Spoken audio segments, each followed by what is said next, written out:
1944, and on the Eastern Front, Hitler's forces were being pushed back towards the German border.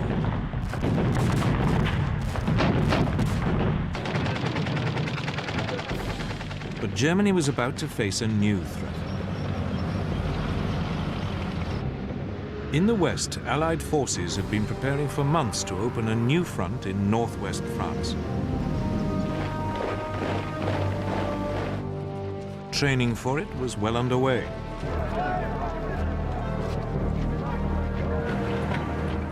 But it was an attack Hitler had long been expecting. His problem was knowing when, and above all where, it would come. The stage was set for one of the greatest battles of World War II, D-Day, the Allied landings along the Normandy coast of France.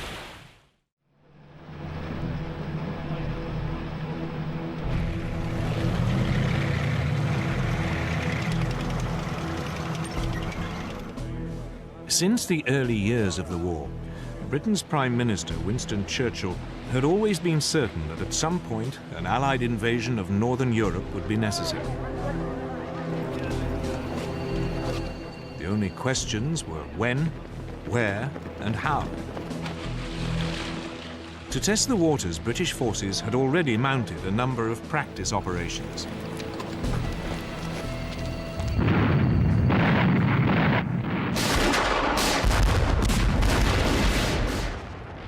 In December 1941, British commandos raided the Vargso Islands off the coast of Nazi-occupied Norway.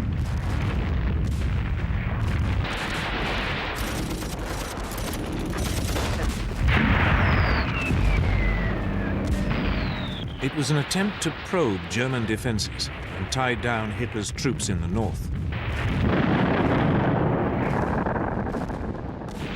A fish oil factory and coastal defenses were blown up before the commandos withdrew.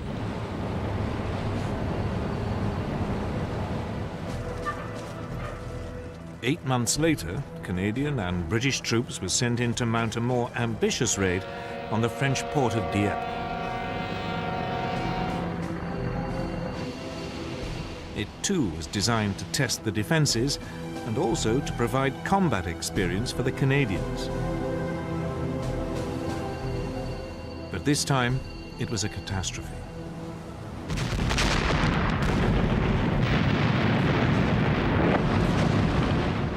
As landing craft approached the main beach, they were met by withering fire.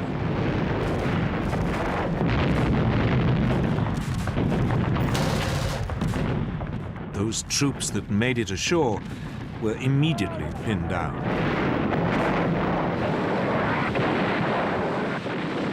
Behind them, the supporting tanks became bogged down in the shingle.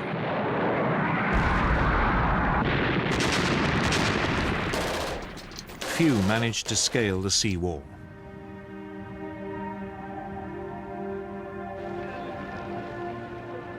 Over 3,000 Allied soldiers were killed or taken prisoner.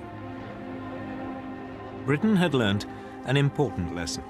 Never attempt a direct assault on a German-occupied port.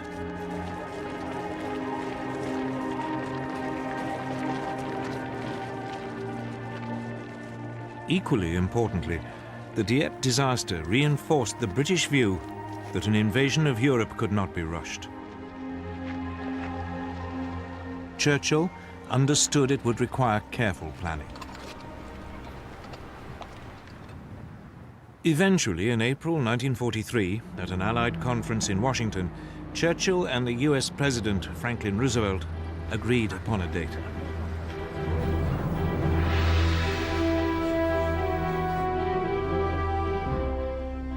D-Day, or Operation Overlord as the seaborne invasion of France was formally called, would take place in the summer of 1944. But by now, the Germans were preparing for it in earnest. Since the winter of 1941, they had been building an Atlantic wall. It was a massive series of fortifications running along the European coast from Denmark to the Spanish border. gun emplacements had been constructed at likely landing sites. Beaches had been mined and covered in barbed wire. Obstacles had been placed in strategic places to block landing craft. Hitler had boasted, "I am the greatest builder of fortifications of all time."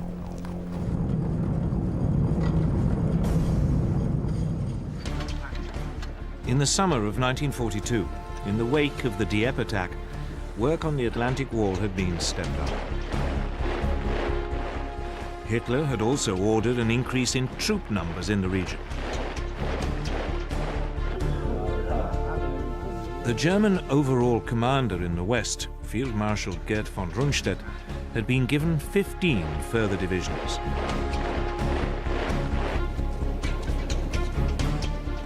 But the Western European coast stretched for some 2,000 miles. He didn't have the numbers to man the entire length.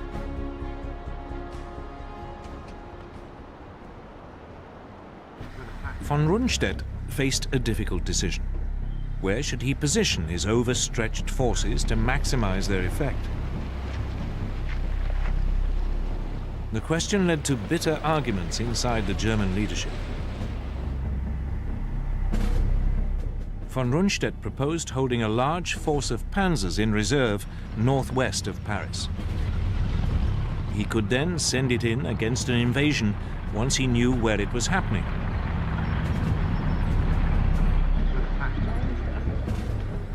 But the hugely respected Field Marshal Erwin Rommel, commander of the troops covering the sector from Holland along the French coast to the Loire, had a different view.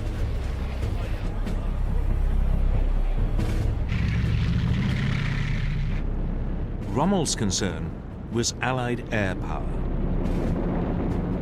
He'd seen it firsthand when he'd fought the British in North Africa, and it had left a profound impression. He feared that any counterattack would be broken up by Allied aircraft long before it could go into action.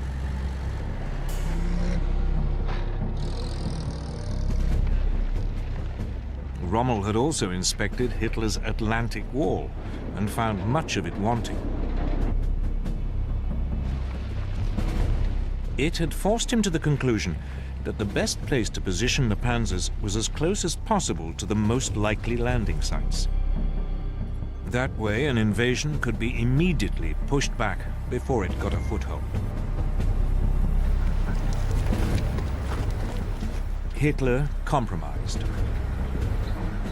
Rundstedt was given a small force he could hold in reserve, though Hitler himself would have the final say as to when it could be used. The rest of the additional troops was scattered along the entire Atlantic seaboard, in accordance with Rommel's wishes.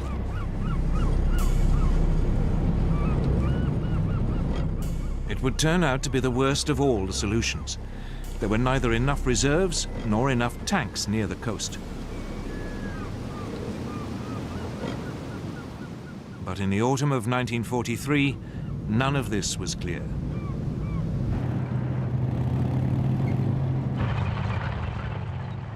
In Britain, the Allied planners were also grappling with the problem of location. Where was the best place to land? Their chief planner, General Frederick Morgan, quickly realized there were two principal options, the Pas-de-Calais and Normandy. The Pas-de-Calais was clearly the favorite. It offered the shortest sea crossing, and it offered the shortest and most direct way to Germany.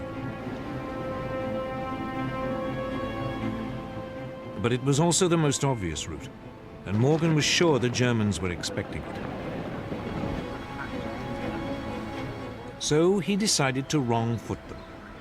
Morgan would land in Normandy. It was the beginning of a huge gamble on which the fate of hundreds of thousands of soldiers would depend. Fantasy, myths, ancient beginnings. Elevate your historical exploration to unparalleled heights with a History Hit subscription. Don't miss out on our latest releases, where classicist Natalie Haynes travels to Corfu to unravel the story of the Gorgon Medusa, one of the most iconic yet misconstrued figures of Greek mythology. Join Jasmine Elmer as she dives into something that people have been obsessed with throughout history: dragons. Where did they come from? What exactly is a dragon? Finally, Dan Snow explores the ancient history of the Isles of Scilly and discovers burial grounds built thousands of years ago. Discover hundreds of hours of award-winning documentaries and ad-free podcasts with History Hit. Sign up for a special offer via the link in the description.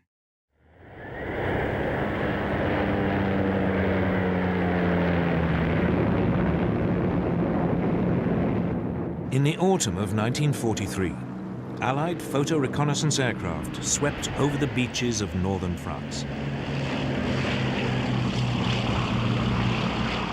It was part of a huge planning operation for the seaborne invasion of Europe. The fortifications of the Atlantic Wall were monitored by the French resistance. Men crept ashore to collect sand samples to test whether armored vehicles could be landed.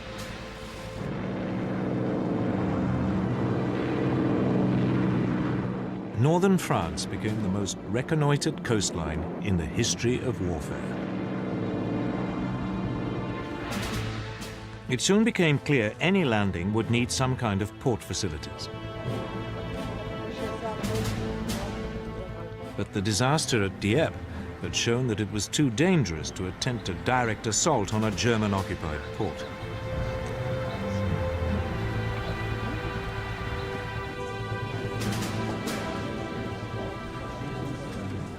Britain's planners were forced to come up with an ingenious alternative.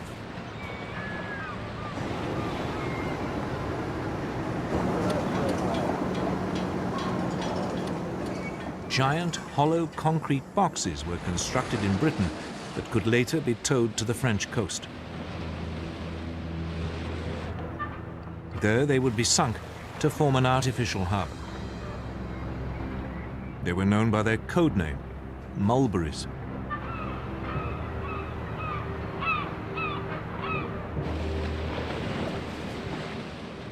The mulberries would be supplied with fuel by a pipeline unwound from giant reels and dropped on the seabed.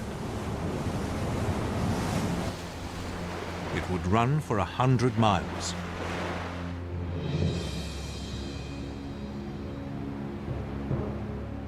The pumping station on the Isle of Wight was disguised as an ice cream parlor. But the raid on Dieppe had also revealed a second problem: how to get the first wave of troops off the beaches and through the German fortifications. The man told to solve that question was General Percy Hobart, one of the pioneers of armored warfare. Hobart came up with a series of ingenious devices.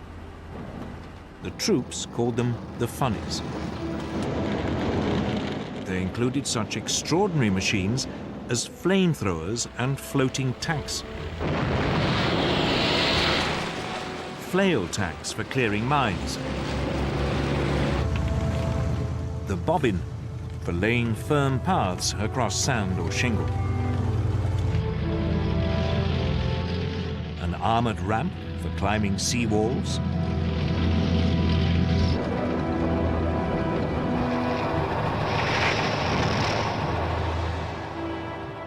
the fascine carrier for tackling ditches,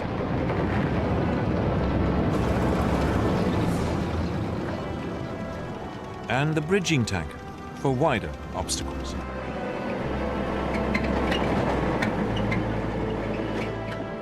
That left just one problem: how to stop the Germans rushing in overwhelming reinforcements before the Allies had established a foothold.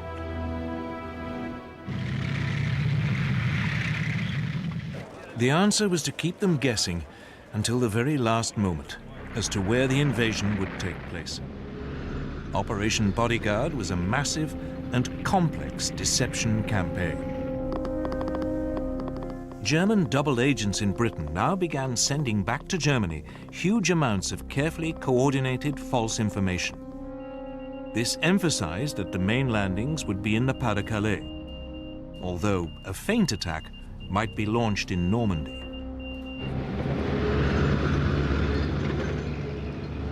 To muddy the waters still further, the Allied military created a fictitious army unit, the so-called 1st US Army Group, or FUSAG. It was stationed, very obviously, in Kent, bang opposite the Pas-de-Calais.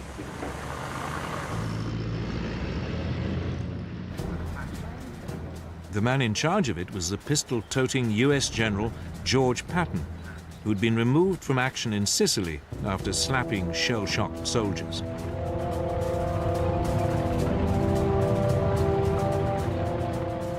Patton was rated by the Germans as the Allies' best attacking general, just the man they expected to command the invasion of Western Europe. Basher 5-2, this is Basher 1-1 on Alpha. Radio transmissions mimicked the wireless traffic of an army. For the benefit of any Luftwaffe reconnaissance aircraft flying over Britain, the fields of Kent were filled with inflatable tanks and carefully faked track marks.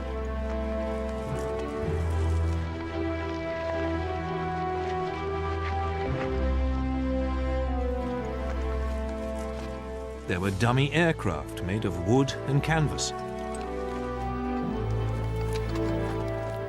Harbors along the Kent coast were filled with dummy landing craft.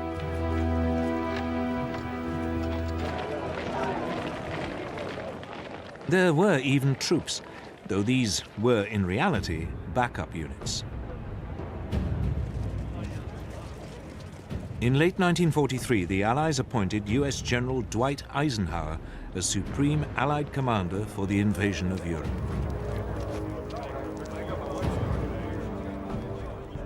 British General Bernard Montgomery would be in overall command of the initial assault troops.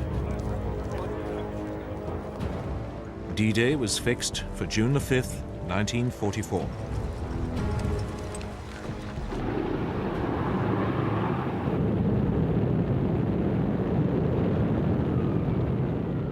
Two months before the landing, Eisenhower launched an elaborate air offensive to disrupt German links to the coast.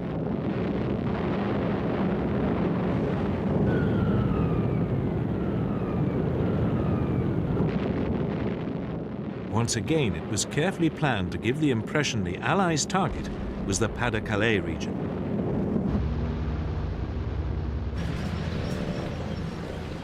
As the date of the invasion approached, Allied troop numbers in England reached over 2 million.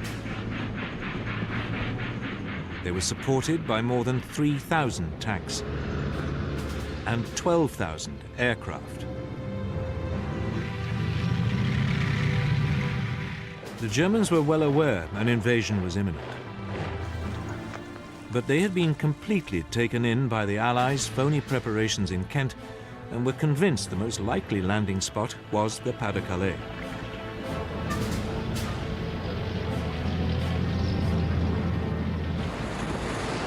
Everything seemed to be going the Allies' way. The troops were briefed.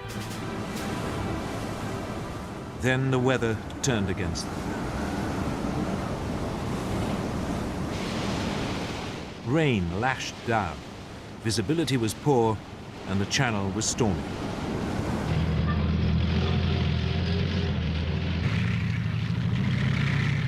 Nevertheless, on June the 4th, 1944, the assault troops boarded their landing ships and the armada of more than 5,000 vessels set sail.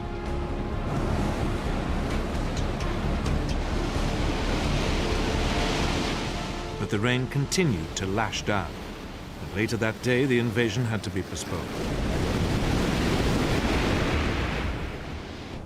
The ships returned to port, and the assault troops faced a nerve-shredding wait.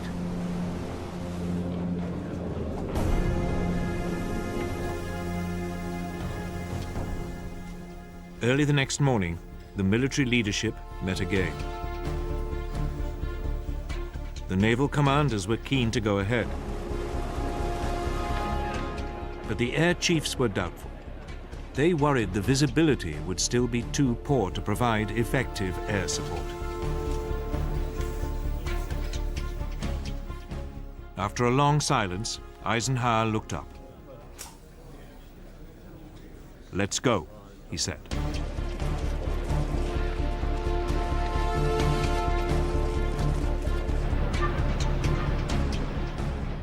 Operation Overlord, the greatest seaborne invasion ever, was underway. D-Day had begun.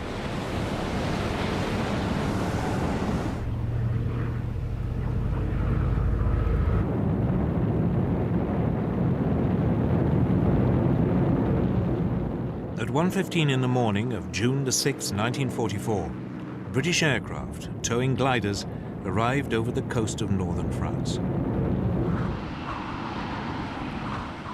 Then the gliders were released and plunged down to capture vital bridges over the Caen Canal in eastern Normandy. The Allies had launched their great gamble to invade Hitler's empire in Western Europe.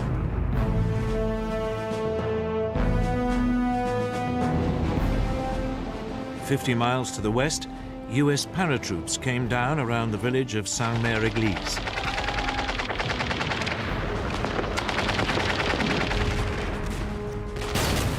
There was a fierce firefight.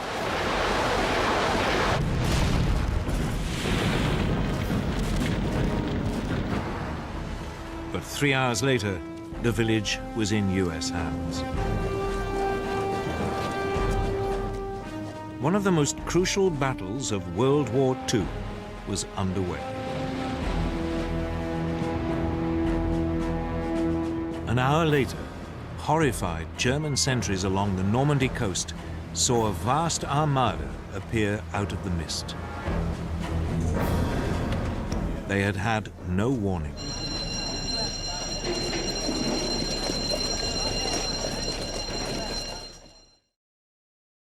The Allied fleet had sailed under cover of darkness.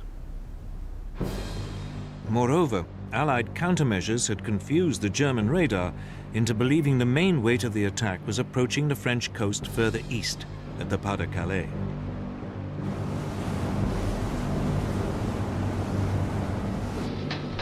Allied warships off the Normandy coast now began pounding the German defensive positions.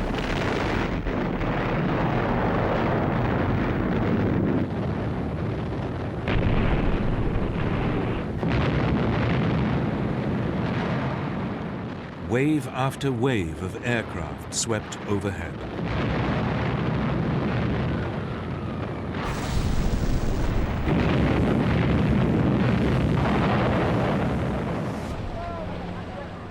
Under cover of the bombardment, assault troops headed for the shore.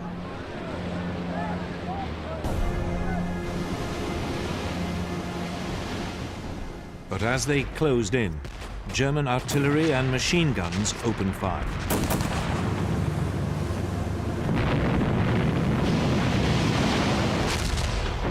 A number of the landing craft were hit. Others fell foul of underwater obstructions. But at 6:30 in the morning, the first waves of troops hit the beaches.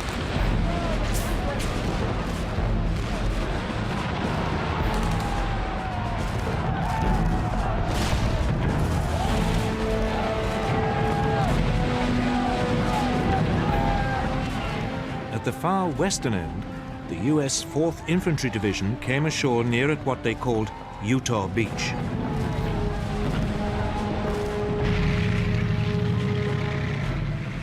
Within 2 hours, it was linking up with the US paratroopers who'd landed at Saint-Mère-Église.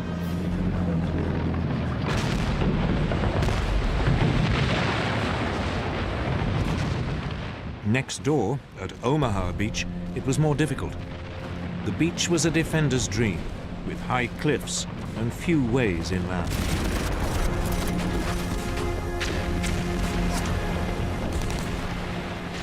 As the US 1st Infantry Division waded ashore, They were mown down by German machine guns.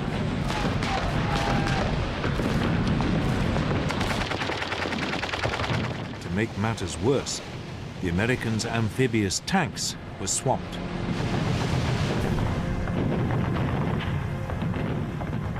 The troops were trapped on the beach. Disaster was looming.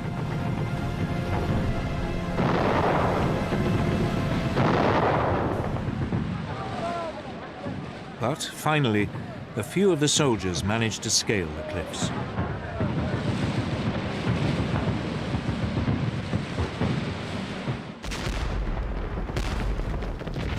Against all the odds, the Americans hung on to the beachhead.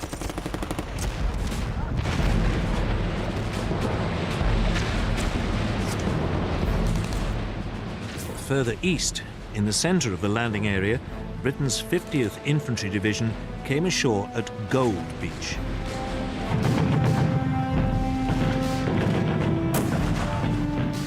They too met savage fire.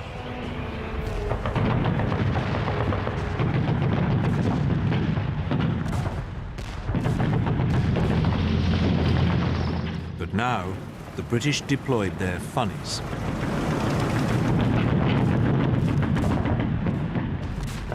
The troops were soon moving inland. At the adjoining landing spot, Juno Beach, the Canadian 3rd Infantry Division faced a similar situation.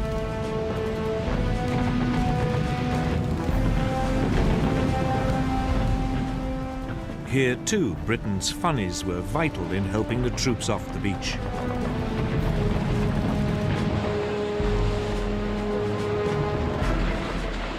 Finally, on the far left flank, at Sword Beach, the British 3rd Infantry Division met only patchy resistance.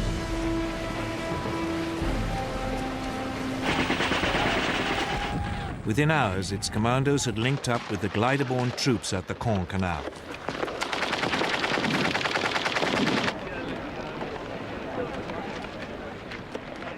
By early afternoon, the Allies had successfully established all of the beachheads.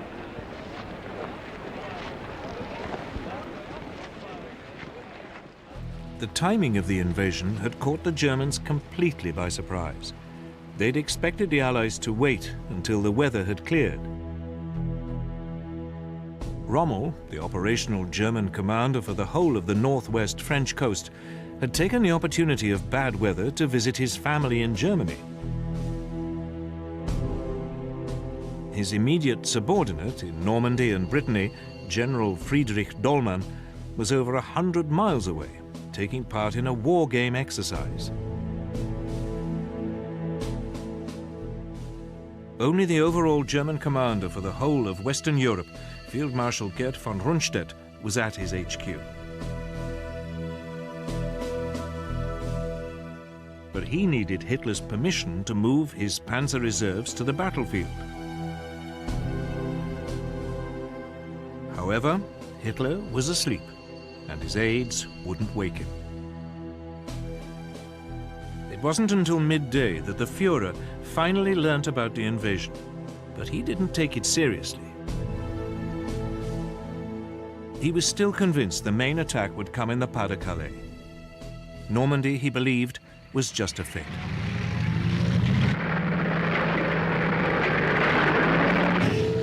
Finally, in the late afternoon, when the scale of the invasion was becoming all too clear, Hitler unleashed his reserves.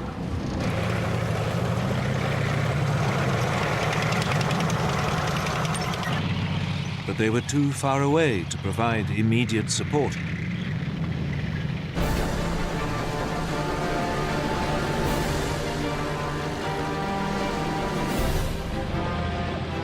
Despite stubborn German resistance, the beachheads around Utah, Gold and Juno and Sword were secure.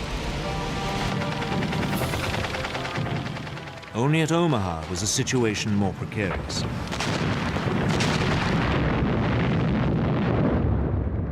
Here, German resistance had prevented the US troops moving more than a mile inland.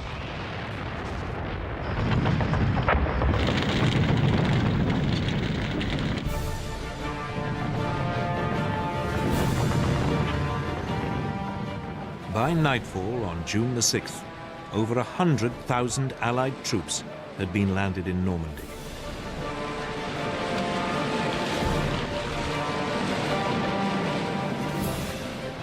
It had been an extraordinary feat of planning, ingenuity, and courage. The first day of the Allies' great gamble had paid off. But it was just the beginning. Now they had to build up, break out, and push on into Europe.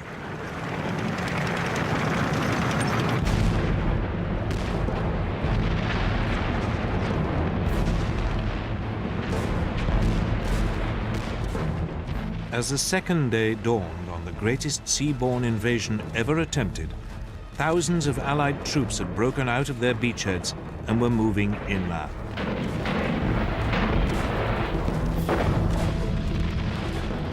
But they found the Normandy countryside hard going. The patchwork of woodland and small fields provided ideal terrain for German tanks and machine guns.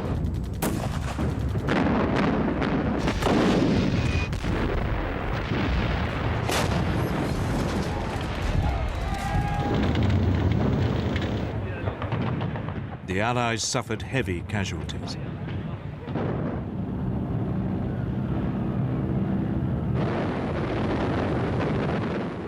Allied air power provided crucial support. When von Rundstedt's panzer reinforcements arrived, they'd been so depleted by the air attacks that they were unable to mount a major counterattack. The German reinforcements were also hampered by French resistance fighters, operating behind German lines.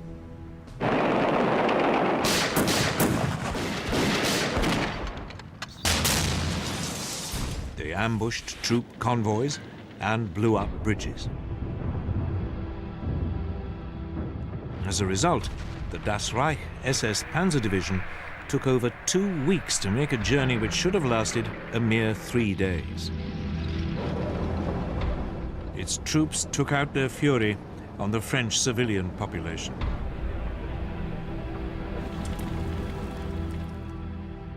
The village of Oradour-sur-Glane and its 642 inhabitants were wiped out.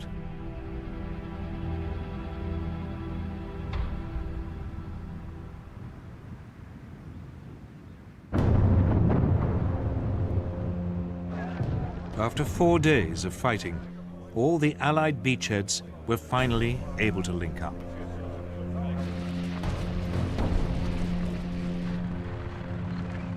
But they'd still only managed to penetrate 10 miles inland.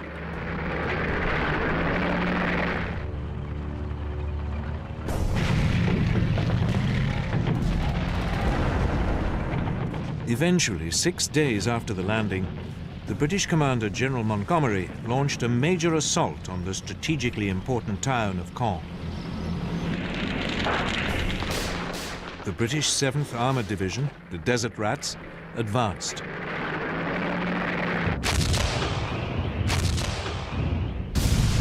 But its spearhead ran into 4 German Tiger tanks.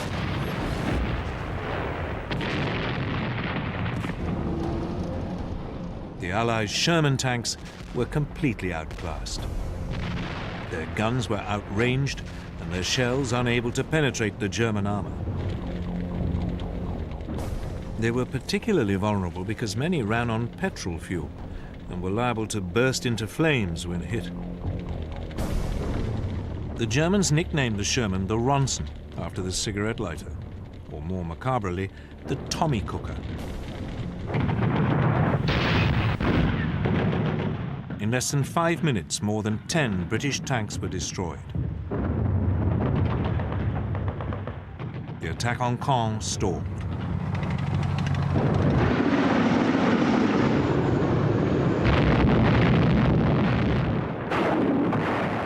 Outmatched by the German tanks, the Allies relied on air power and artillery.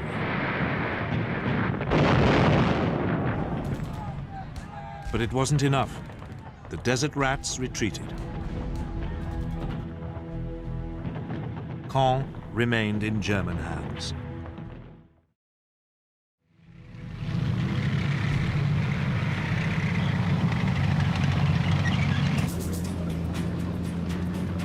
Meanwhile, further west, US forces advanced on the equally important port of Cherbourg.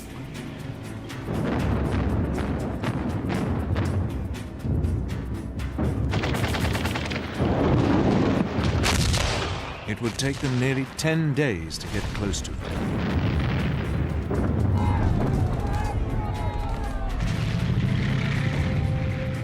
They weren't helped by the weather.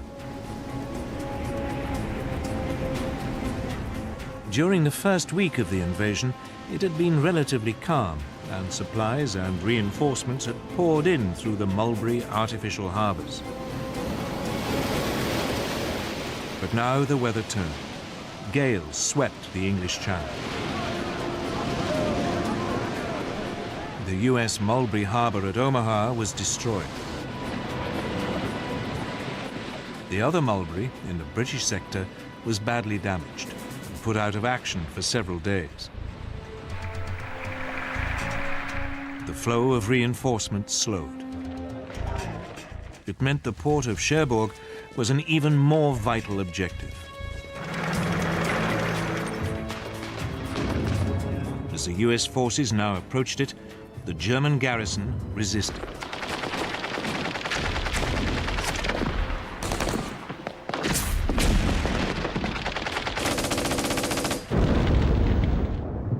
There was fierce house-to-house fighting. It would take the Allies a week to secure the city.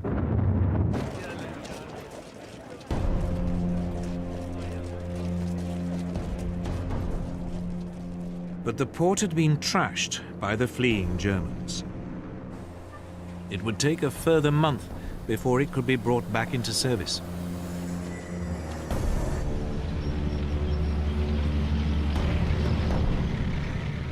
Meanwhile, Montgomery launched another assault on Caen.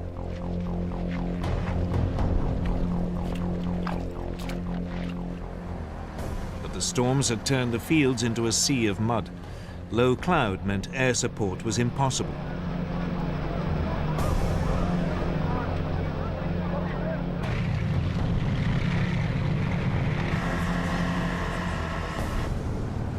To make matters worse, the newly arrived elite German 2nd SS Panzer Corps was thrown into the defense of the city.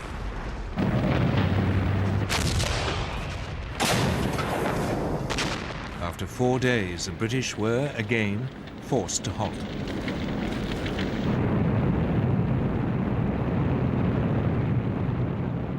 Then, as the clouds cleared, nearly 500 Allied bombers devastated Caen.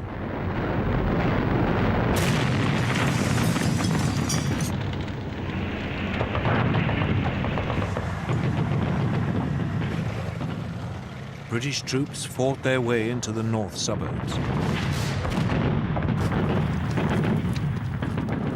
But the ruins made ideal defensive positions for the Germans.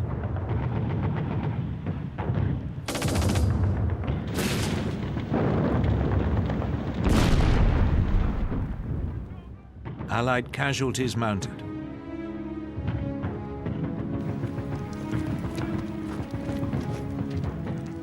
After 48 hours, the attack was, yet again, called off.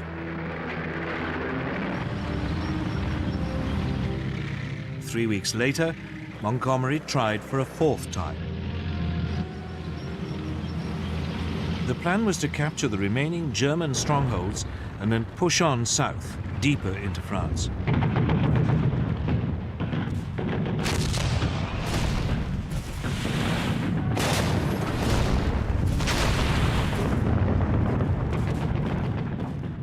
After 2 more days of fighting, the city was finally won.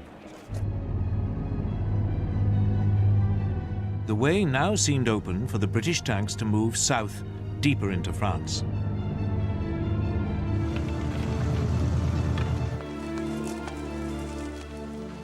But the Germans were waiting with a large force of panzers.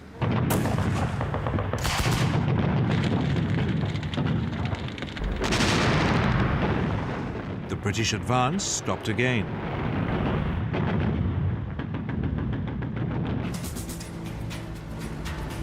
The Americans in the west, however, were having an easier time. The fighting around Caen had sucked in the majority of the German defenders.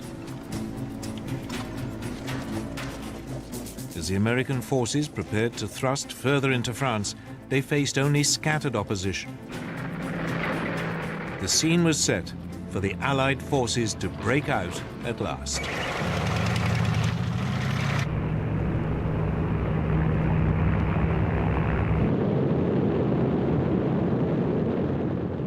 At 9:30 in the morning of July the 25th, 1944, over 1,800 Allied aircraft carpet-bombed a 4-mile stretch of the German front line south of Cherbourg. It was the beginning of Operation Cobra, the US breakout into France.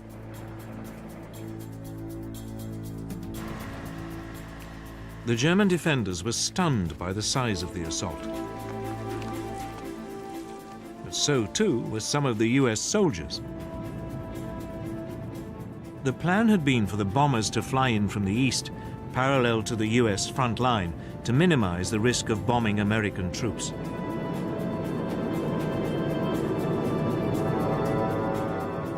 But most of the aircraft came in over the top of the US lines. Bombs fell short. Over 100 US troops were hit and killed.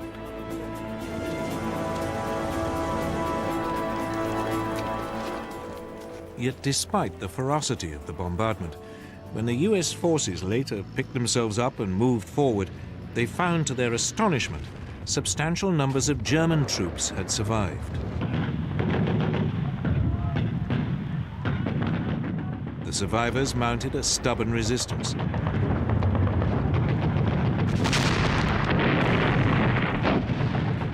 As fighting raged, it looked as though the Americans would fail to break through the German lines.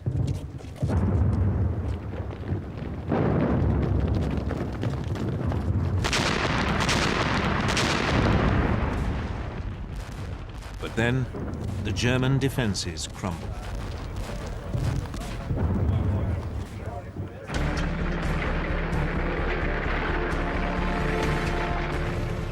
The next morning, US tanks broke through and moved forward into open country. There was now almost no German resistance left, and the Americans quickly pushed deeper into France. The hill town of Coutances fell. Then the crossroads town of Avranches. As the Allies pressed forward, they were helped by change and confusion in the German high command. At the beginning of July, 3 weeks after the D-Day landings, Hitler dismissed the German commander-in-chief, Field Marshal Gerd von Rundstedt, for defeatism. Von Rundstedt had made little attempt to hide his belief that Germany faced an unwinnable struggle.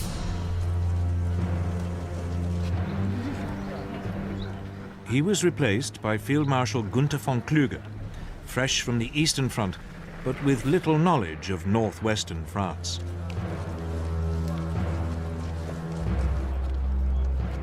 Two weeks later, Rommel, the second most senior German officer on the front, was severely injured when his staff car was strafed by a British fighter.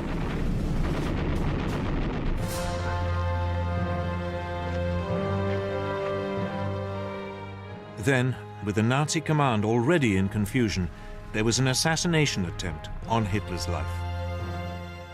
On July the 20th, 1944, a disillusioned aristocratic war hero, Colonel Klaus Schenk Graf von Stauffenberg, planted a bomb in the planning hut at Hitler's headquarters in East Prussia.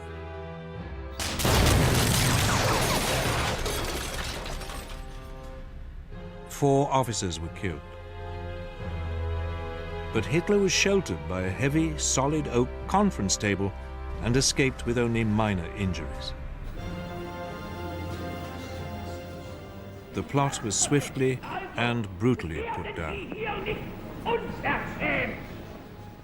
Von Stauffenberg was shot, and his principal collaborators put on trial. They would later be hanged. Hitler put a brave face on it and visited some of the wounded in hospital. But it hardened still further his distrust of his senior officers. He would, despite his many earlier misjudgments, demand even greater control over events on the battlefield.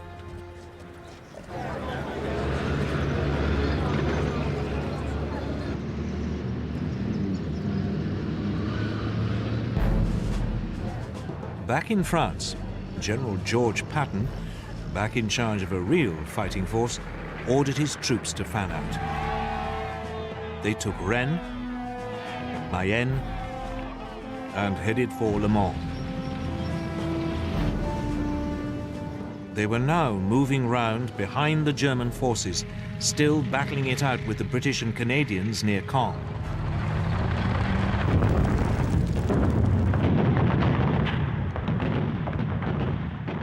With the Americans to their south and the British to their north, it seemed the German forces in Normandy would be surrounded.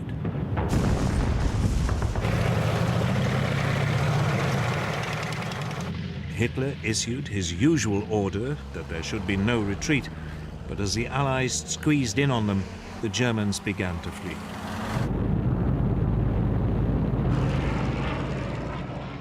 They were remorselessly harried by Allied aircraft and artillery.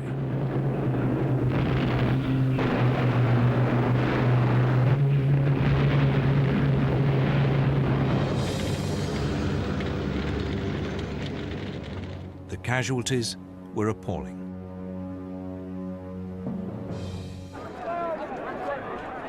Finally, on August the 20th, 1944, the Allied forces moving in from both the north and south met up. The so-called Falaise Gap, named after the nearby French village, had been closed. Large numbers of Germans were trapped.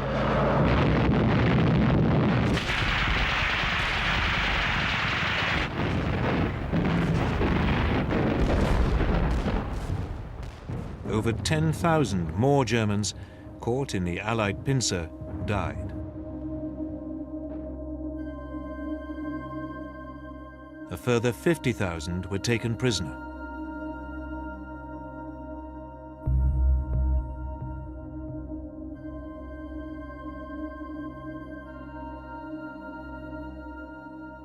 The German army in Western Europe was in chaos.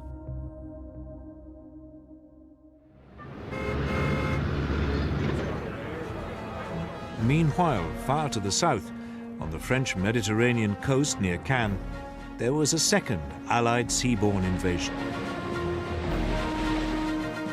US troops came ashore virtually unopposed.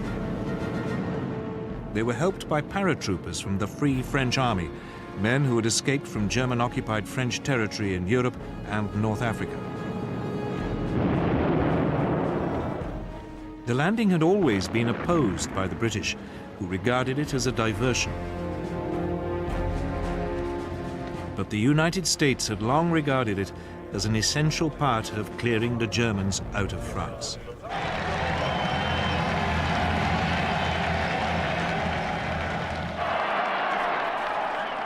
The troops were greeted by an ecstatic civilian population.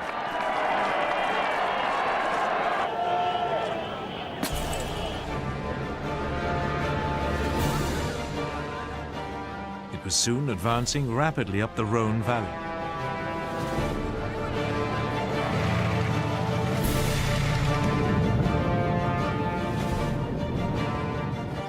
Lyon was liberated on September the 3rd, 1944.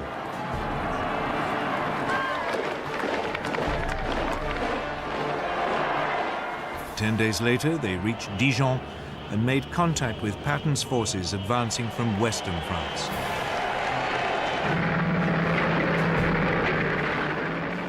German units stationed across the region fled.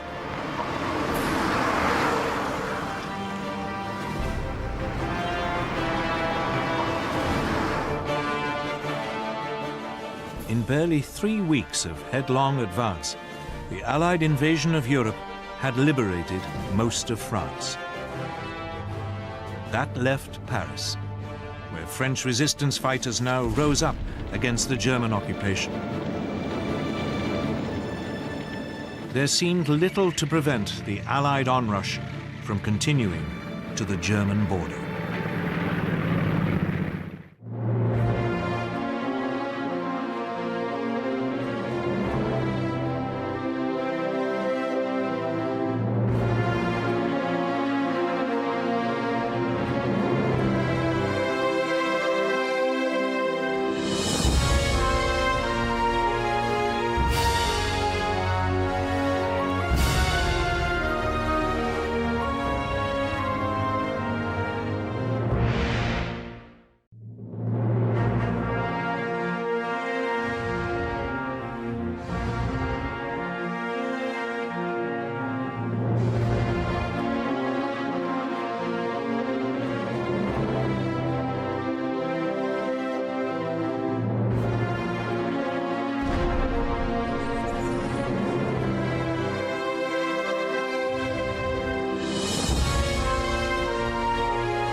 By the summer of 1944, Allied troops were racing towards Paris.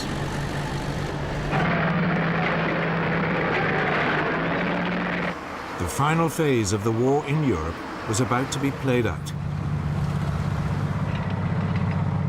The Western Allies were squeezing in on Germany through France. The Soviet Union was approaching from the east.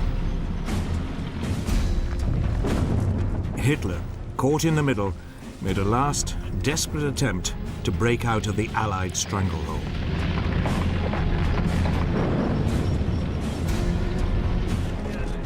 While he was doing so, Stalin was beginning to redraw the political map of Europe in an attempt to secure the Soviet Union's future. But as the Russians now advanced into German-occupied territory, they came across the most shocking discovery in modern history. A series of camps that would call into question the very nature of humanity. The world was about to discover the true horror of the Nazi regime.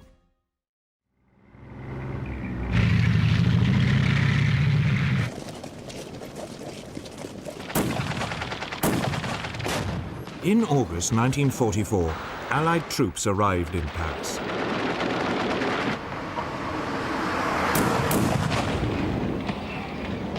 Even as Hitler desperately signaled to his generals, "Is Paris burning?" the German forces occupying the city surrendered.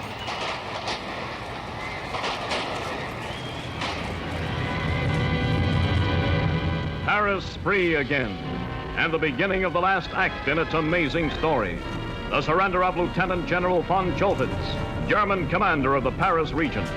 At a dingy office in Montparnasse station, formal end of German rule.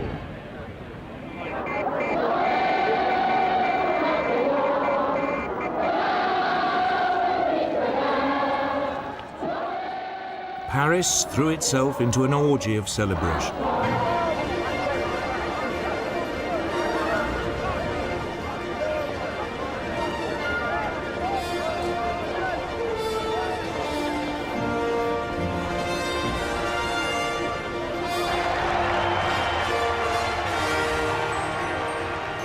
The following day, Charles de Gaulle, the leader of the Free French government in exile, arrived in the city to claim the glory for its liberation. Paris, Paris outragé, Paris brisé, Paris martyrisé, mais Paris libéré, libéré par lui-même.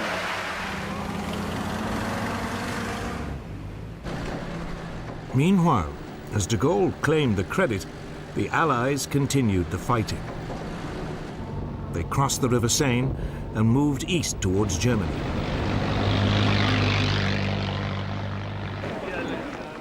As they did so, the German army was retreating in confusion.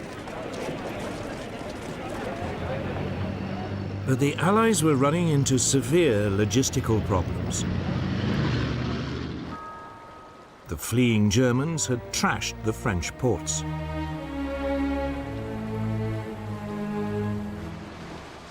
That meant Allied supplies had to be brought in from Britain across the beaches of Normandy and then transported several hundreds of miles along tortuous roads. Truck convoys, nicknamed the Red Ball Express from their identification sign, rolled forward day and night.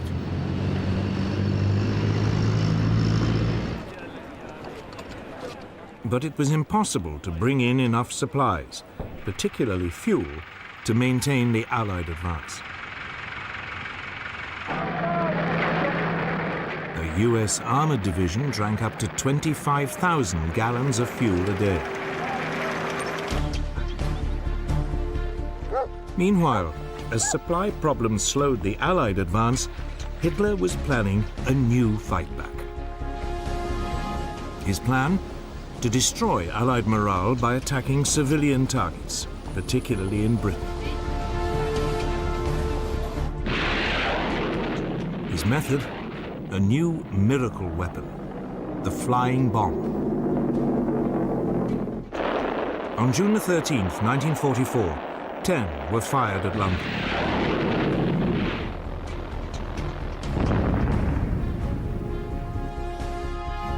6 struck home. The Germans called it Vengeance Weapon 1, the V1. The British simply called it the Doodlebug.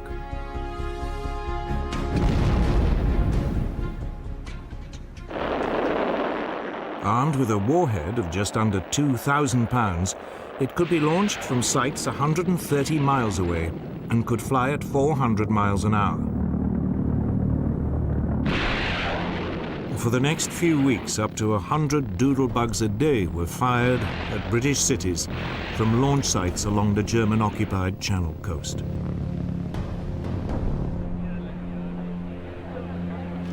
They caused panic and confusion. More than 20,000 people were killed or wounded.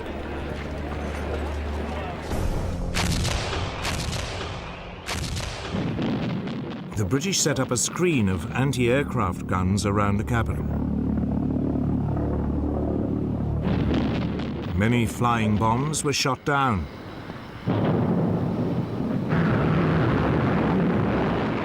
The British also sent up fighters to intercept them, including their first operational jet, the Gloucester Meteor.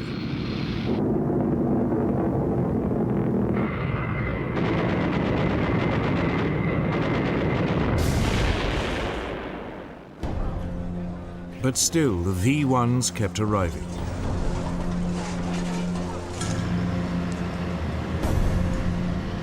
Only when the Allies tracked down their launch sites in northern France did they stop. But the reprieve was only temporary.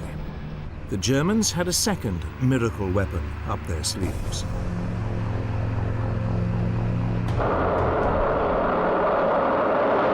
Hard on the heels of the V-1 came the much more sophisticated V-2 rocket.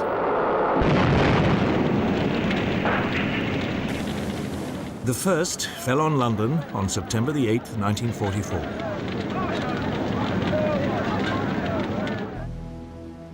The V-2s were launched from easily concealed mobile launchers 200 miles away. They traveled at 3,500 miles an hour and carried a 1-ton warhead.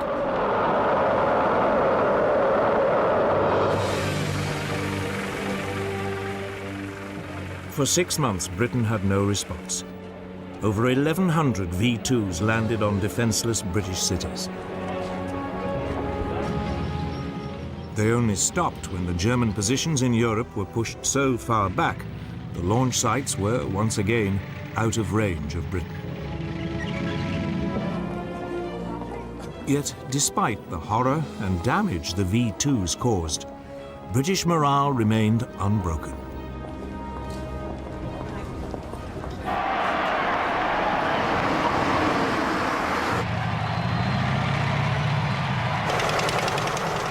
Meanwhile, in mainland Europe, the Allied advance reached Brussels on September the 3rd, 1944.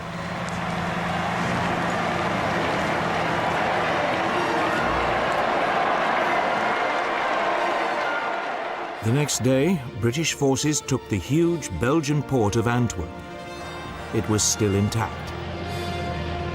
Here, at last, seemed an answer to the Allies' logistic problems. New supplies could pour in through the port. But it was not to be so simple.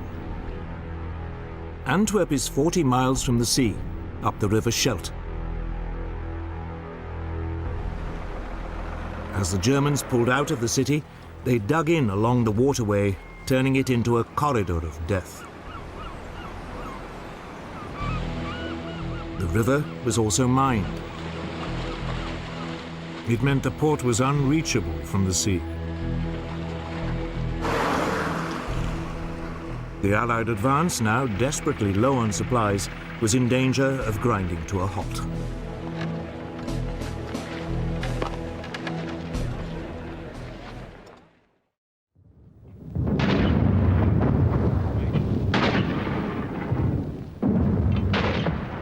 By autumn 1944, the Allied advance across Western Europe was running short of supplies.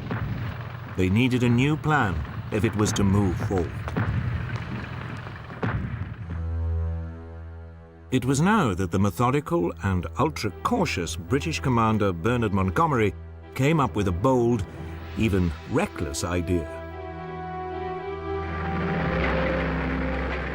Instead of large numbers of troops advancing across a wide front, why not send a smaller force to punch a single hole through the German defenses? It would be faster and much more economical. The idea was to drive a narrow corridor from east of Antwerp across southern Holland to the Dutch town of Arnhem, near the German border. The Allies would then push across the Rhine into Germany, outflanking the huge German defensive positions of the so-called Siegfried Line, and drive deep into the heart of Hitler's Reich. Montgomery's boss, General Dwight Eisenhower, the supreme Allied commander in the West, had until now favored a broad, steady advance. But he unexpectedly agreed. However, it was never going to be easy. The route went over a mass of waterways. Airborne troops would have to be sent in to seize strategic bridges behind German lines at the towns of Wegel and Zonn, Grave and Nijmegen, and finally across the Rhine at Arnhem. Their task would be to hold the bridges while the main attack, led by a column of tanks, drove up from Belgium. Timing was critical. If the tank column took too long, the airborne troops holding the bridges would be overwhelmed.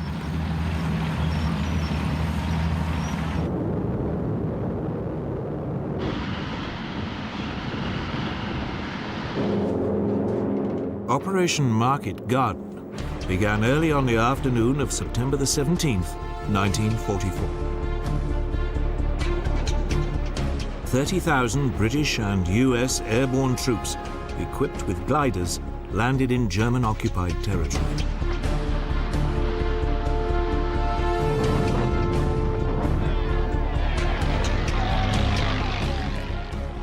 The US 101st Airborne, the Screaming Eagles, swiftly captured the bridge at Wegel.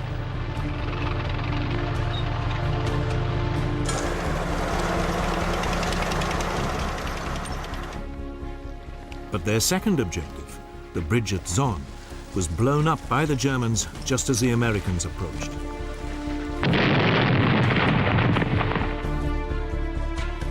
Further north, the US 82nd Airborne, the All-Americans, successfully seized the bridge at Grave.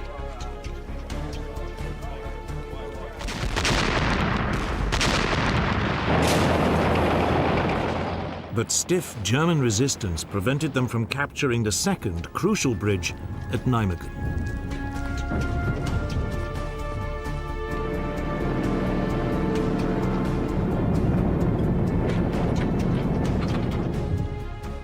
Meanwhile, at Arnhem, 2 brigades of the British 1st Airborne Division landed safely about 8 miles west of the town. But as the paratroops advanced towards Arnhem's vital bridge across the Rhine, they ran into 2 German panzer divisions.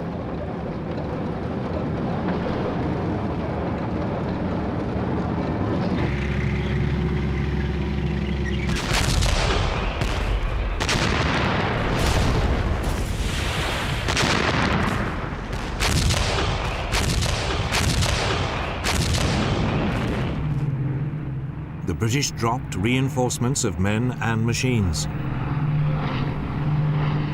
But as they drifted down to earth, they were cut to pieces by German fire.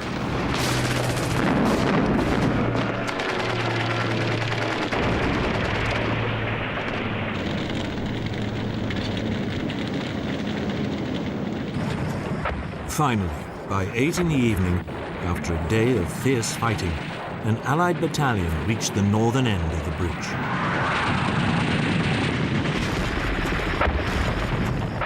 But the Germans still held the other end. Operation Market Garden was in trouble.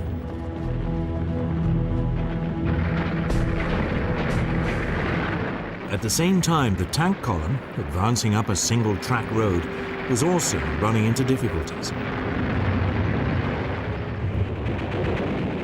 As it drove towards the Dutch border on the first day, the lead vehicles were ambushed by German troops using the lethal handheld Panzerfaust anti-tank rocket. The advance was halted, while infantry was brought in to clear the way.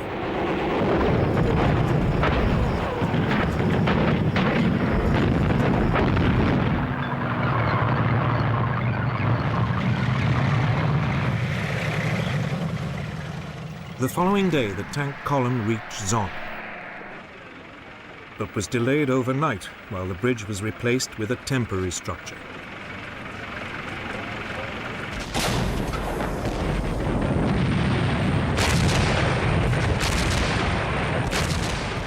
By the third day, it had crossed the bridges at Wegel and Grave, but was held up again by fierce resistance at Nijmegen.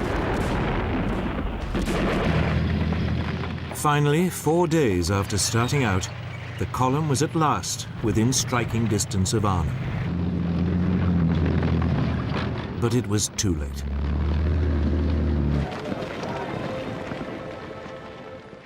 The British paratroops holding the northern end of the bridge had surrendered.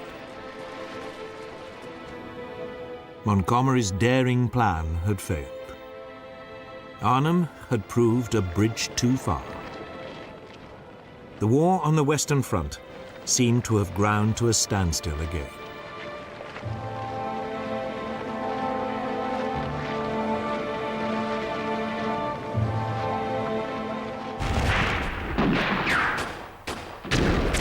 Then, 10 days later, the Allies launched a new effort to break the deadlock.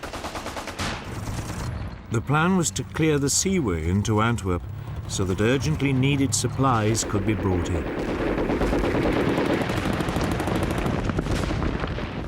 It was slow going. The Germans had flooded much of the area.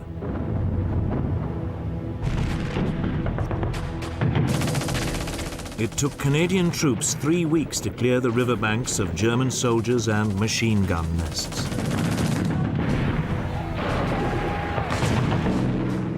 But still, the Germans clung on to the strategically important Walcheren Island. It had massive guns that commanded the river entrance.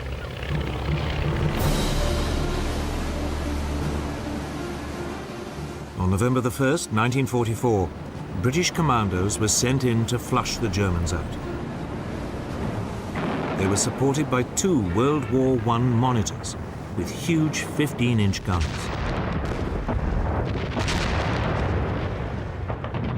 The Germans held on for another week before they were finally overwhelmed.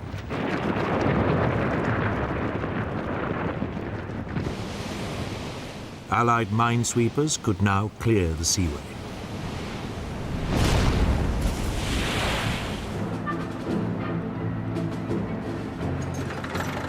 Three weeks later, on November the 28th, 1944, the first supply ships reached Antwerp.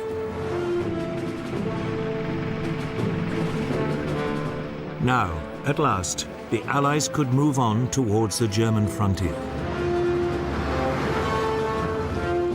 But then, just as the supplies had begun to flow, the weather changed.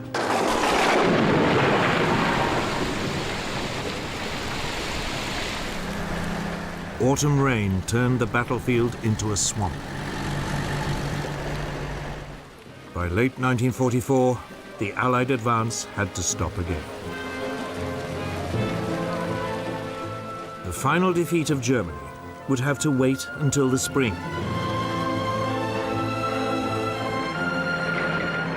But even as the Allies waited, Hitler was preparing a massive response.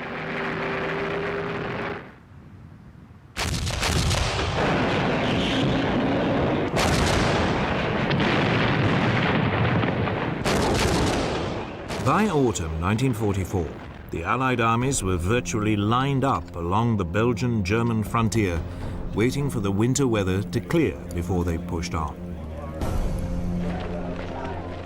Germany's situation was disastrous.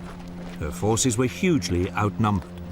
They lacked air support, and they were desperately short of fuel. Nevertheless, Hitler, against the advice of his senior commanders, decided to launch a huge counterattack. It was a desperate gamble, but if it paid off, it might just change Germany's fortunes. His plan was to burst through the Allied lines in the Ardennes hills and head for Antwerp. If he could retake the port, the Allied supply lines would be cut once again.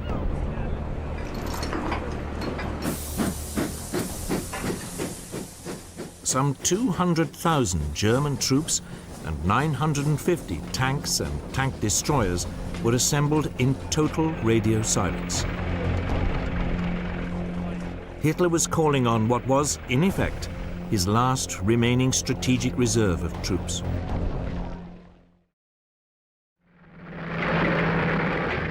The Allies missed the build-up completely.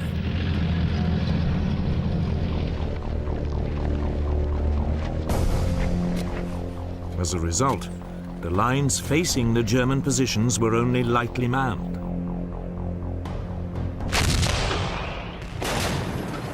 On December the 16th, 1944, the Germans opened fire.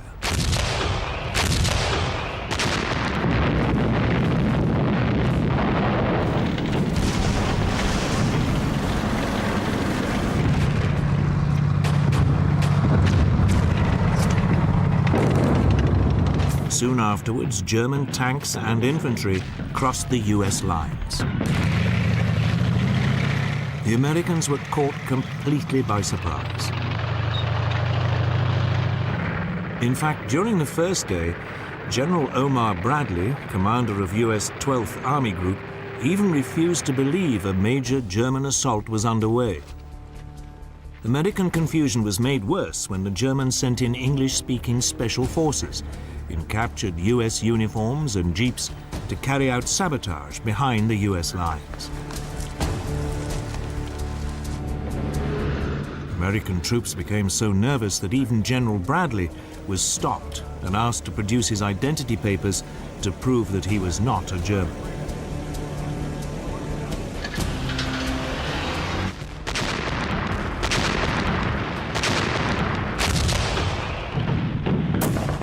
But despite this, the US forces regrouped. Any Germans captured wearing US uniforms were summarily shot as spies.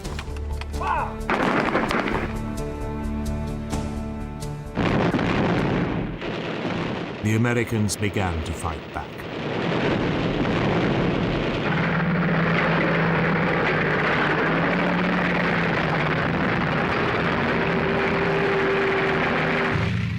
But the German advance had created a huge bulge in the Allied lines.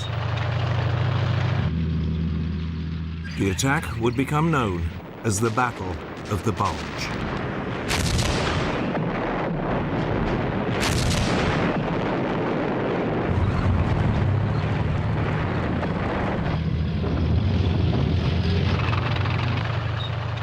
It was now on the northern flank of this bulge that the Germans committed one of the worst atrocities of the war in northwest Europe.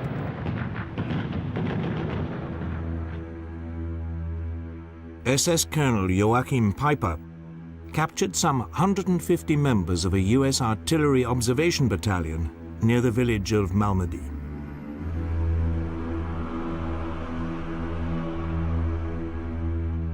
When, later, US forces retook the village, they found 85 bodies. Their comrades had been shot by their SS guards. It was a sign of how desperate the fight had become.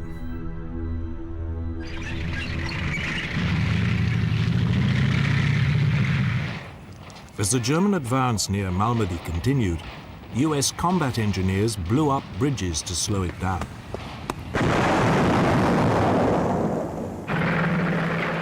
The Germans were forced to use precious supplies of fuel to look for alternative crossings.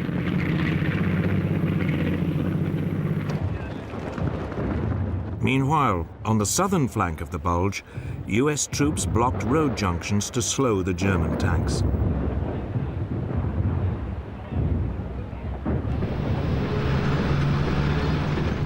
One of the most important crossroads was at the small Belgian town of Bastogne.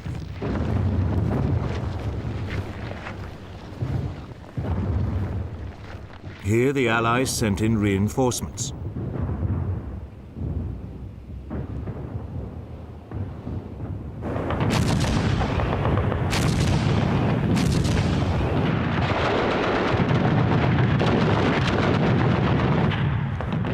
The Germans were forced to bypass it, but the US forces holding Bastogne blocked their supply lines.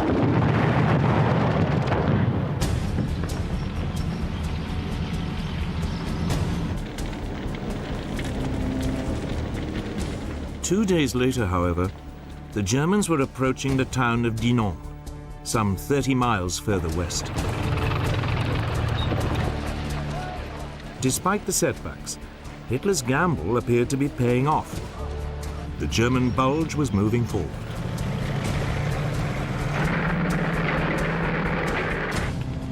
But their supply lines were now dangerously overextended, and they were running desperately low on fuel. The advance slowed.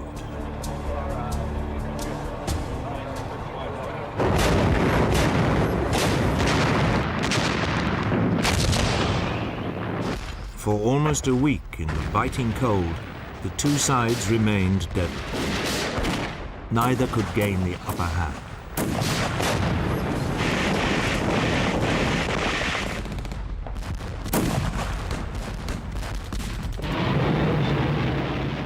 Then, on New Year's Day, 1945, the Luftwaffe launched a do-or-die assault on Allied bases.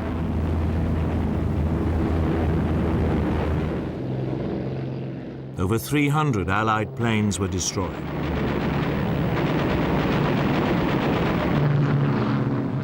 But the Luftwaffe lost several hundred too, far more than it could replace.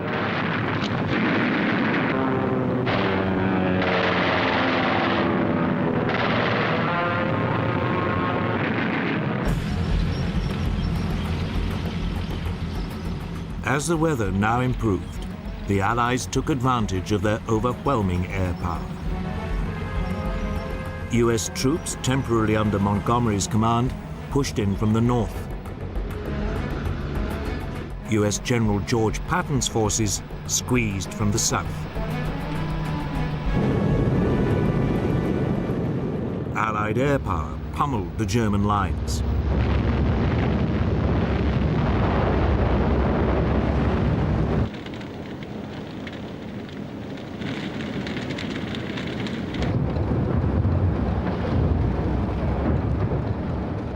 The German bulge was slowly pushed back.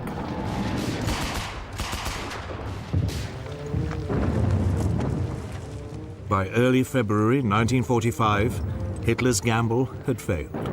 The Germans had retreated to their original positions.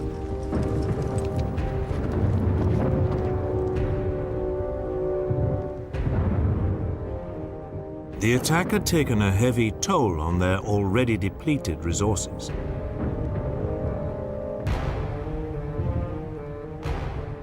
Over 120,000 men were killed, wounded, or taken prisoner.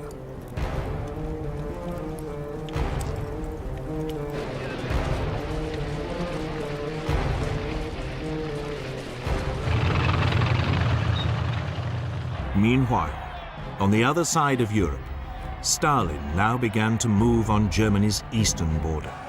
In doing so, he would begin to redraw the political map of Europe.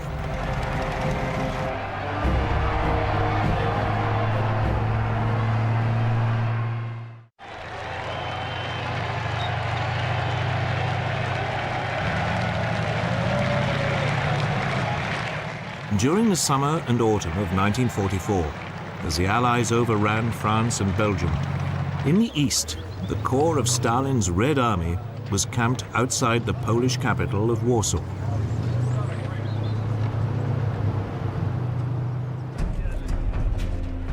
For the Russian leader, the aim of the war had by now changed.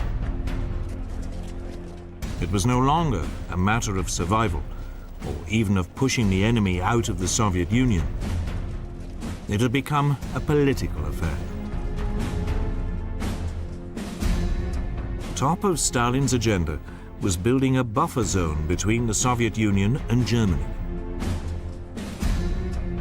One of the keys to this was Poland. The Russians and Poles had long hated each other. Soviet armies had collaborated with the Germans in carving up Poland in 1939.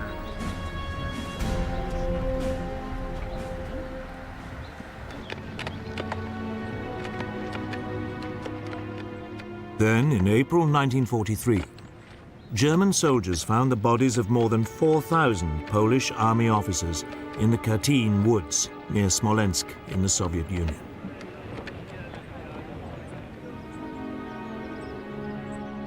They had been murdered by the Russians.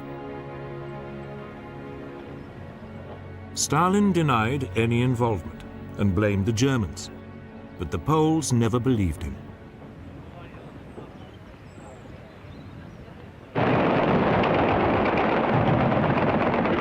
Then, in the summer of 1944, the Polish Home Army in Warsaw rose up against its German occupiers. It was now that hostility between the two countries came to a head.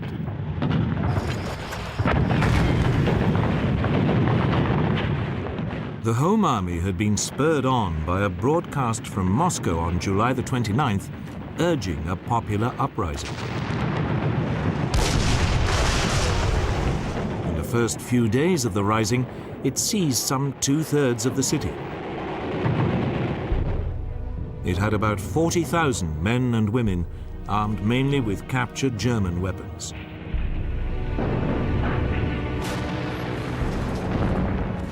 There were also more than 200,000 unarmed helpers.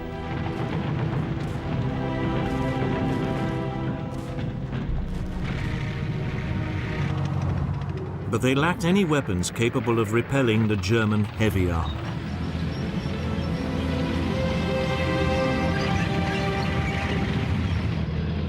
The Poles looked to the Soviet army, still camped just to the south, for help.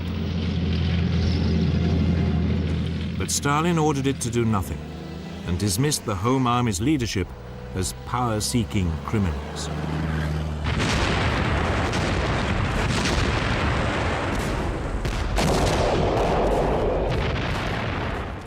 German reinforcements poured into Warsaw under the command of SS General Erich von dem Bach-Zalewski. He was an expert in crushing and slaughtering partisan groups.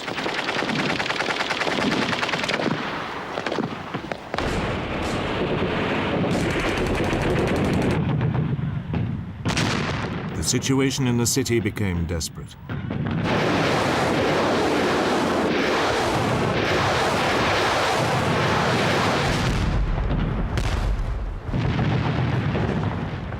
Savage house-to-house fighting raged for 2 months. The Home Army was forced back into an ever smaller area. The German advance was accompanied by rape and murder. Wounded prisoners were burned alive. Women and children were used as human shields. The Polish forces were forced back into the cellars and sewers.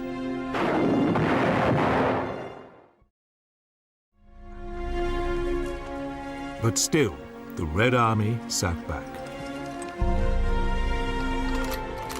Stalin's reasoning was simple. He saw the Polish Home Army as pro-Western and anti-communist.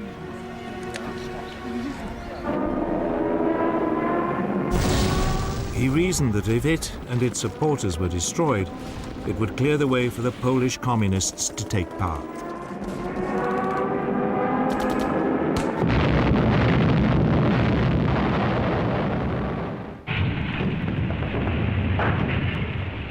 By October the 2nd, the Germans had done just what Stalin had hoped.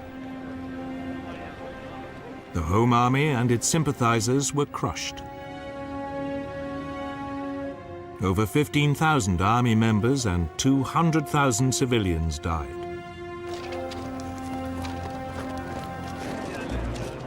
Some 15,000 people surrendered.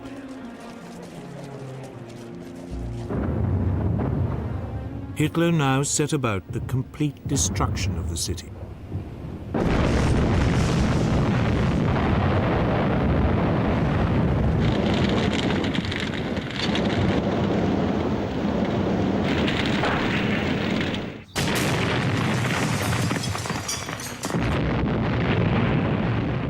Warsaw was razed to the ground.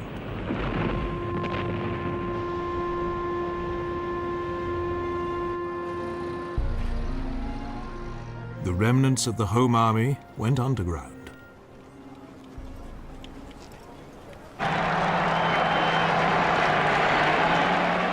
Later, when the Red Army finally moved into Warsaw, they would be hunted down by Soviet secret police.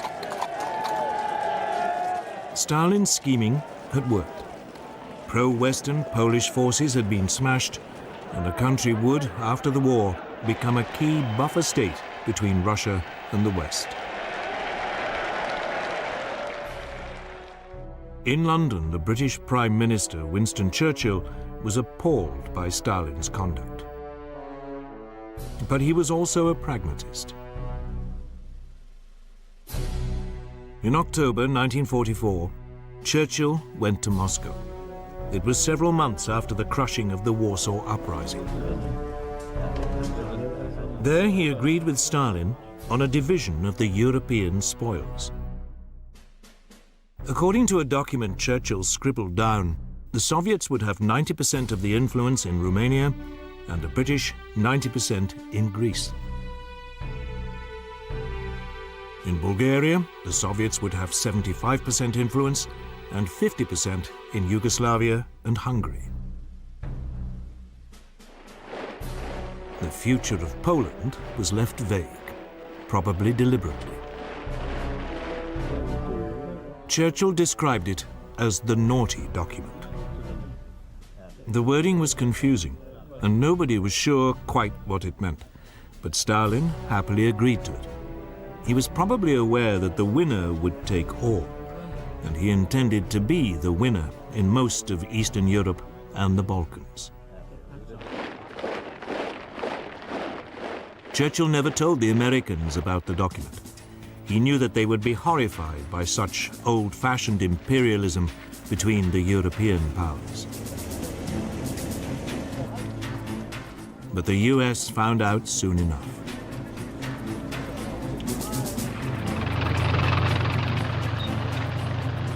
In late 1944, the Germans pulled out of Greece. The country descended into a civil war between the monarchists and the communists.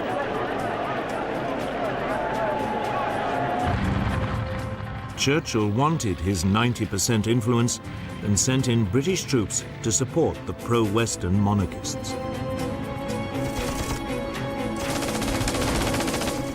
Stalin, mindful of the naughty document, did not object.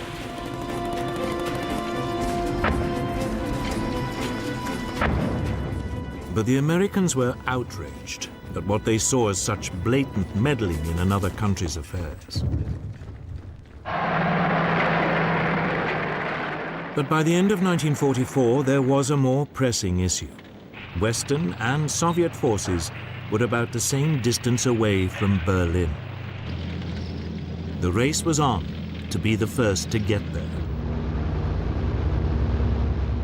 But even before it began, new and shocking news came out of the East.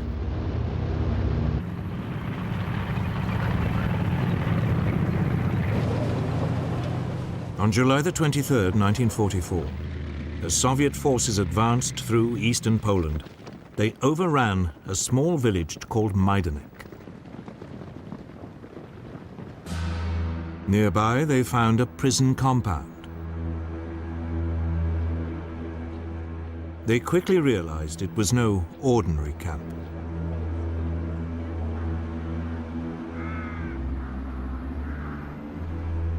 They found specially built gas chambers and incinerators. Near them were piles of corpses. It was a camp designed for the mass murder of Jews.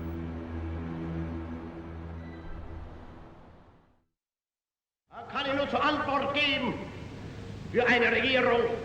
Wir wollen nicht leben. Adolf Hitler had always been anti-Semitic.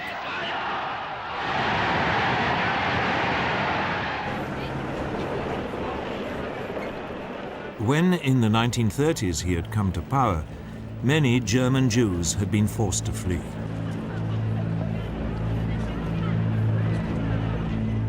Those who couldn't were persecuted and deprived of their rights.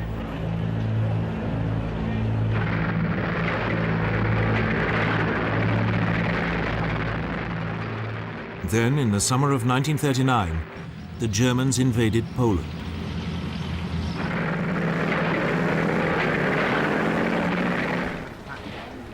Suddenly, the German Reich found itself ruling 2 million more Jews.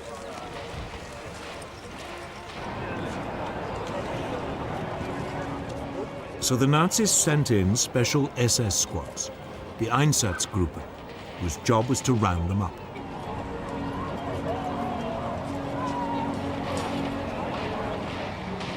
Many Jews were immediately shot.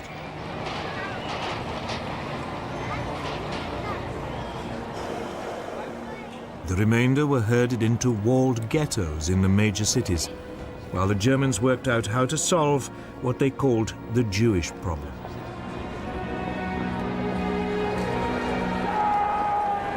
Life in the ghettos was harsh. People were systematically starved and beaten.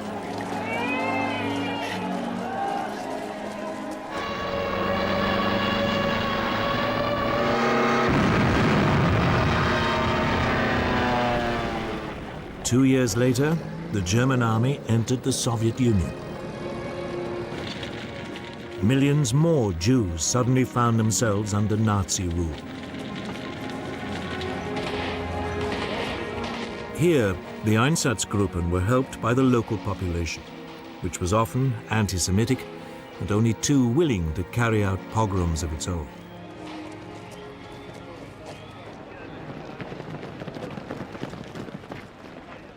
Hundreds of thousands of Jews were rounded up and exterminated.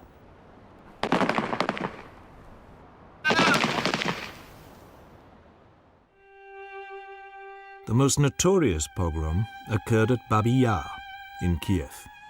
33,000 Jews were shot in cold blood.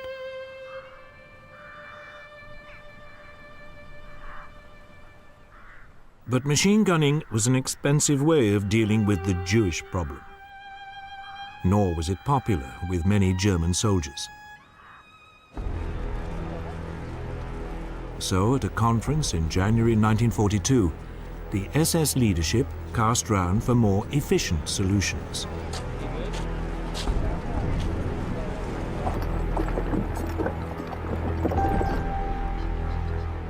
First, it tried using carbon monoxide fumes. But that didn't kill enough people quickly enough. The conference eventually agreed to set up a series of camps where Europe's Jewish population would be systematically exterminated. There would be 6 of these death camps, all in Poland. They were at Majdanek, Sobibor, Treblinka, Chelmno, Belzec, and Birkenau. As the camps were being built, the Jewish ghettos were liquidated. One notorious example was in Warsaw. Here, as the Germans moved into the ghetto to clear it out, the inhabitants fought back.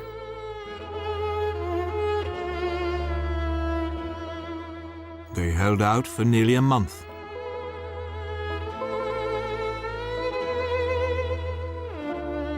"7,000 died in the fighting before they were overwhelmed.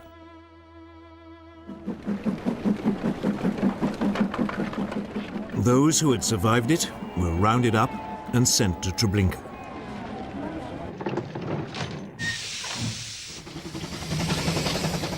Here they entered what was rapidly becoming a highly organized system of slave labor and extermination. New inhabitants arrived at the camps in cattle trucks from all over Europe. At places like Birkenau, the extermination facilities were next to work camps like Auschwitz. At facilities like this, the new arrivals were sorted. Able-bodied men and a few women went to the work camp to be worked to death as slaves. Children, the old, and most of the women went straight to the gas chambers.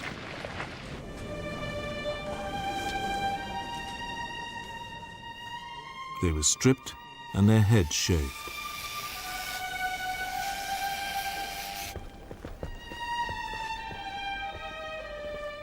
Next, they were herded, up to 2,000 at a time, into sealed rooms disguised as showers.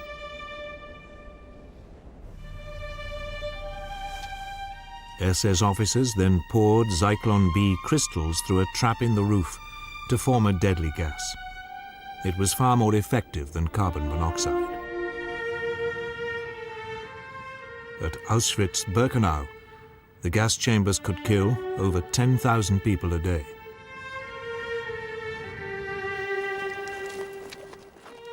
Small groups of prisoners known as Sonderkommandos were used to clear the bodies out of the chambers. Some bodies were burnt in pits, some in crematoria. The camps could also be profitable businesses.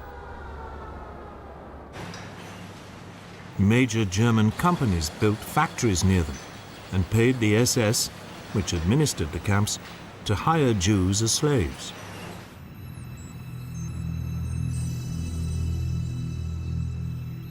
The belongings and hair of those gassed were sold off, their gold teeth melted down and hoarded.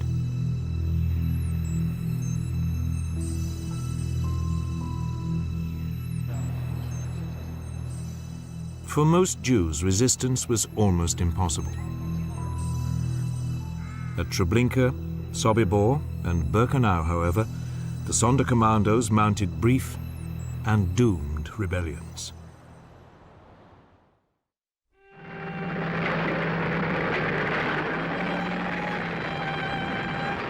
But in July 1944, most of this was still unknown. As news began to seep out of the Russian find at Majdanek, most people simply found it unbelievable. Yet today we know that people in the West, like Churchill, almost certainly knew more than they admitted. During 1943 and 44, several reports reached London about what was going on inside the extermination camps. But nothing was done. Today, it is estimated some 6 million Jews were exterminated in Hitler's camps. What the Allies had never understood, until the war was over, was the vast scale of the Nazi extermination campaign. Nor did they grasp the sheer quantity of resources the Germans were prepared to devote to it when Germany was facing its final days.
By early 1943, the Japanese Empire was at its height.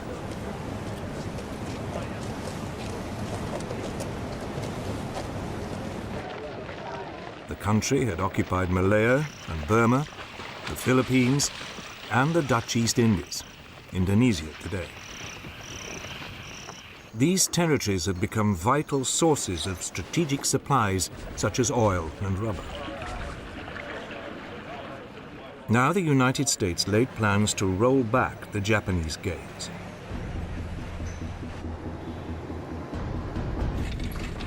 The aim was to cut the country's supply lines by seizing the occupied territories.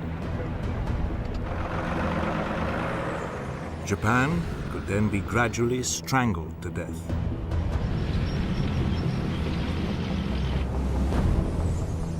But to win in the vast expanse of the Pacific, the US would need to develop new forms of mobile warfare.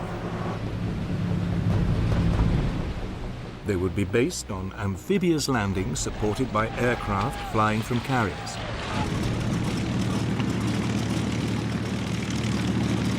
The Japanese, unable to match American firepower, resorted to increasingly desperate measures.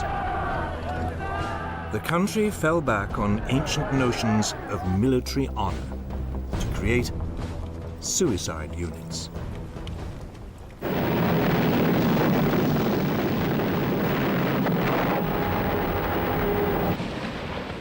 The result would be a terrible loss of life.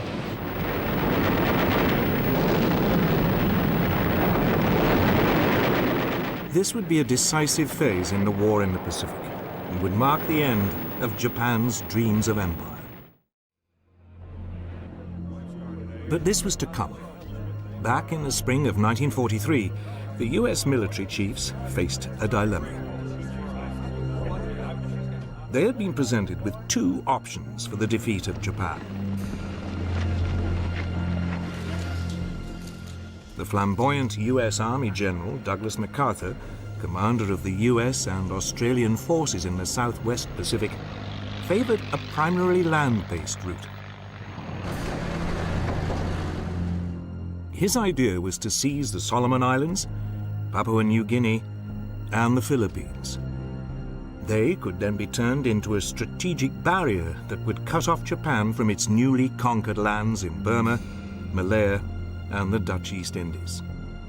Japan would be starved into surrender. Equally importantly, this plan would mean MacArthur could repay a debt.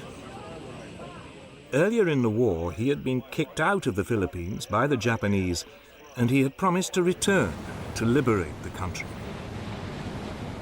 But the US Navy had a different idea. It would bypass the heavily defended Solomon Islands, Papua New Guinea, and the Philippines. Instead, it would seize a string of much smaller islands scattered across the Central Pacific and close to the Japanese homeland. Rather than a barrier, the US would have a series of strategic bases from which to attack Japan's supply lines.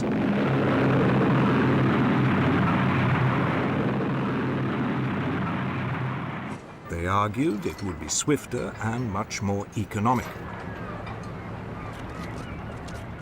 The American military command put off the decision. Both the Army and Navy were told to go ahead.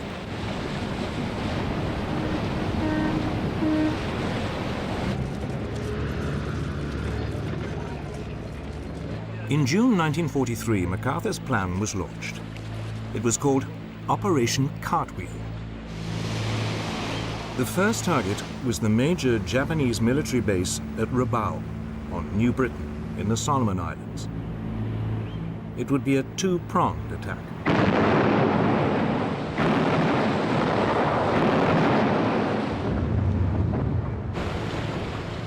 The eastern prong fought its way up through New Georgia and Bougainville.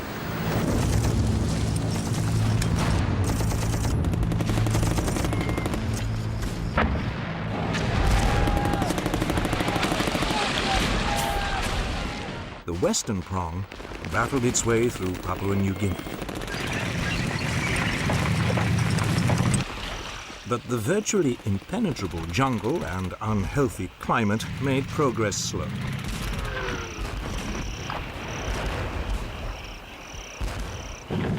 It was nearly 9 months before the pincers met, and the Japanese base at Rabaul was isolated.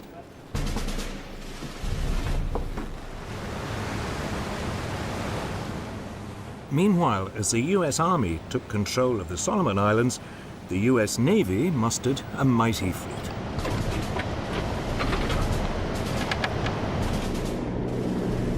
It included the first 4 of the brand new Essex-class aircraft carriers. They were bigger and faster than anything before.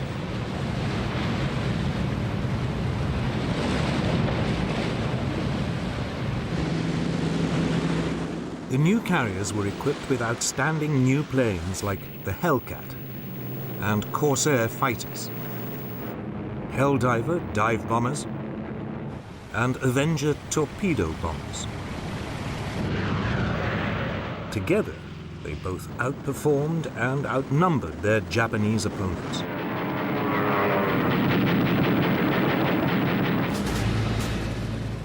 The Navy's first targets were the Japanese garrisons on the coral atolls of Tarawa and Makin in the Gilbert Islands. These were close to some of the most important supply routes across the Pacific.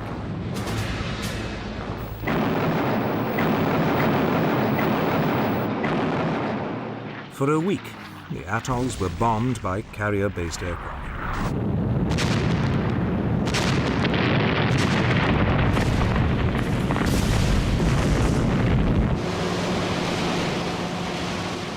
Then, on November the 20th, 1943, there was an amphibious landing.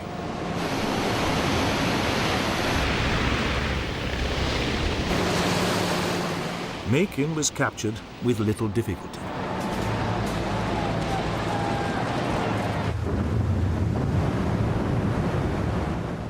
But Tarawa was a different story. Reconnaissance had failed to reveal that the water was too shallow for the landing craft.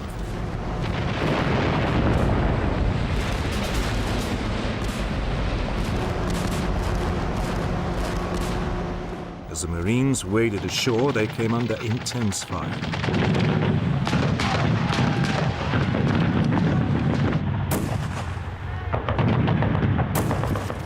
The island was honeycombed with fortified machine gun nests.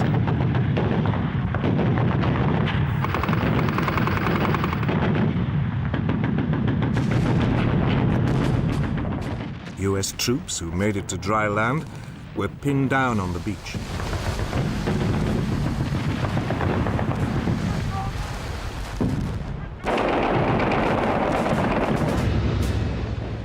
By the end of the day, over 1,500 of the 5,000 US Marines landed had been killed or severely injured.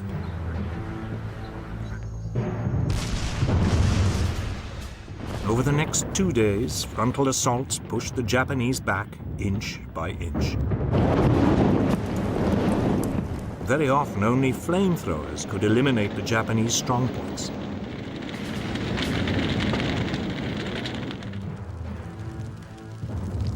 It took 3 days before the last pocket of Japanese resistance was wiped out.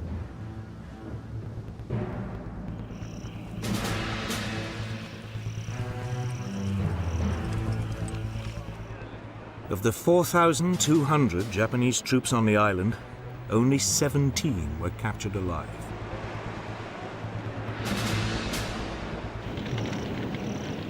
Tarawa was a terrible forerunner of what was to come.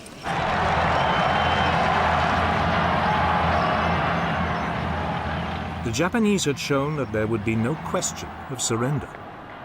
They would fight to the death. It was a grim prospect.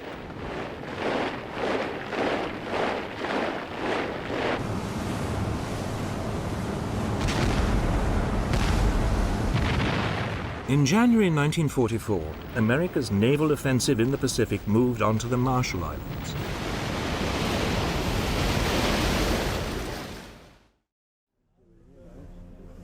Admiral Chester Nimitz, the US naval commander in the Central Pacific, was anxious to avoid another bloodbath.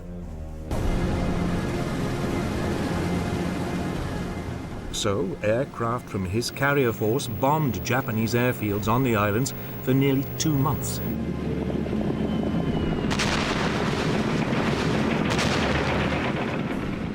Finally, on February the 1st, 1944, he sent in the assault forces.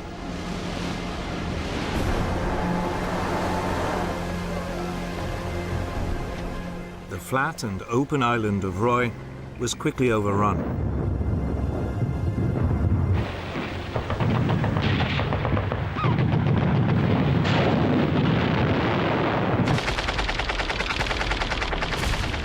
But the islands of Kwajalein and Namur were wooded, and the Japanese resisted fanatically.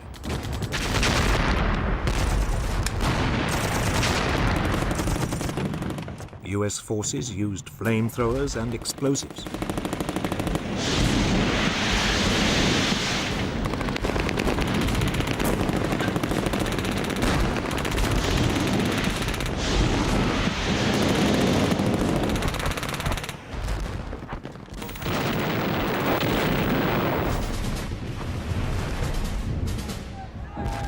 The Japanese responded by launching suicidal banzai charges.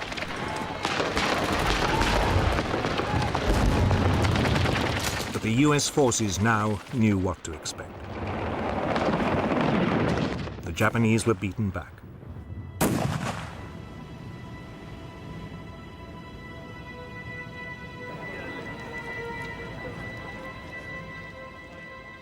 over 8,000 Japanese soldiers died for the loss of less than 400 US lives.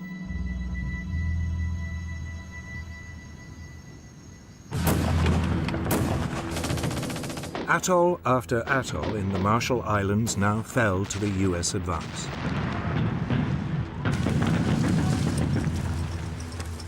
Kwajalein was followed by Atoll.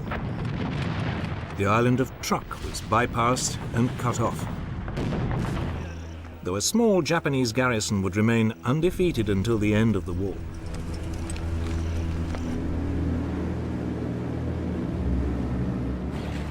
The way was now clear for the next push, 1,000 miles west towards the Mariana Islands.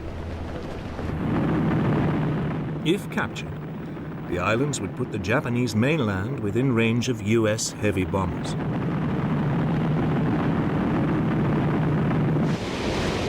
They would also enable America to block Japan's supply lines from Southeast Asia.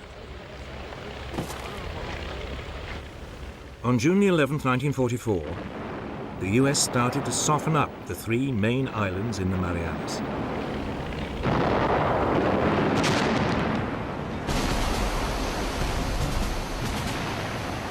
Four days later, Marines stormed the beaches of the northerly island of Saipan.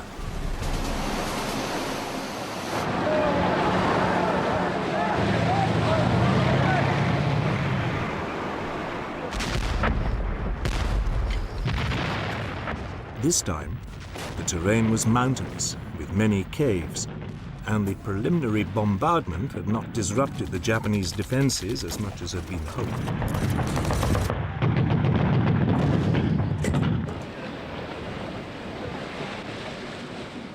Nevertheless, by the end of the day, the American bridgehead was secure.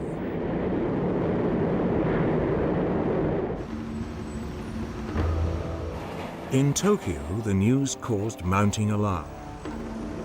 The Japanese High Command now sent a carrier fleet to rescue the situation and save the Marianas.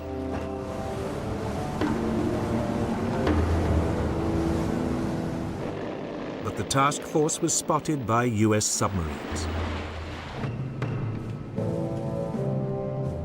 The Americans sent their main carrier force to intercept the Japanese.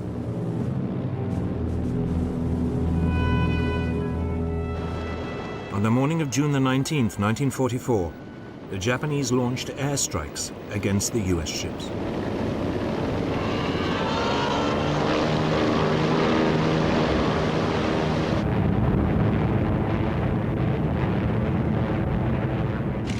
But US radar saw them coming.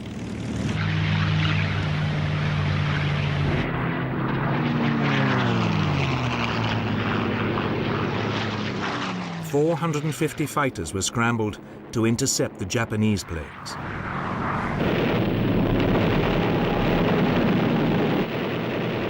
It turned into the largest aircraft carrier battle ever fought.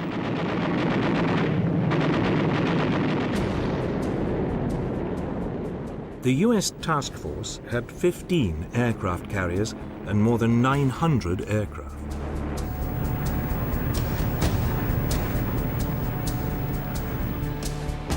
Ranged against it, the Japanese had 9 carriers and nearly 500 aircraft.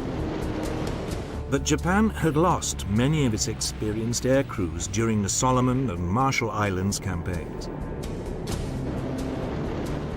Its novice pilots faced battle-hardened US flyers.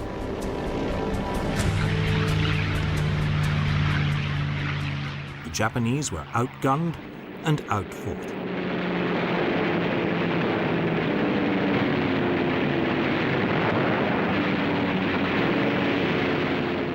It would go down in history as the great Marianas Turkey Shoot.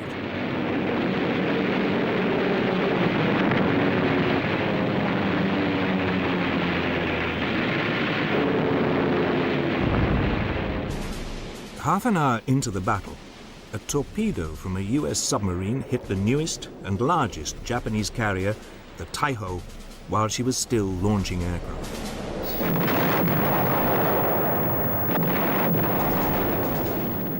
The Battle of the Philippine Sea had claimed its first major victim.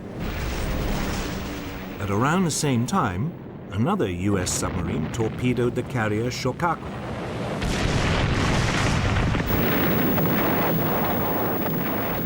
She was completely destroyed. Nevertheless, the Japanese commander decided to continue with the operation, hoping to stop further US landings in the Marianas.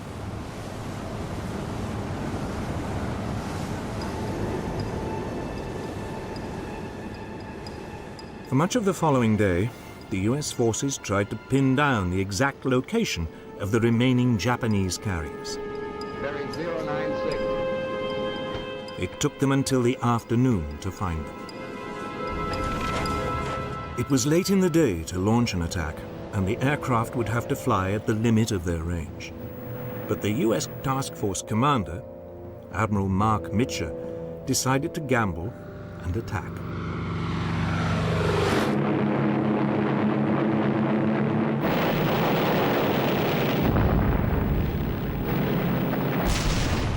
A third Japanese carrier, the Hayo, was hit and sunk. The Japanese had lost over 300 aircraft.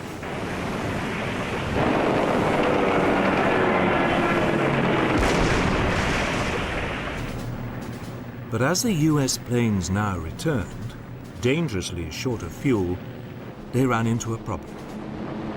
In the gathering darkness, they couldn't find their own carriers. Many ran out of fuel and had to ditch in the sea. Mitcher, in an act of extraordinary courage, ordered his carriers to switch on their lights to guide in the returning aircraft. Fortunately for the Americans, there were no Japanese submarines to see them. Nevertheless, over 80 US planes were lost, either through having to ditch in the sea or through crashing while they landed.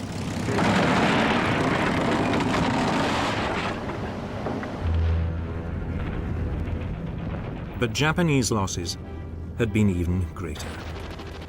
3 carriers and most of the aircraft needed to equip its remaining carrier fleet were gone. From now on, the United States Navy would dominate the Pacific, striking when and where it wanted.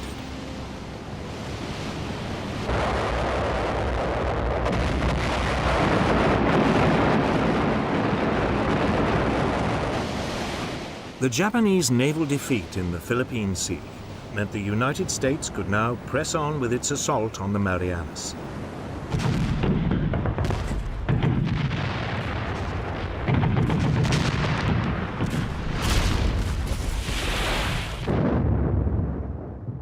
The Japanese forces on Saipan held out for 3 weeks before they were overcome on July the 9th, 1944.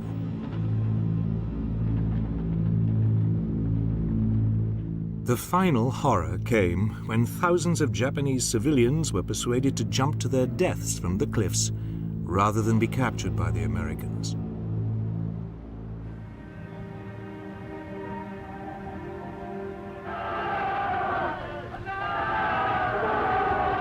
The last Japanese troops then launched their now inevitable suicide charge.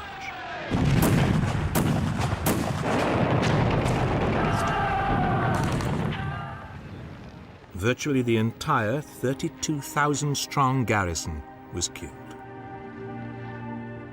Over 3,000 Americans also died.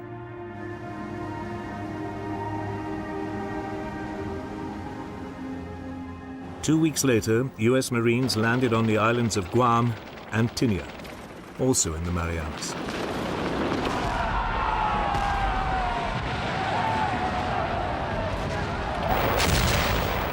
Once again, they faced suicidal Japanese counterattacks.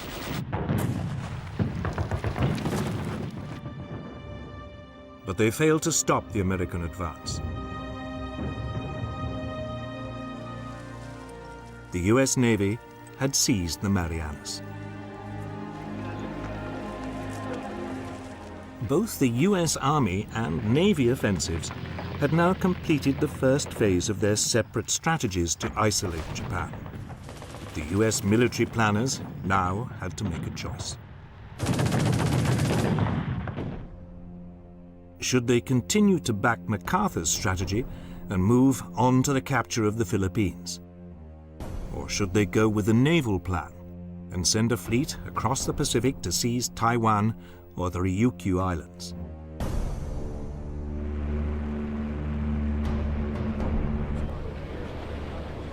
The naval option would isolate Japan without the need for an almost certainly lengthy and bloody operation to take the Philippines.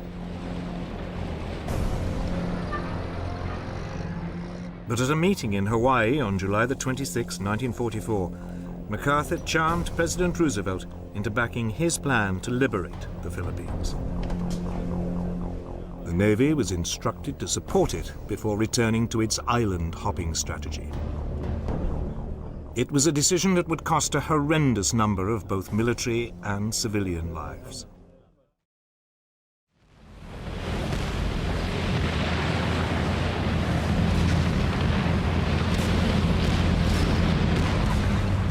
The following month, US forces landed on the Philippine island of Leyte.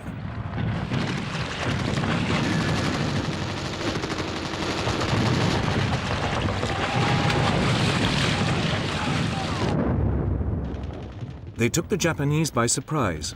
They had expected the first US landing to be on the main island of Luzon.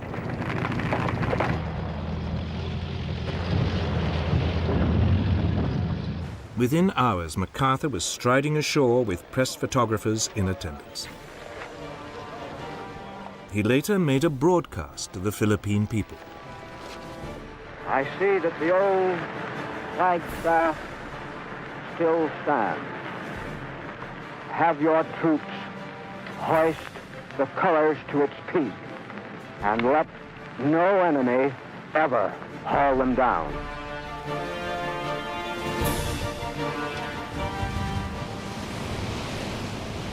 But the Japanese soon recovered and launched an ambitious plan to use the remains of their naval power to counterattack. Operation Show, meaning victory, was typically complex. The main strength of the Japanese fleet was divided into two groups to form a pincer. One pincer would approach through the San Bernardino Straits and attack the US landing from the north. The second would come in through the Surigao Straits and attack from the south. Meanwhile, a decoy group of Japan's last 4 carriers would approach the Philippines from the northeast, hoping to lure away the main US carrier force covering the landing. The northern arm of the Japanese pincer came under air attack almost immediately.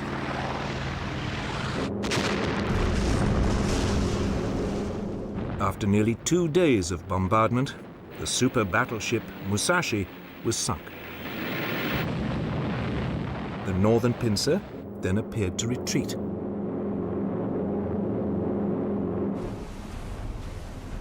It was now that the US commanders got into a muddle.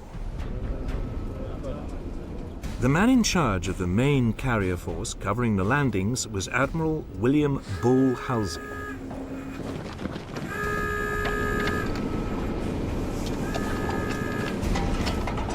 He now got word of the Japanese carriers approaching from the northeast. Halsey, believing the northern pincer was no longer a threat, set off to intercept them. He had fallen for the Japanese decoy.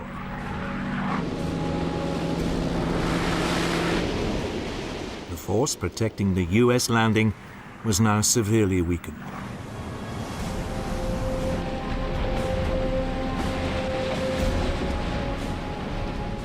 But the commander of this force now inadvertently compounded the problem. Unaware that Halsey had taken off, he sent his battleships to ambush the southern arm of the Japanese pincer. It looked like a spectacular success.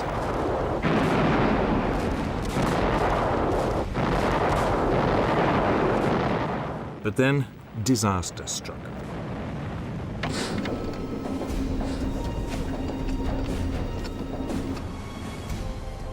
The northern arm of the Japanese pincer had only pretended to retreat. Under cover of darkness, it turned round and headed back. It then attacked the hugely depleted force protecting the US landing. Only a handful of small escort carriers and destroyers faced the Japanese super battleship Yamato and 3 other battleships.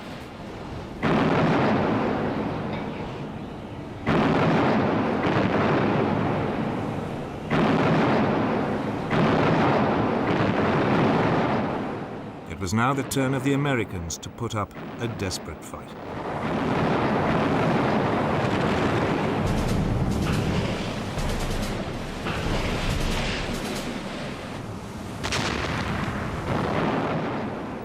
The Japanese tactic had caught the US aircraft unprepared. They were armed with high explosives for land operations rather than armor-piercing bombs for ships.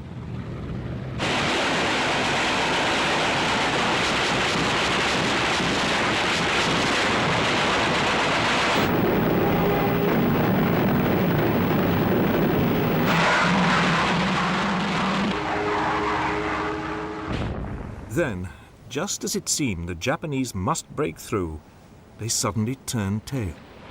Their commander had worried he was sailing into a trap.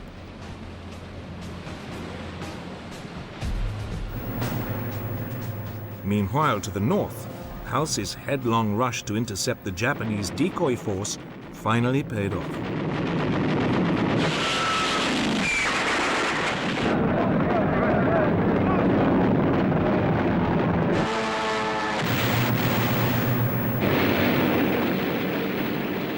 On October the 25th, 1944, all 4 Japanese carriers were sunk.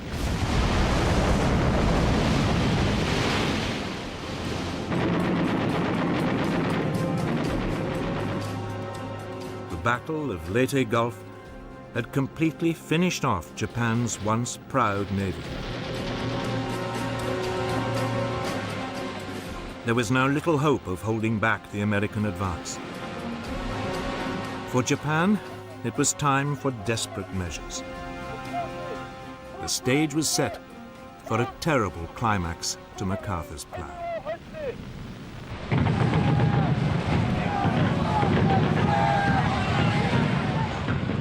By the autumn of 1944, the Allies had isolated the Japanese forces in the Philippines.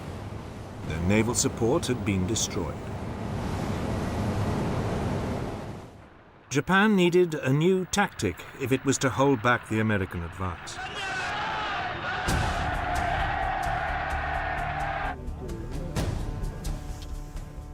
The Japanese commander in the islands called for volunteers to join special units.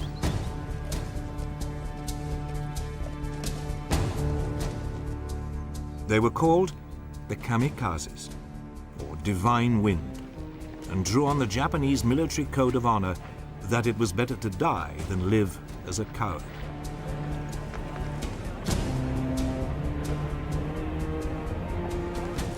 They were suicide units.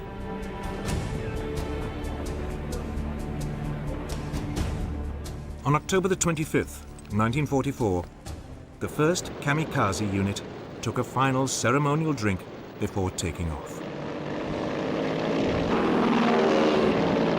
Its target was the US fleet.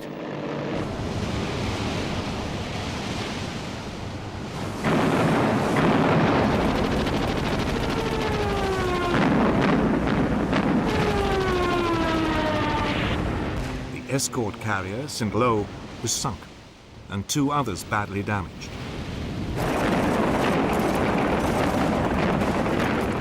Further kamikaze attacks followed.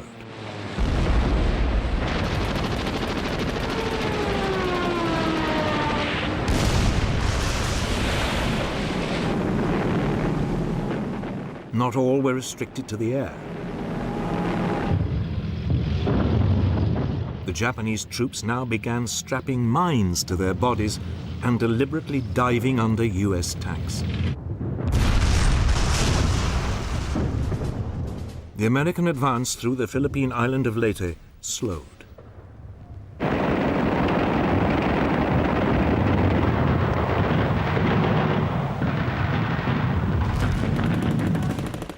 It would take 2 months before the island was finally secured.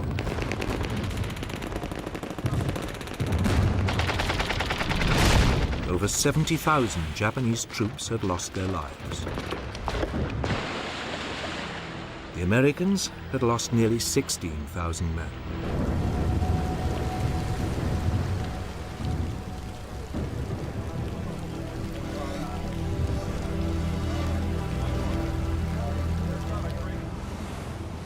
But MacArthur was undaunted. He now moved on to the main Philippine island of Luzon. The defenses were, as usual, softened up by air attacks.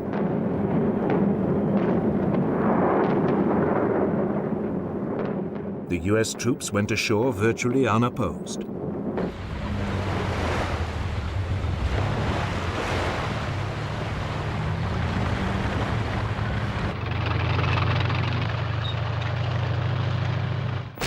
But as they advanced, Japanese resistance stiffened.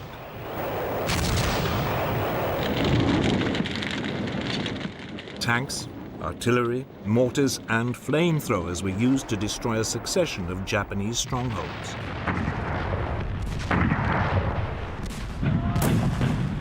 Painfully, the US forces battled forward.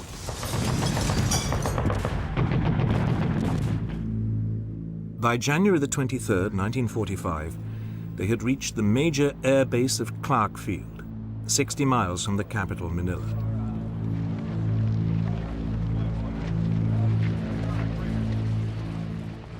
A week later, they were approaching the capital itself.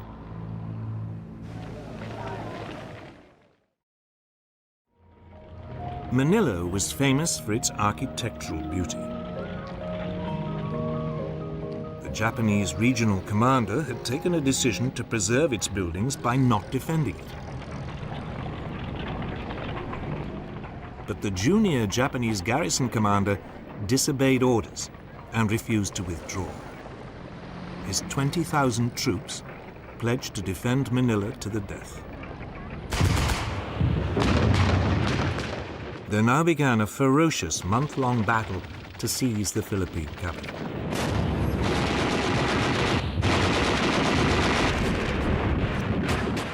The US troops fought their way into the city.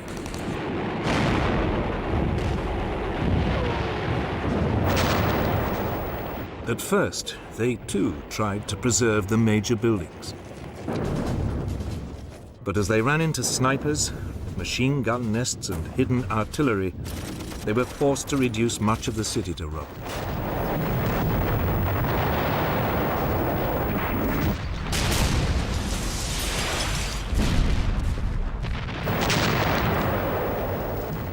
By the end of February, the Japanese defenders had been driven back into the 16th century citadel of Intramuros.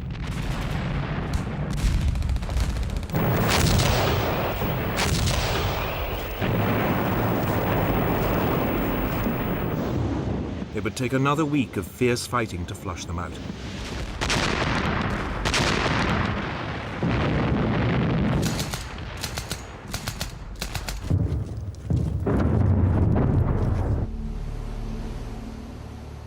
Finally, on April 13th, 1945, US forces mounted an amphibious attack on Manila Bay's last fortification, Fort Drum, the concrete battleship in the harbor.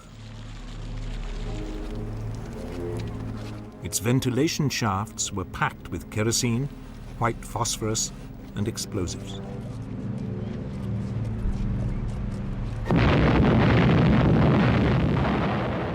None of the defenders survived.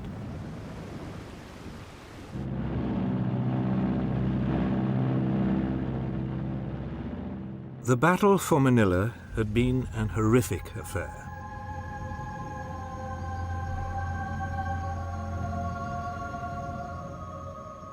Thousands of Japanese and US soldiers had died.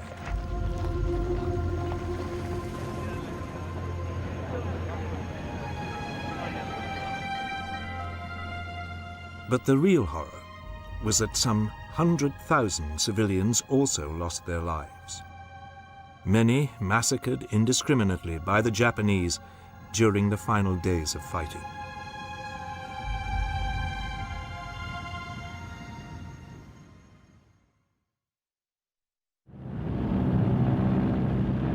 Elsewhere in the Philippines, there were more than 50 US landings on other smaller islands.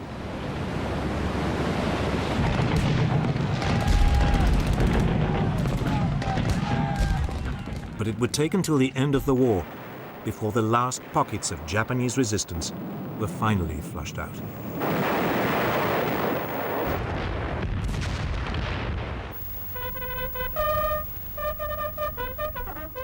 MacArthur's conquest of the Philippines had proved as difficult and costly in lives as his critics had feared.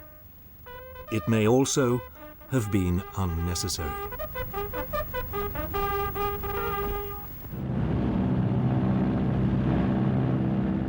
By now, US submarines had virtually cut off Japan from its supply lines, and the Navy was closing in on the homeland itself. The Japanese merchant fleet was particularly vulnerable.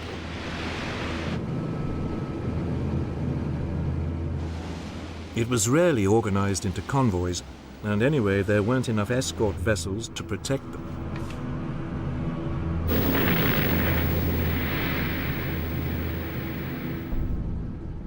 By the end of 1944, so many Japanese merchant ships had been sunk, the US Navy was having problems finding new targets. US submarines now moved in ever closer to the shores of the Japanese home islands. Japan was being starved of fuel, food, and raw materials.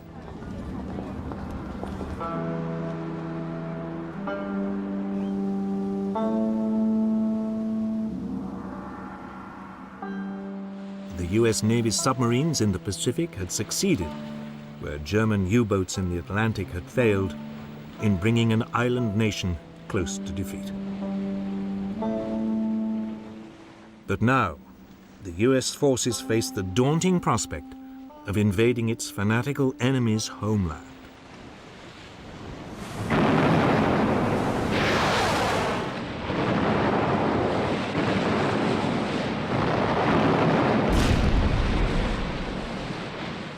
By spring 1945, US forces were closing in on Japan from the south and east.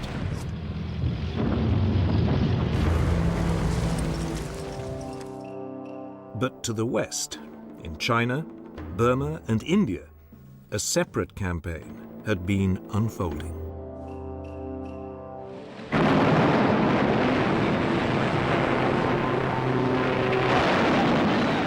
Japan had invaded China in 1937.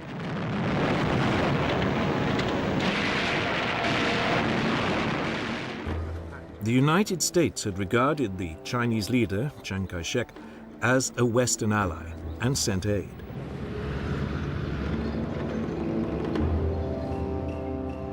Much of it went in through British-controlled Burma along the so-called Burma Road over the mountains to southern China.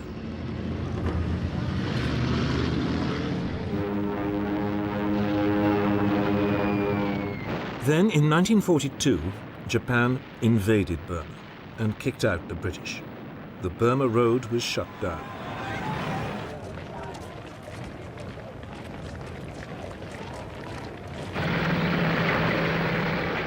Six months later, Britain launched the first of a series of attacks to retake Burma and reopen the road. The first, in late 1942, advanced down the Burmese coast from India. But the Japanese crushed it.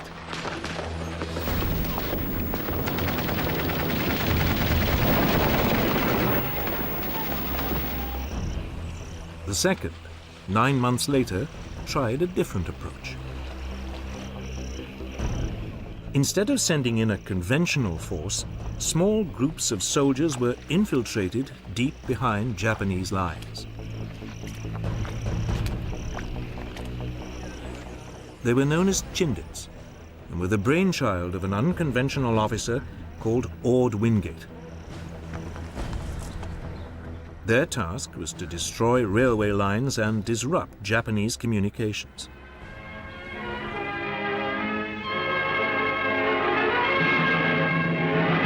Chindits, that's the name for the guardian statues which stand at the steps of Burmese pagodas.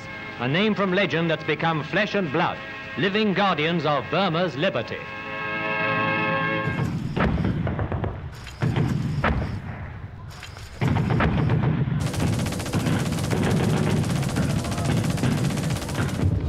But the Japanese soon began to hunt them down.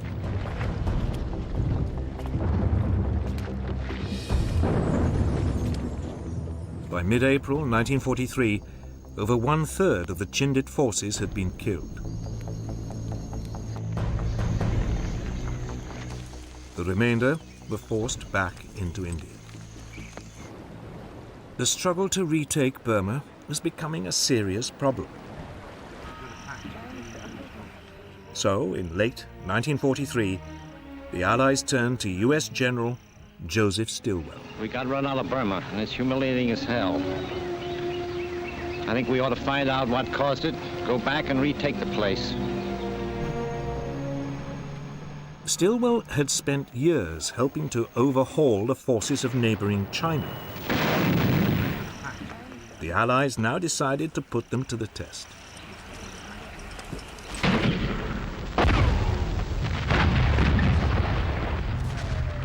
Stilwell's Chinese soldiers, reinforced by an elite US group of jungle fighters known as Merrill's Marauders, would be sent into Burma.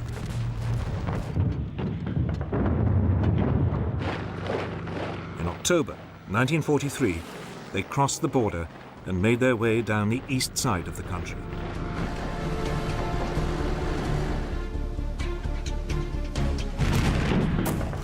Meanwhile, the British India Army launched a diversionary strike along the Burmese coast.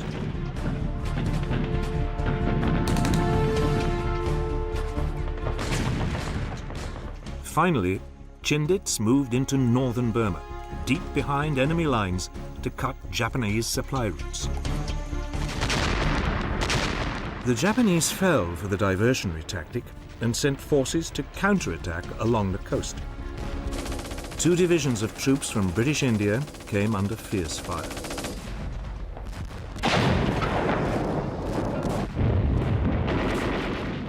But the Allied forces stood their ground.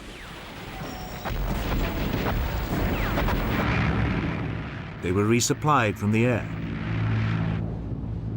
They could now fight back, and 2 weeks later, the Japanese withdrew.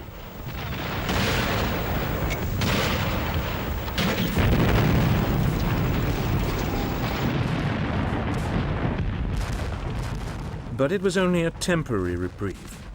The Japanese launched a counter-offensive of their own.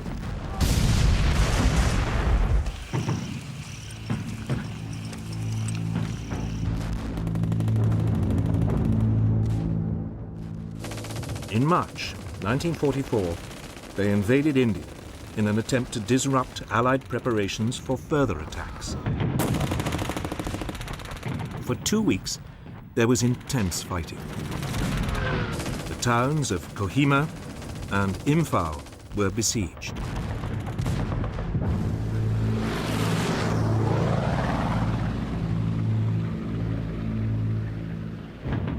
But there was stiff resistance, and the Japanese were finally forced to withdraw.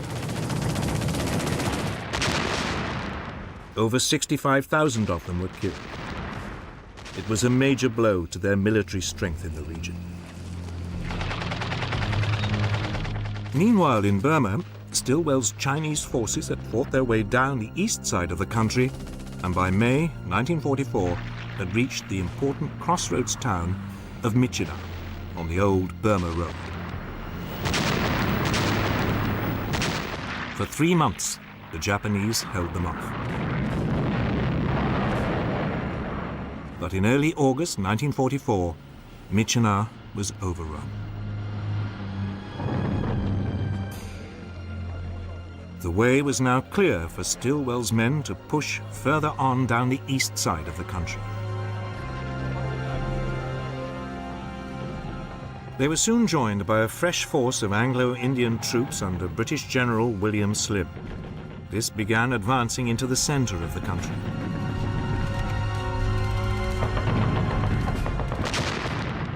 In early March 1945, Slim's forces took the important communications center of Mektila. Soon afterwards, they seized Mandalay.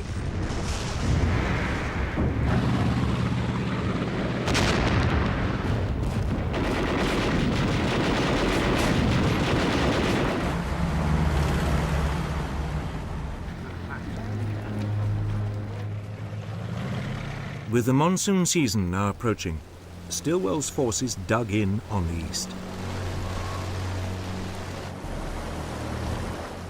But Slim's forces pushed on towards the Burmese capital of Rangoon. They were slowed down by the rain.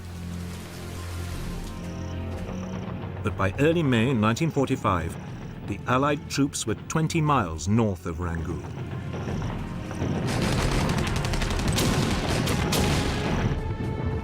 Allied reinforcements were now sent in from the south to support them. Gurkhas parachuted into the Irrawaddy Delta. An Indian division came in by sea.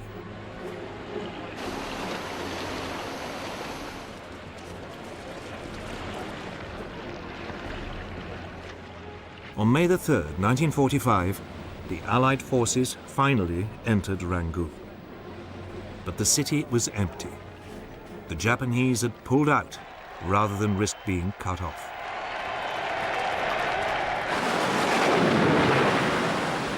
The monsoon was now in full flow.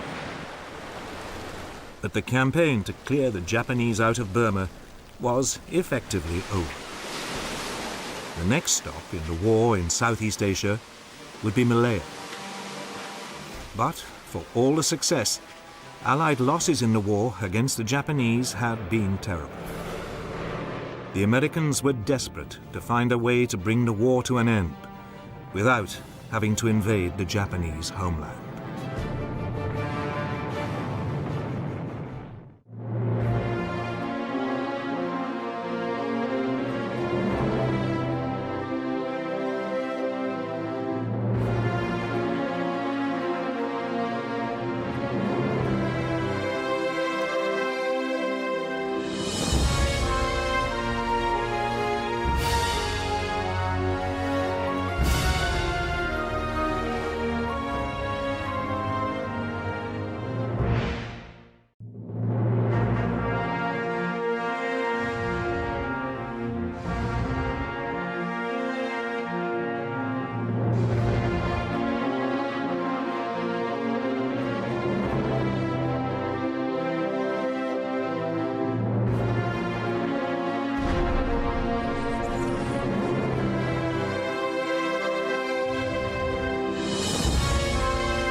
By early 1945, Hitler's Third Reich was entering its death throes.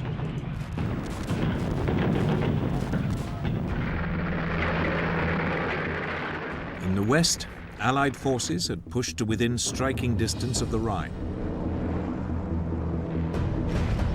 In the east, the Red Army was crossing the Polish border into Germany.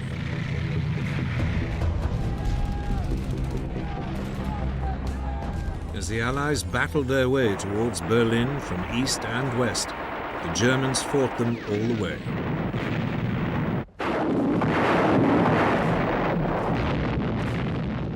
But it was a hopeless task. By May 1945, Hitler would be dead and Germany finally defeated.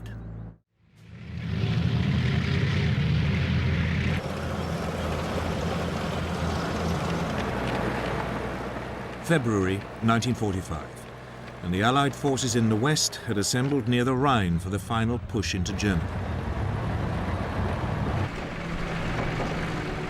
In the north were the massed ranks of Field Marshal Bernard Montgomery's 21st Army Group.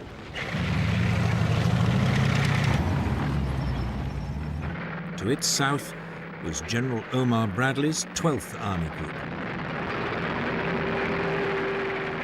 It included the US 3rd Army, commanded by General George Patton.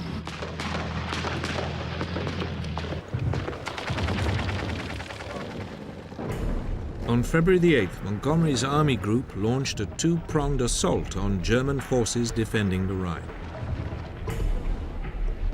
The northern prong had to fight its way through the wooded countryside.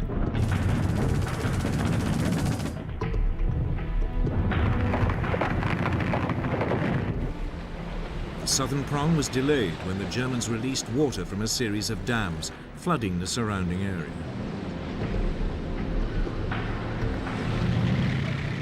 It would be over 2 weeks before the two prongs met up on the west bank of the Rhine. By early March 1945, Montgomery's forces were in control of some 60 miles of the west bank of the river. The next task was to cross it.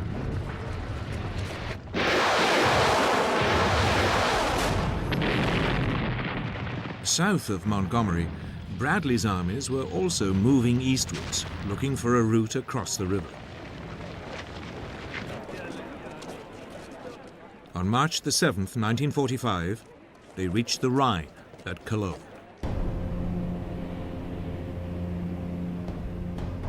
But Hitler had ordered all the bridges to be destroyed.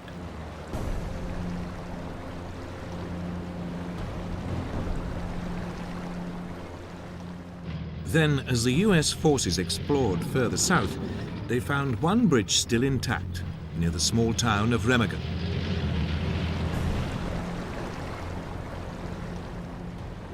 They made a dash for it, brushing aside German resistance.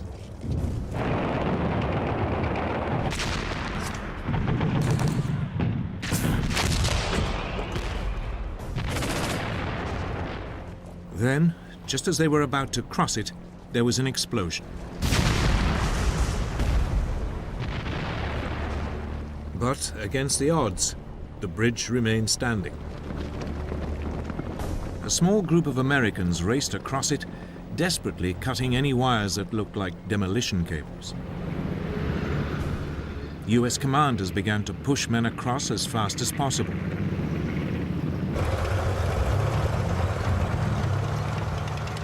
The Allies had at last penetrated the German heartland.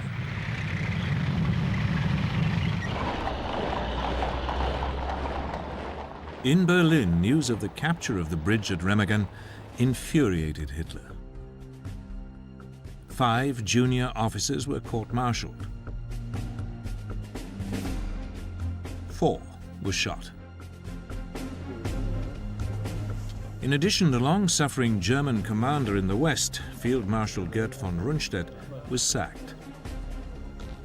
It was the second time it had happened to him in less than a year. He was replaced by veteran commander Field Marshal Albert Kesselring, who'd been in overall charge in North Africa and Italy.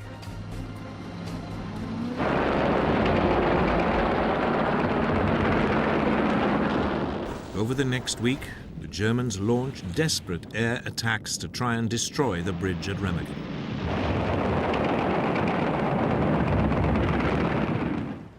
None of them succeeded. Then, suddenly, on March the 17th, while combat engineers were repairing it, the bridge unexpectedly collapsed.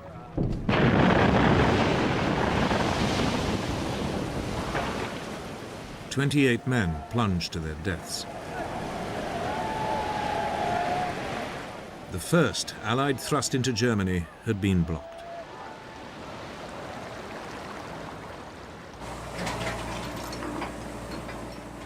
Meanwhile, further north, Montgomery was preparing the first full-scale Allied crossing of the Rhine.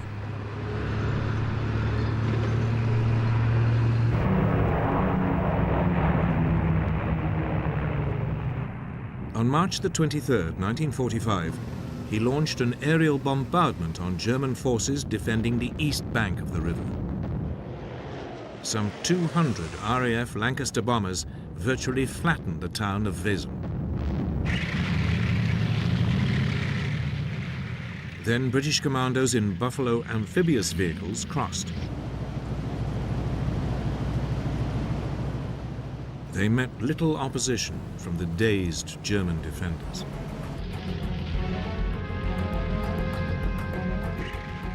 Other divisions followed.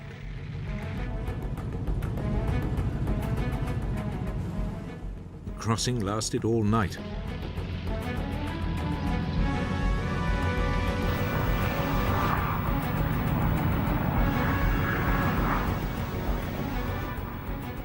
The following day, in the largest airborne operation of the war, 17,000 men of British 6th and US 17th Airborne Divisions were dropped to seize key positions east of the river.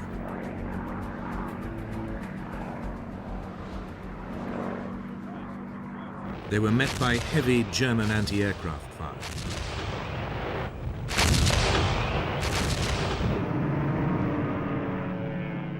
A newsreel report told the story. In a short time, hundreds of gliders make their hazardous landings, their men beginning the fight as soon as they land.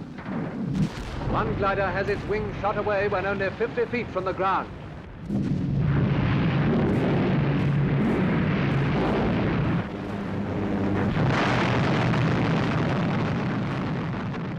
More than half the gliders were destroyed or damaged before landing. But within hours, the paratroopers linked up with Montgomery's land forces and the Allied bridgehead was secured. It should have been, for the ferociously competitive Montgomery, a moment of glory. But he'd been upstaged. The night before, his great rival, General Patton, had unexpectedly crossed the Rhine near Oppenheim and had already entered Germany.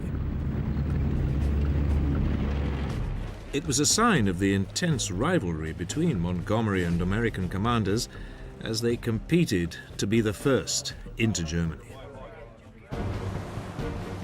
Over the next few days, there were more Allied crossings.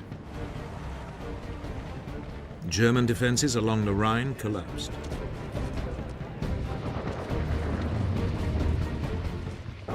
In the north, Montgomery now pushed deeper into Germany, towards Munster.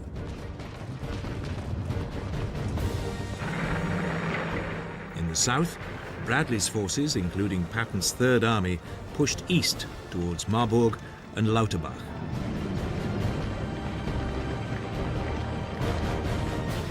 The major German city of Frankfurt am Main was circled and bypassed.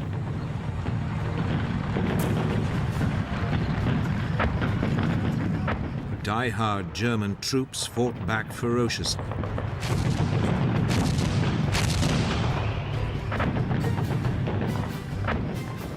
But by now there was no question that the Germans were finished. The only issue was when they would realize it.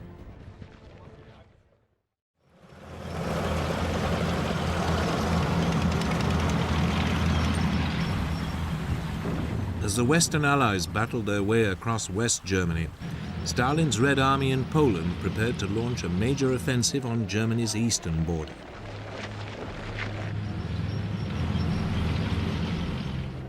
Hitler's forces in the region were poorly equipped and ill-prepared to repel an attack.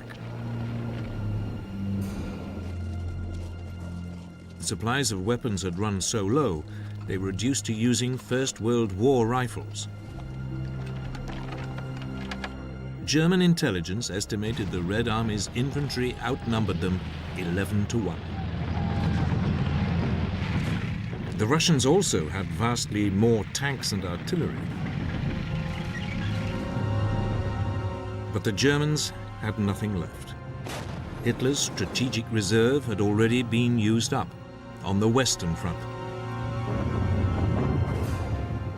On January the 12th, 1945, the Russian offensive began with the usual artillery barrage.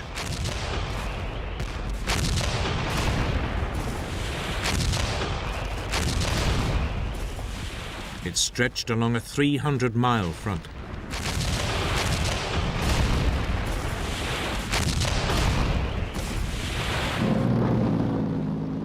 A week later, the Red Army drove into the devastated remains of Warsaw.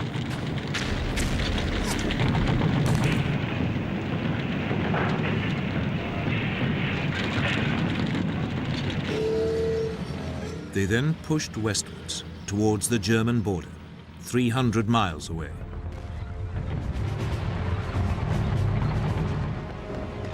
To the south, a second Soviet force took the Polish town of Krakow on January the 18th.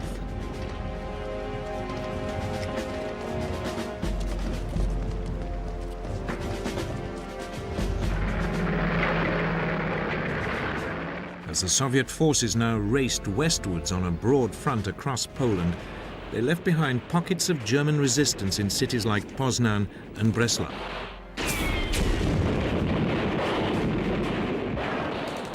These would later be mopped up.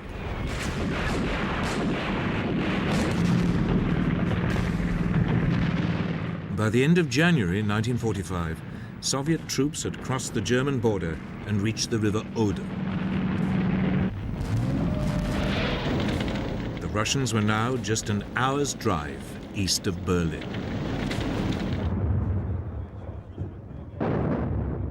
For the veteran Russian commander Georgy Zhukov, it had been a triumph. He had traveled 300 miles in just 14 days. It was one of the fastest and longest blitzkrieg advances in military history.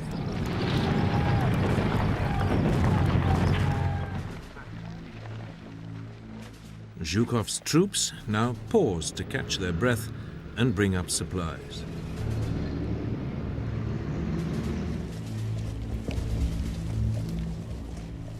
They were soon joined by a second group of Soviet armies that dug in to their south on the river Neisse.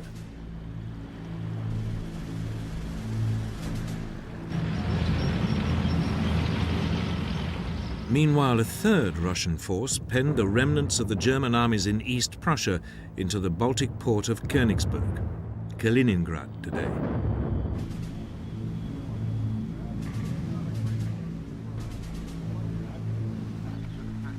Hitler had appointed the SS chief Heinrich Himmler to command his forces in the neighboring region.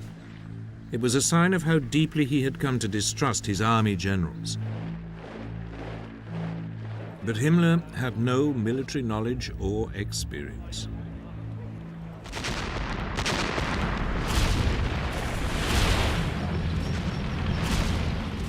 During February 1945, troops under Himmler's command were torn apart by Russian forces moving west.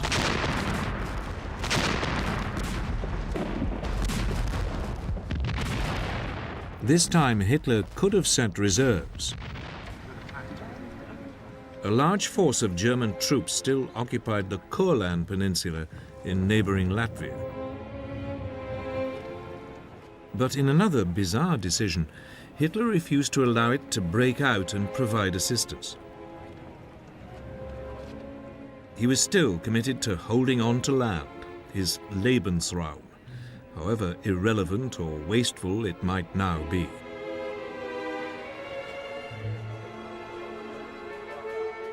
It meant some 200,000 German troops spent the final months of the war doing nothing.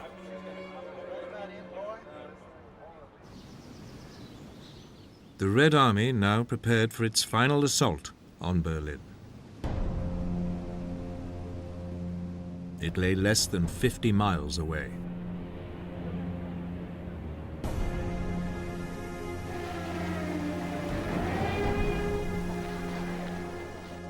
In Germany, the imminent Soviet invasion caused mass panic among the civilian population. The Russians had seen firsthand the horrors perpetrated by the Germans in the Soviet Union. They'd witnessed whole towns and villages destroyed, their inhabitants massacred. They were now very clearly looking for revenge. There were horrific tales of Russian rape, murder, and pillage. In snow and bitter sub-zero temperatures, more than 5 million German civilians on the Eastern Front fled their homes and flooded west to seek refuge. 2 million people were evacuated by sea from German-held ports along the Baltic coast.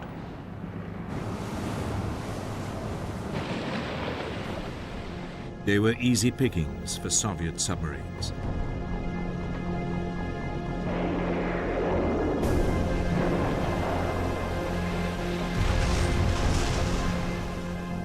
"24 German passenger ships were torpedoed.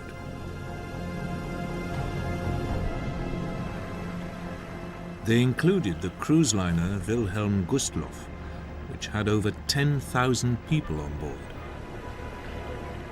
Barely 1,000 survived, the worst loss of life ever in a single incident at sea.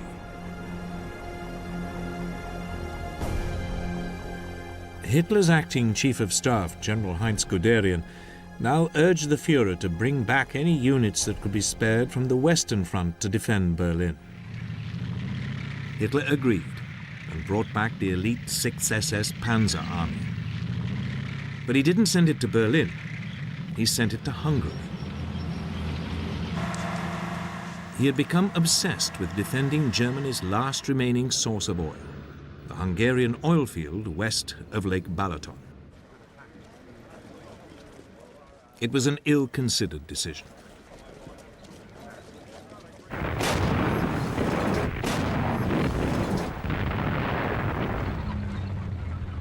In Hungary, the panzers were hopelessly outnumbered by the Russians.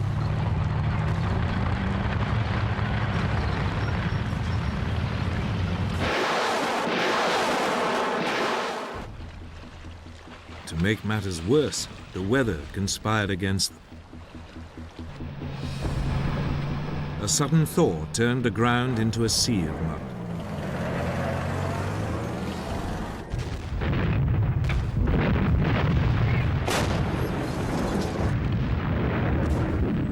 For several days, the panzers struggled to hold back the advancing Russians.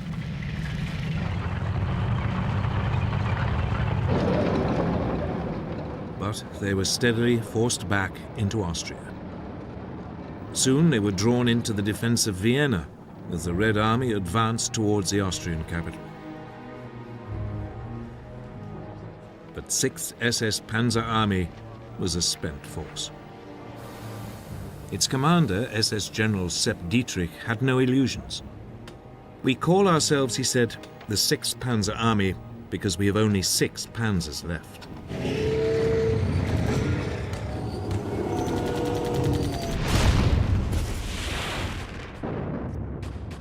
On April the 10th, the Red Army swept them aside and took Vienna. As they did so, the question now became, who would be the first to reach Berlin? Would it be the Red Army or the Western Allies? The race for Berlin had become not just a military, but a political issue.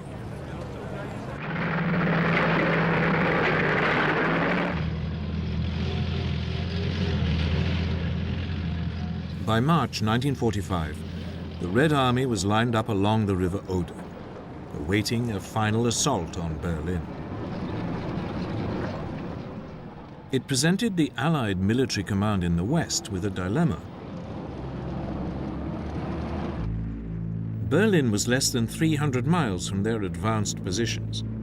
Most Allied commanders wanted to race to the city to beat the Russians. But at a conference a month earlier in the Black Sea port of Yalta, the Allied leaders had divided up Germany into zones of influence. Berlin was firmly inside the Russian zone. So Eisenhower was instructed to tell his commanders to ignore Berlin and spread out to take the rest of the country.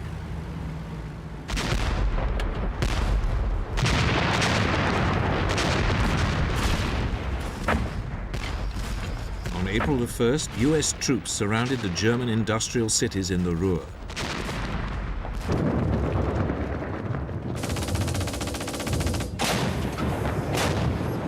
German soldiers occupying the area put up a stiff resistance.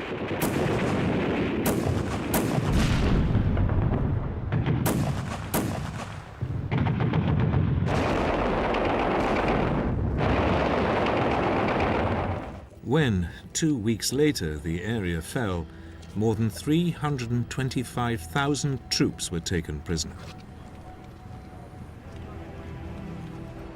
It was one of the largest number of German prisoners taken in the war so far.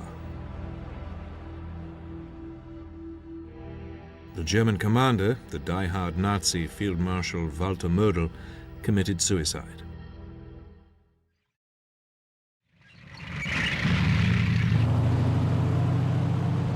Elsewhere in the country, resistance was more patchy, and General Bradley's armies stormed across Germany.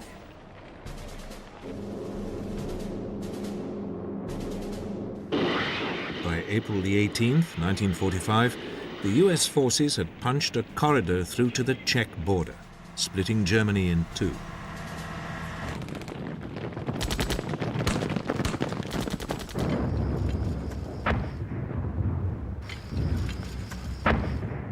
Meanwhile, north of the Ruhr, Montgomery's Canadian First Army began the liberation of Holland.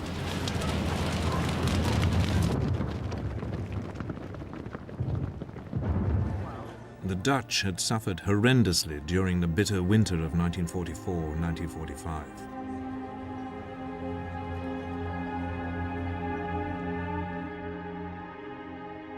The German occupying force had deliberately taken supplies of food and fuel from the country to use elsewhere.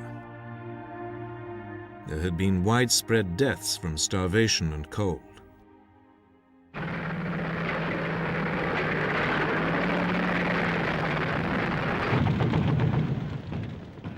The Dutch town of Arnhem was seized on April the 15th, 1945. Progress was rapid, and on the following day the Canadians had liberated Groningen, close to the Dutch north coast.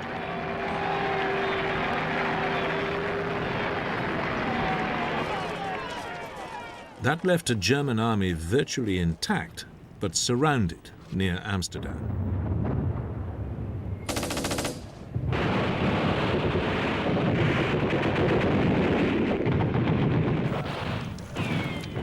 Soon afterwards, a ceasefire was negotiated.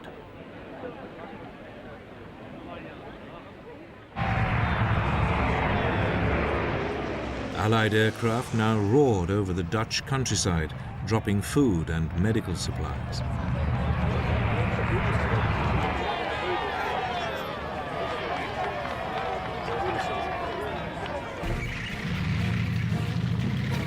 At the same time, the British Second Army, also under Montgomery's command, pushed fast across the North German plain. Osnabrück fell on April the 4th. The British were soon at the German port of Bremen. Here there was fierce German resistance.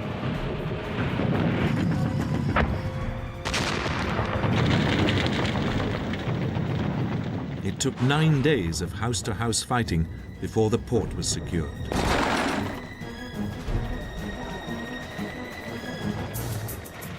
Two days later, Montgomery's British forces reached the Elbe at Lauenburg.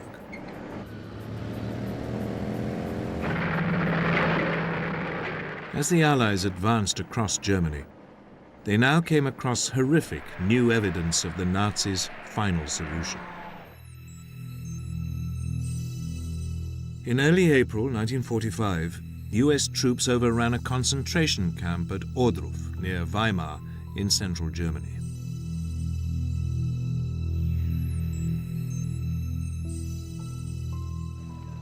A visibly shocked General Eisenhower paid a visit.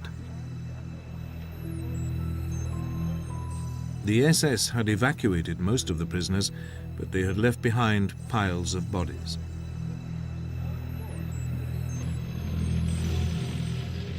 8 days later, British troops overran another concentration camp at Belsen, north of Hanover. Here they discovered over 70,000 prisoners.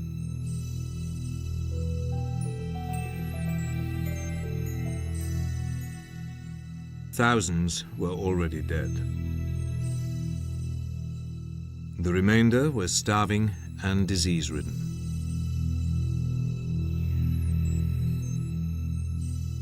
A radio broadcast by the BBC correspondent Richard Dimbleby gave the horrific details. I passed through the barrier and found myself in the world of a nightmare. The living lay with their heads against the corpses, and around them moved the awful ghostly procession of emaciated, aimless people, with nothing to do and no hope of life, unable to move out of your way, unable to look at the terrible sights around them. It was as though they were waiting their turn. This is what the Germans did. Let there be no mistake about it, did deliberately and slowly.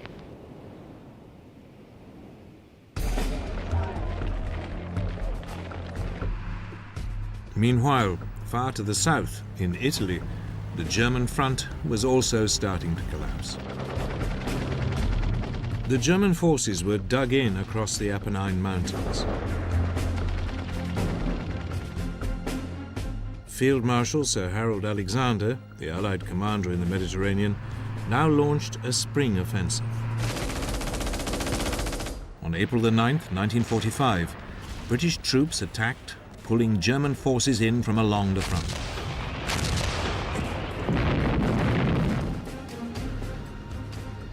Five days later, US troops also moved forward and swiftly reached the south bank of the River Po. The Germans retreated to the north bank. But Hitler's commander in Italy, General Heinrich von Wietinghoff, had no illusions that he could hold back the Allied advance for long. So he now made approaches to the Allies and on April the 29th surrendered unconditionally. It would take effect from May the 2nd, 1945. This was the first formal surrender of German forces anywhere in Europe.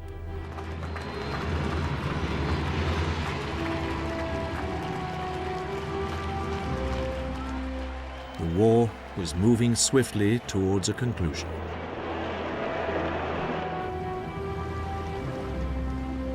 Back in Germany, American and Russian forces had by now met up on the Elbe near Leipzig.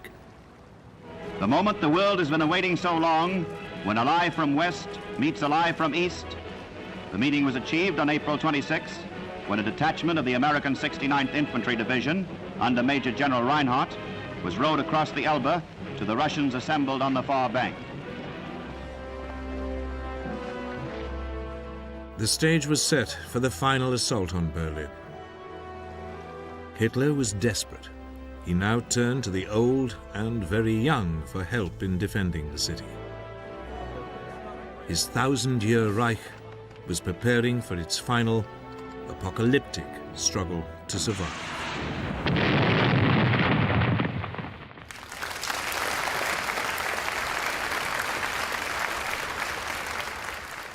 On April the 1st, 1945, Joseph Stalin summoned his top commanders to Moscow to receive their orders for the capture of Berlin.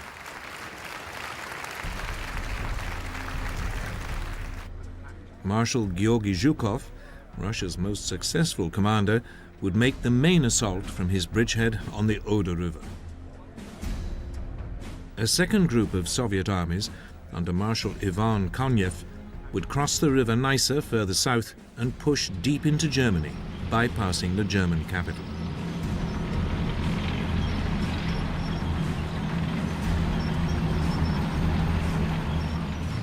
Between them, they represented a massive Soviet force of over 2.5 million men. They were equipped with 6,000 tanks and self-propelled guns and 40,000 guns, mortars, and rocket launchers. But the Germans were never going to make it easy. The city was defended by about 1 million troops. Many were dug into strong defensive positions, particularly along the Silo Heights, a steep escarpment rising out of the Oder Valley and slap in front of Zhukov's point of assault. The defenders were a mixed bunch of combat veterans, SS fanatics, and inexperienced conscripts, some as young as 14, as well as elderly members of the Volkssturm, or People's Army.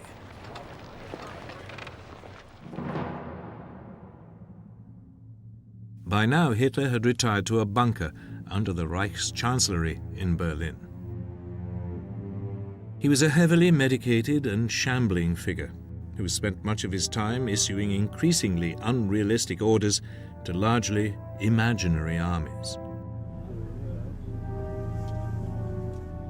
His public appearances were becoming ever more rare. But in early March, he was persuaded to visit some of the troops preparing to defend the Oder Line.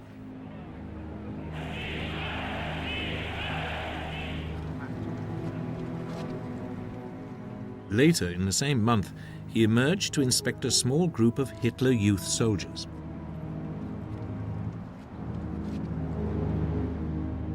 It was his last ever appearance before the cameras.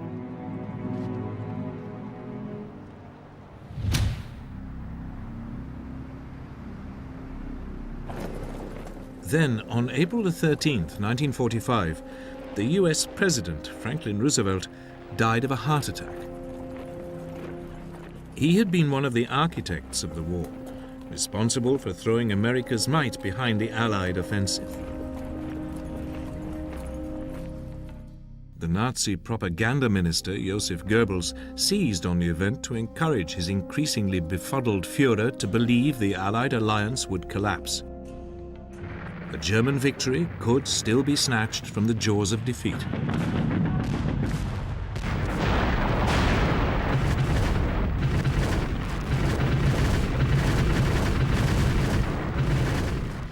But any illusions were rapidly dispelled.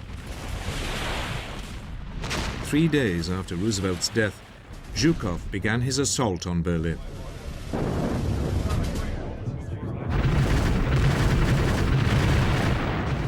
He had one gun for every 13 feet of the front. But the German defense had anticipated it and pulled back to avoid the bombardment. As a result, when Zhukov's infantry advanced, they met unexpectedly heavy resistance.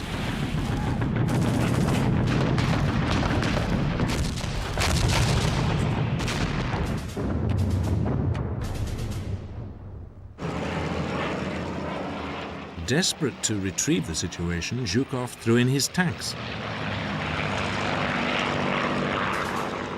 But they too were soon bogged down.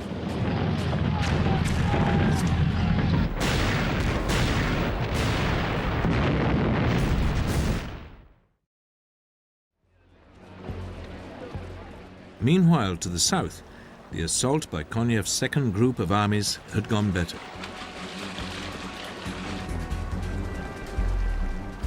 His troops had crossed the Neisse River and were well on their way to the next obstacle, the River Spree.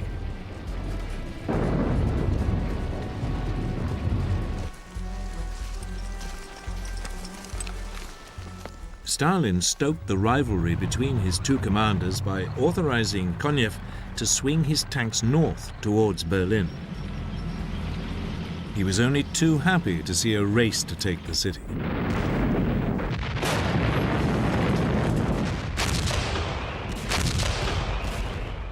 After 3 days of savage fighting, Zhukov's troops managed to enter the eastern suburbs of Berlin. At the same time, Konev was approaching the city from the south. There was desperate German resistance.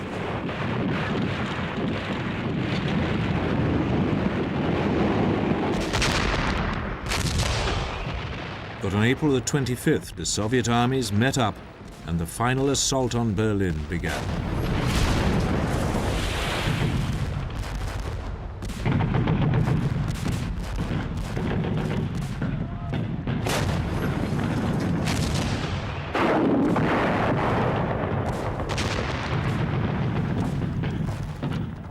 As the fighting moved on from district to district, civilians began to emerge from the cellars. But the Russians took little notice of the flags of surrender.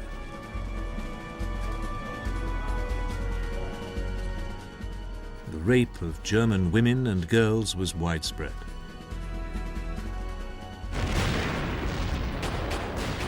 After 3 more days of fighting, the city's remaining defenders were pinned down in a narrow strip of central Berlin less than 2 miles wide.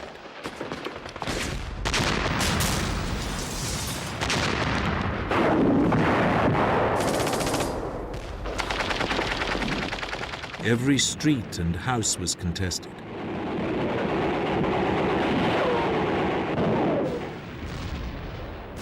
Then, on the morning of April the 30th, Soviet troops began an assault on the Reichstag, the German parliament building.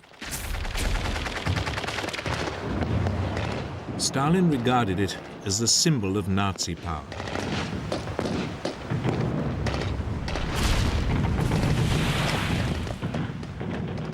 They were stopped by heavy fire.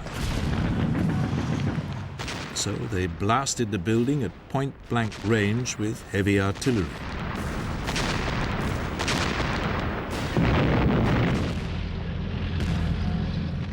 That evening, the Russians stormed it.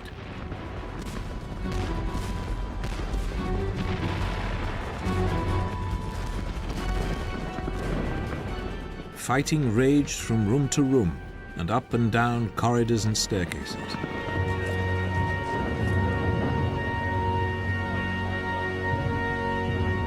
It would take 4 hours before the red flag could be hoisted on one of the towers.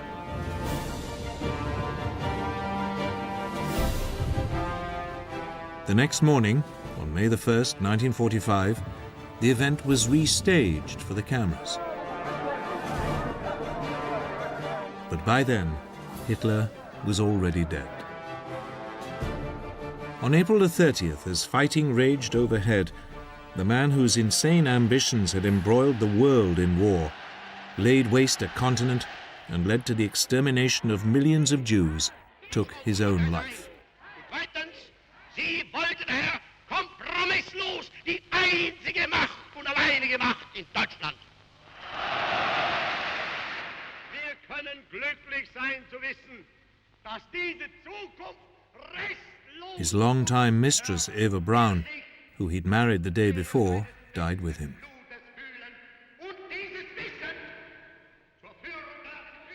Their partially burned bodies were buried in the garden of the Reichschancellery.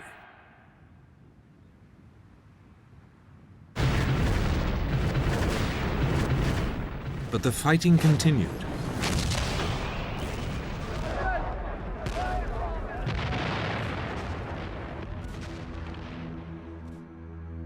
Hitler had appointed Grand Admiral Karl Dönitz his successor, and for the next few days the new leadership attempted to salvage something from its nation's cataclysmic defeat.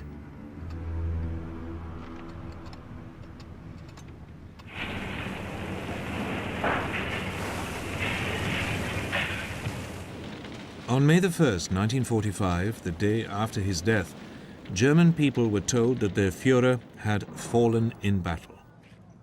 But they were told to continue the fight against the Bolshevik menace.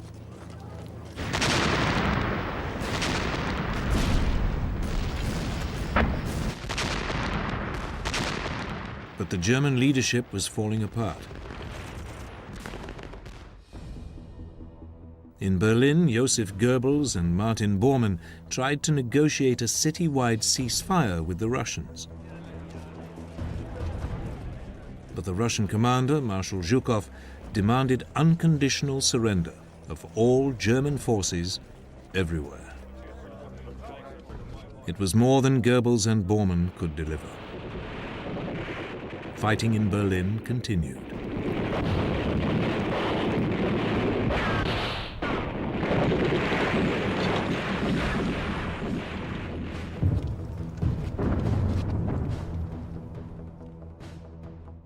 Later that evening, Goebbels and his wife killed their 6 children and then committed suicide themselves. That same night, Bormann disappeared. Eventually, in the 1990s, DNA testing confirmed that a body found in Berlin was his.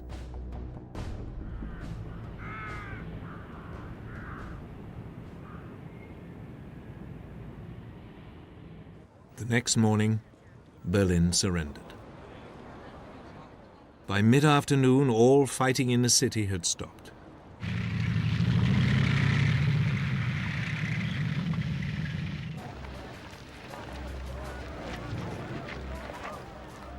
Across the country, the pace of the German surrender now gathered momentum.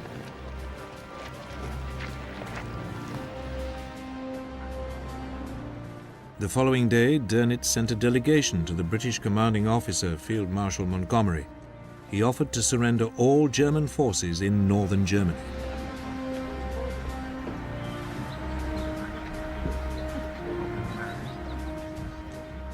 Montgomery sent a reply saying he didn't have the authority to accept a surrender on behalf of the Americans or the Russians. He could only accept the surrender of those troops fighting him. Dönitz had no choice but to agree to Montgomery's terms. But that left Germany still fighting in the rest of the country.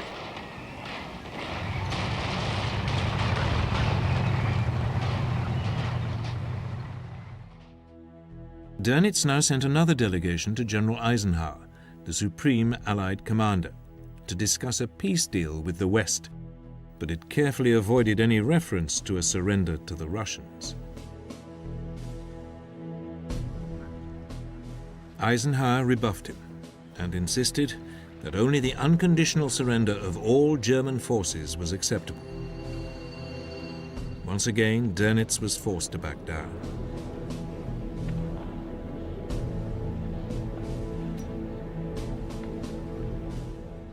At 2:41 in the morning of May the 7th, 1945, at Eisenhower's headquarters in France, General Alfred Jodl, Hitler's chief of operations throughout the 6 years of war, signed a document of unconditional surrender.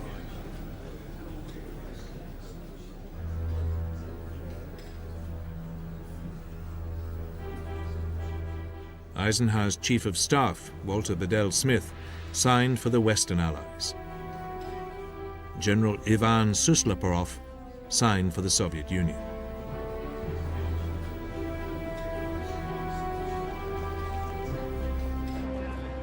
The only member of the Allies' side not happy with the arrangement was Stalin.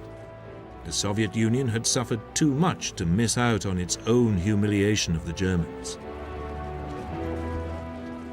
So Stalin countermanded Suslopurov and declared Russia would only accept a surrender in Berlin.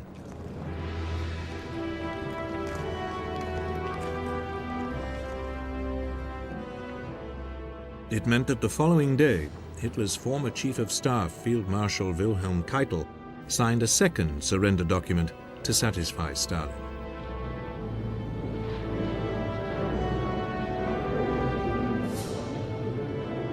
Marshal Zhukov signed for the Soviet Union, with Air Chief Marshal Sir Arthur Tedder signing on behalf of the Western Allies.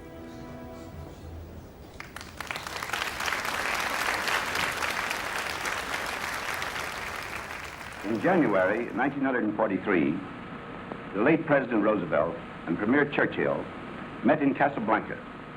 There they pronounced the formula of unconditional surrender for the Axis powers. In Europe, that formula has now been fulfilled.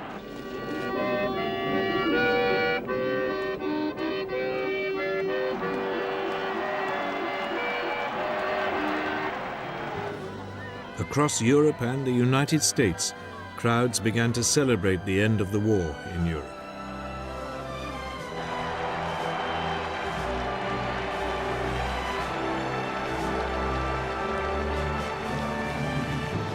From now on, the day after the German surrender, May the 8th, would be known as VE Day, Victory in Europe.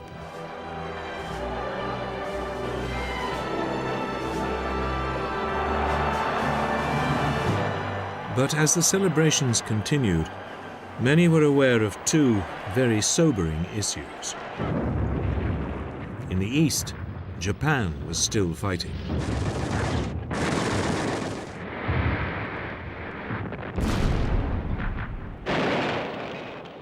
And in Europe, the continent lay in ruins, and huge problems needed to be solved.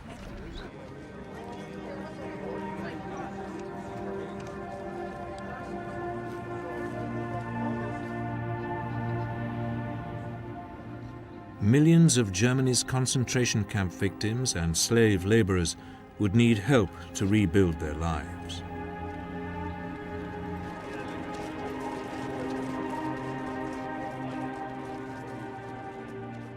Millions of captured German fighting men had to be screened before being allowed to go home to identify and arrest major war criminals.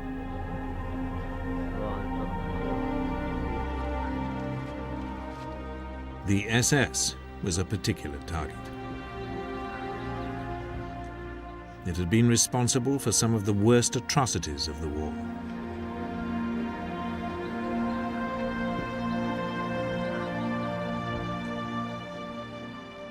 Leading Nazis like Hermann Goering, head of Hitler's Air Force, were rounded up and paraded in front of the cameras. Other top Nazis arrested included civilian leaders like Albert Speer and military leaders like Jodl and Dönitz. They would be put on trial in the German city of Nuremberg for crimes against humanity. You must plead guilty or not guilty.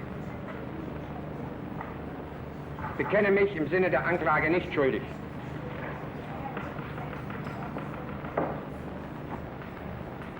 Rudolf Hess, you must plead guilty or not guilty.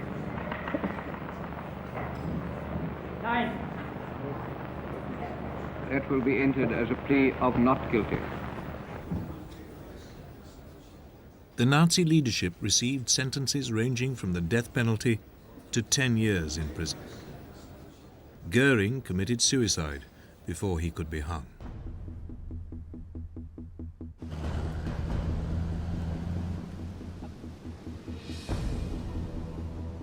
Two months after the German surrender, the Allies met in the Berlin suburb of Potsdam. Germany was divided into 4 zones of occupation: Soviet, British, American, and French. Berlin, although deep in the Soviet zone, was parceled up between the Allies in the same way.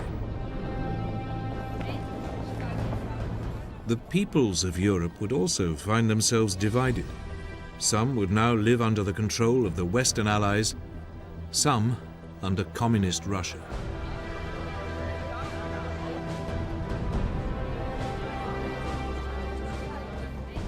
But before any of this could be faced, there was still the war in the Pacific to be won.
first months of 1945, Japan was on the run. The Americans had fought their way across the Pacific. US submarines and aircraft had destroyed Japan's merchant fleet and naval air power.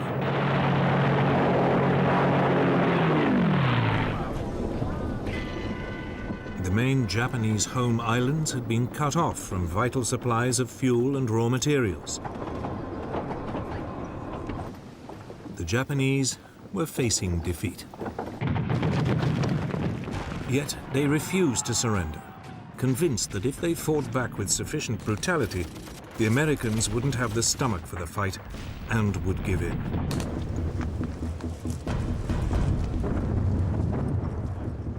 Japan made clear that every move towards the home islands would be paid for in Allied blood.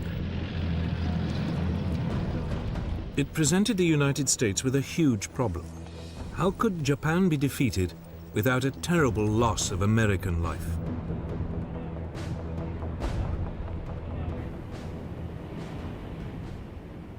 The country would eventually turn to the most powerful and dreadful weapon ever seen.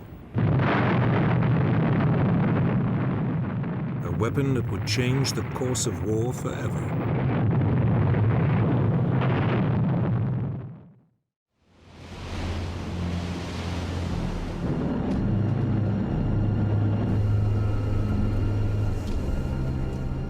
In early 1945, as US military planners considered the next move against Japan, their gaze fell on the Japanese-occupied island of Iwo Jima. It lay a mere 800 miles from the Japanese mainland and would be a valuable base for attacking the country. The US commander in the Central Pacific, Admiral Chester Nimitz, assembled the largest landing fleet ever brought together in the Pacific campaign and prepared to invade the island.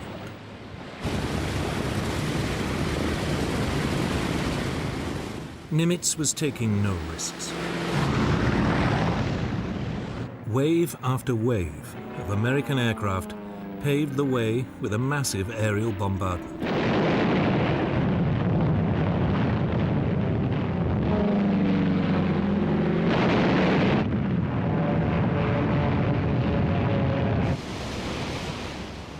Then, on the morning of February the 19th, 1945, the guns of the Naval Task Force began one of the most prolonged bombardments of the war.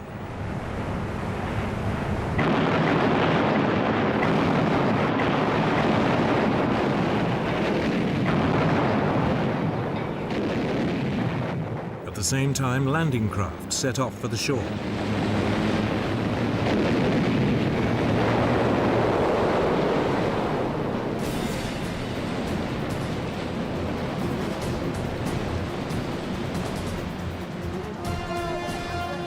The Marines hit the beaches of Iwo Jima along the southwestern shore just after 9 o'clock in the morning.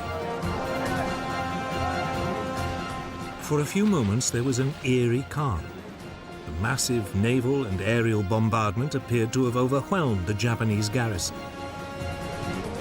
Then a hurricane of Japanese fire swept over them.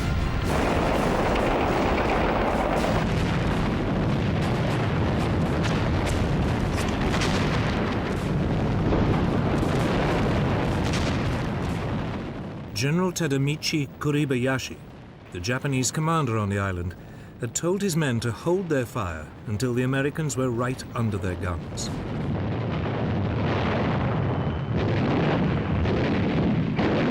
Now the Japanese opened up from a network of tunnels, caves, and bunkers.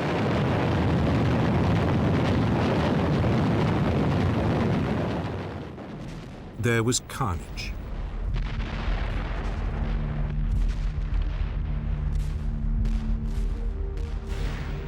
But gradually, small groups of US troops inched their way forward.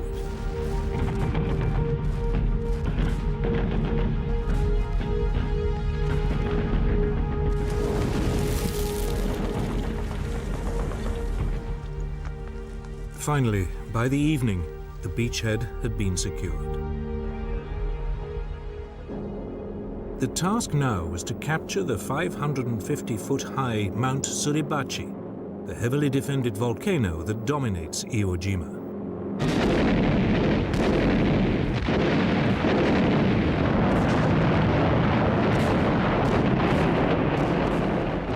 For 3 days, Marines clawed their way up the steep, pitted slopes.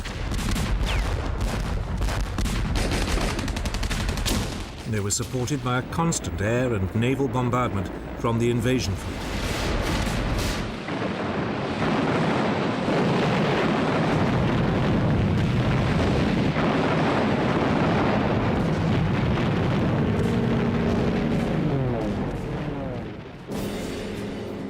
Finally, on February the 23rd, 1945, a US platoon led by First Lieutenant Harold Schreier began the final assault, carrying with them a small US flag. They reached the summit and raised their flag using a piece of piping as a pole.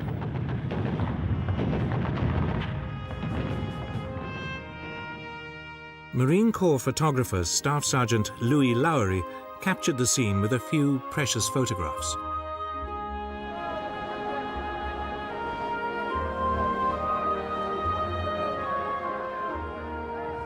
The hard-pressed Marines on the beaches below cheered and wept. Ships sounded their whistles.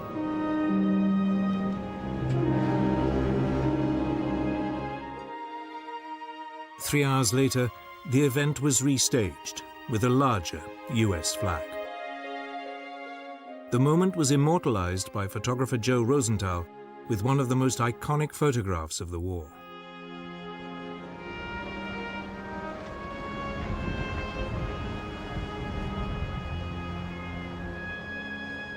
But the battle for Iwo Jima was far from over.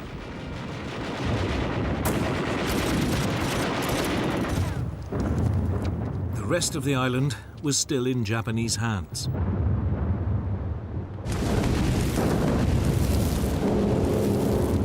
The next day, the Marines captured the first of the island's strategically vital airfields.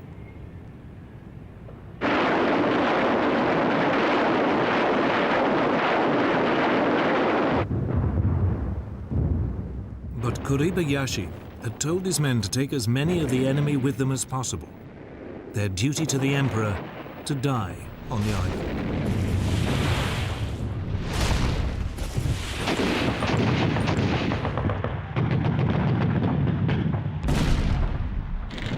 It meant each assault became a bloody frontal affair.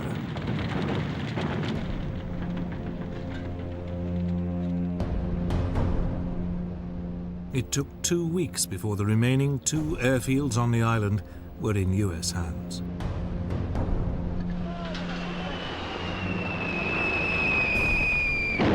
Even as the fighting continued, the US Air Force began to make use of Iwo Jima's airfields.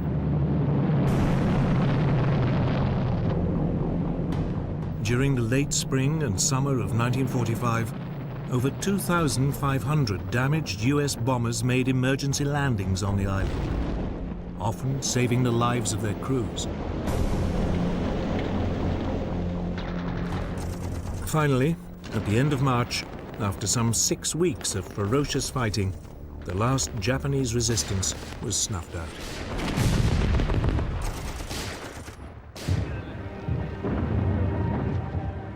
But the capture of Iwo Jima had come at a terrible price.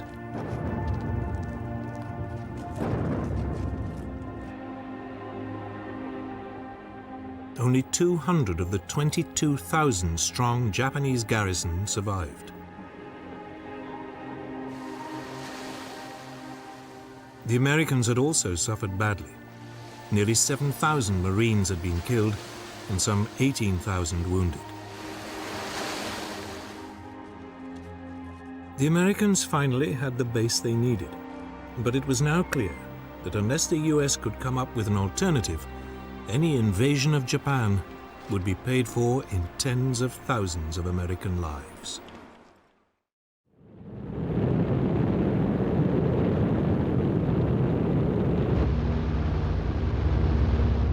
In the United States, one group of military planners had long believed there was an alternative to invading Japan.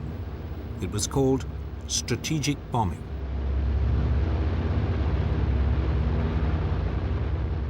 This involved carefully targeted bombing raids designed to destroy Japan's infrastructure, industry, and ability to wage war. But in the first years of the Pacific War, there was a problem. Japan lay beyond the range of America's bombs. In April 1942, the US had managed to launch a one-off bombing raid on Tokyo.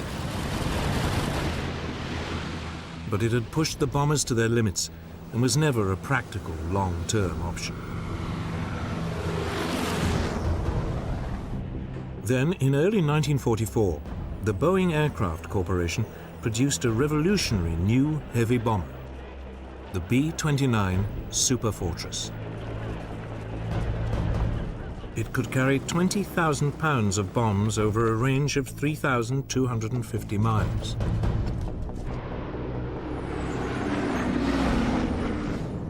Suddenly, Japan was just about in reach of America's forward bases in the Pacific.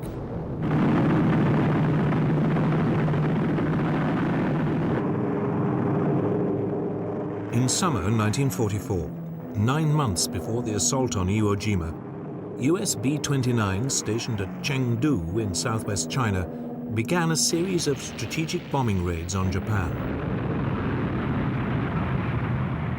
But range was still an issue. It was too far for a fighter escort, so the superfortresses had to fly alone, staying at high altitude for their own safety. Even then, the range was only just within limits, and there was no room for navigational error.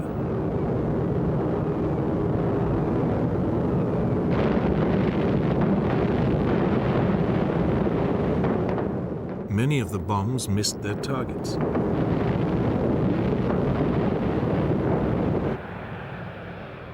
Then in July 1944, there was a development that gave strategic bombing a new lease of life. The US Navy captured the Mariana Islands in the Central Pacific. They were only 1,500 miles from the Japanese homeland. This was well within the B-29's operating range.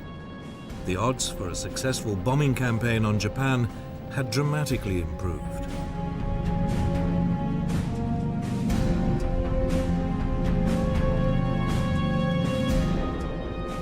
On November the 24th, over 100 superfortresses took off from the Marianas. Their target, the Nakajima Aircraft Factory in Tokyo.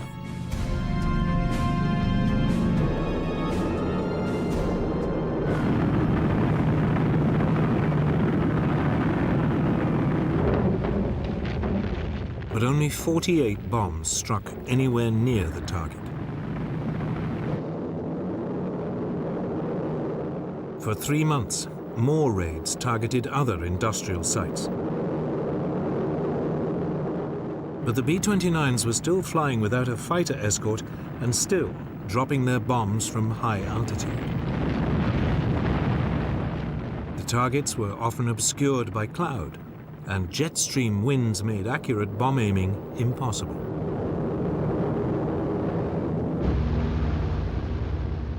To make matters worse, the B-29 suffered from engine problems. There were also attacks from kamikaze pilots.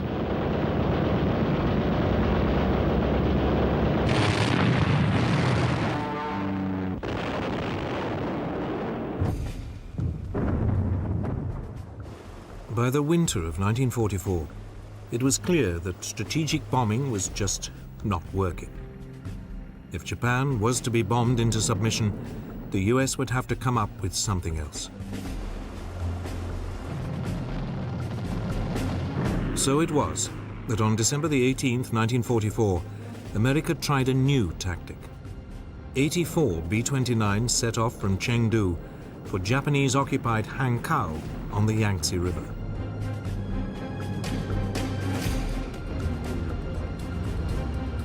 They flew much lower than usual and carried mostly incendiary rather than high explosive bombs.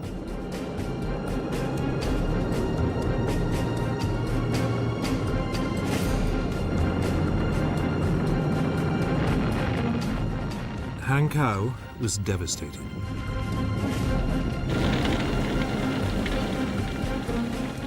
The raid was more effective than almost any of the previous strategic bombing raids. The US appeared to have found a way forward: firebombing at low altitude. The US bomber commander in the Marianas, General Curtis LeMay, now ordered the systematic firebombing of Japan. It was the same tactic that Britain had employed in Germany.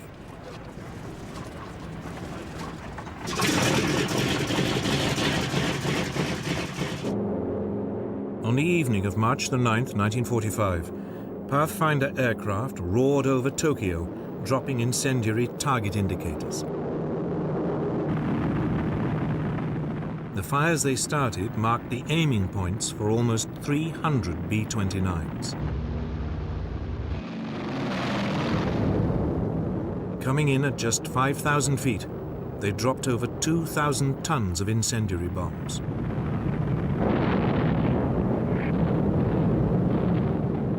The flimsy wooden houses stood no chance. Air was sucked in, creating towering firestorms which raced faster than people could run.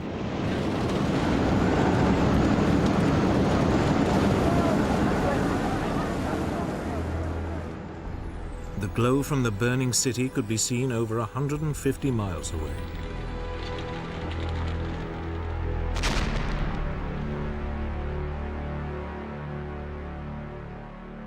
When the all clear finally sounded the following morning, 16 square miles of Tokyo had been obliterated. Over 100,000 of its citizens were killed and 1 million made homeless.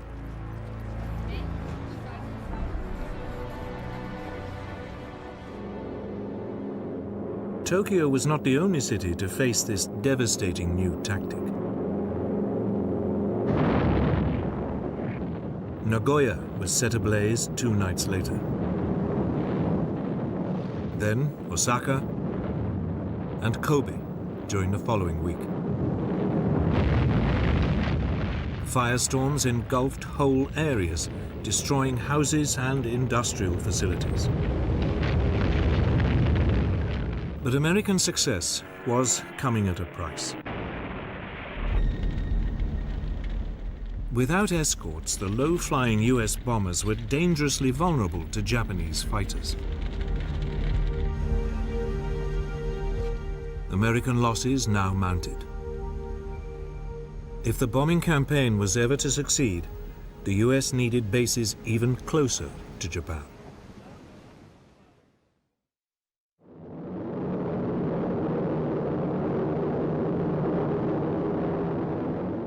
Within weeks, Iwo Jima fell. Now, at last, the US Air Force not only had a base for its bombers within easy striking distance of Japan, it could finally use its Mustang fighters to escort them.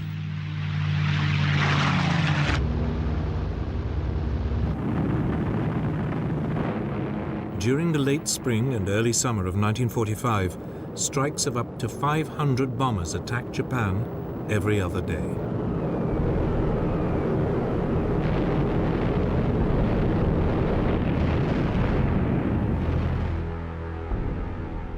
Once the largest industrial areas had been crippled, LeMay moved on to lesser targets. Yet, in the face of catastrophic damage and an appalling death toll, the Japanese showed no sign of cracking. It finally dawned on the Americans that strategic bombing alone was never going to defeat Japan. It looked like a full-scale invasion of the country was becoming inevitable.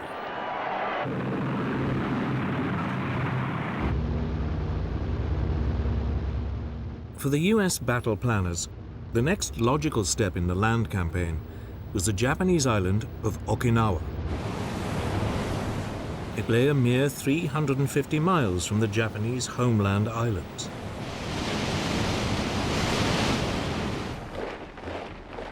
The island was defended by more than 120,000 men.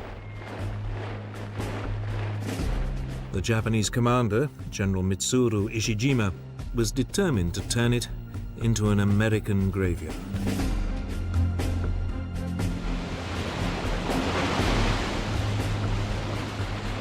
Once again, Admiral Nimitz, the US commander in the region, assembled a huge fleet.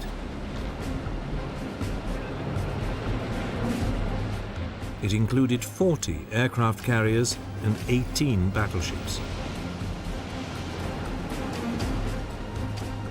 The opening bombardment of Okinawa began on March the 23rd, 1945. It lasted for a whole week.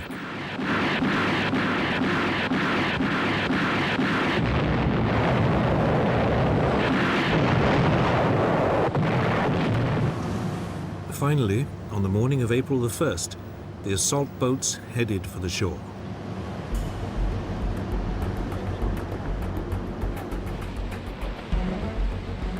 To their surprise, they met almost no opposition.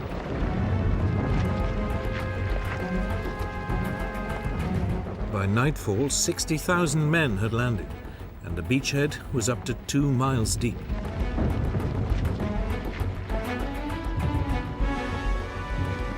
For the next 2 days, the US forces built up their strength and pushed across the island. Again, opposition was unexpectedly light.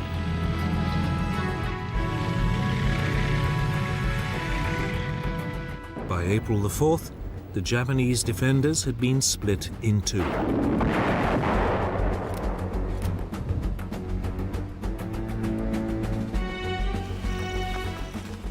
Marine divisions now headed north.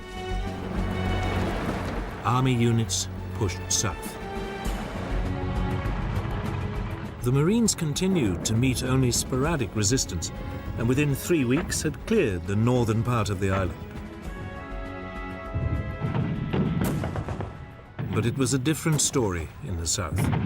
There, the army units ran into savage fire.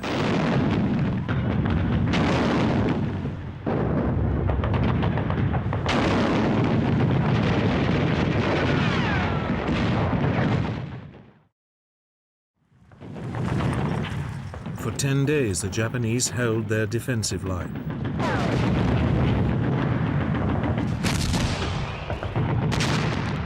Then, when they could hold out no longer, they simply withdrew to the next defensive position and continued to resist all over again.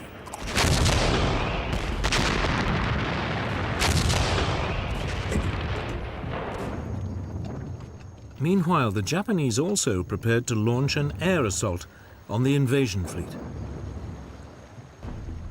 Early on the morning of April the 7th, kamikaze pilots gathered to drink their ritual cups of sake and climb into their aircraft for the last time.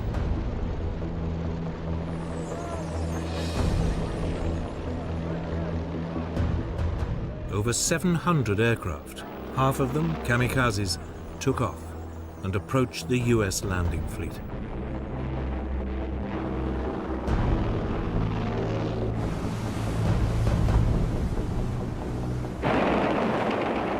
A line of radar-equipped destroyers operating about 50 miles out at sea was hit first.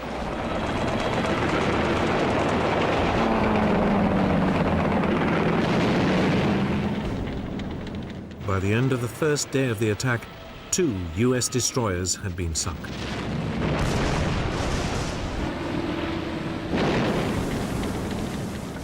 "24 other vessels were also damaged.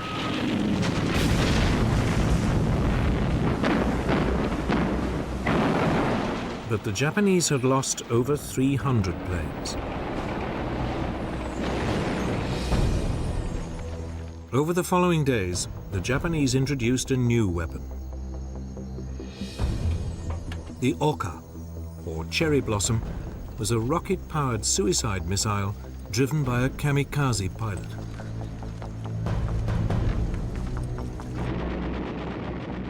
It was launched from a bomber and carried a massive 2,650-pound warhead.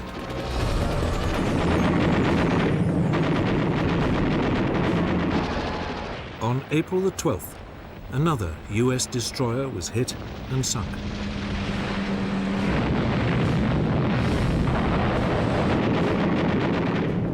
The Oka looked deadly, but US fighters quickly learned to intercept and shoot down the bombers that carried them.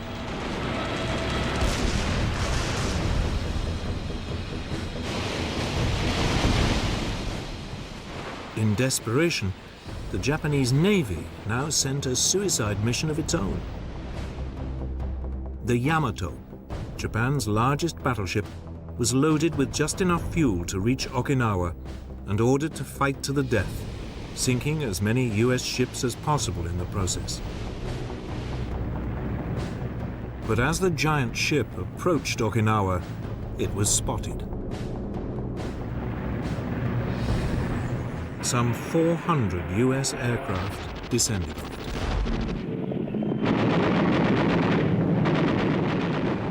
Within 2 hours, it blew up.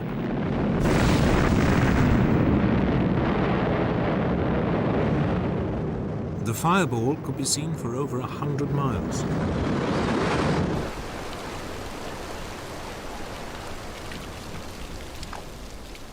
Back on Okinawa, torrential rain now turned the battlefield into a quagmire. For over a month, US troops struggled to push their way south.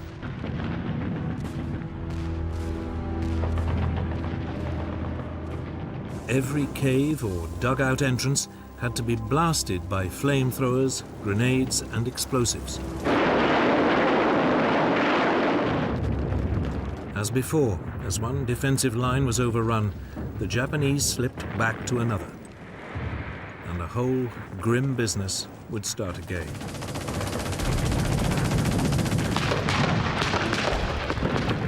US casualties rapidly mounted.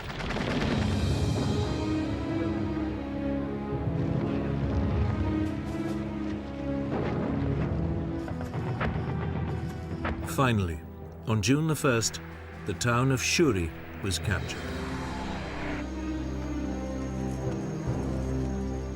Then, on June the 4th, a new contingent of Marines landed to the south of Naha, the island's capital, and linked up with troops pushing down from the north.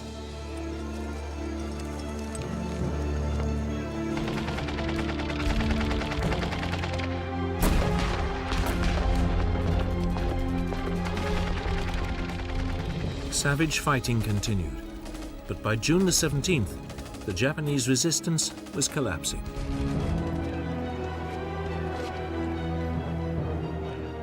Five days later, the Americans finally secured Okinawa.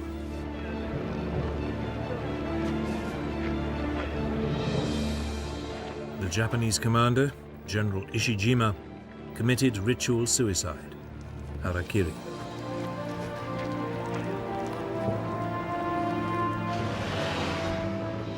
Over 7,000 prisoners were taken, the first time ever that such large numbers of Japanese troops had surrendered. It had been a bloody and exhausting campaign. 100,000 Japanese soldiers and some 40,000 civilians had been killed.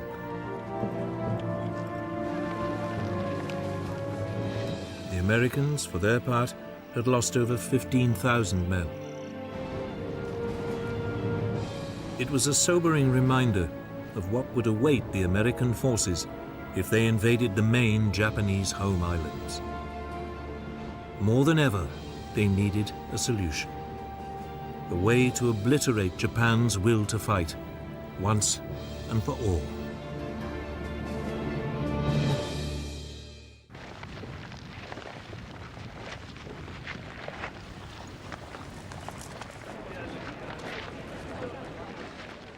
The victory at Okinawa meant America's military planners now had to decide what to do next. Despite shattering defeats, the Japanese still showed no sign of surrendering. Some US commanders argued for a continuation of the firebombing campaign. But by the summer of 1945, it was clear that bombing alone would never defeat Japan. An invasion seemed unavoidable. But the question was, at what price?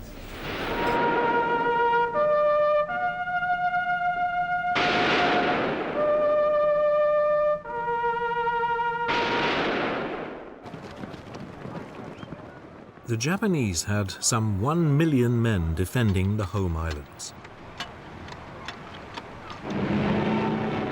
They were supported by about 5,000 aircraft, and new kamikaze pilots were being trained all the time.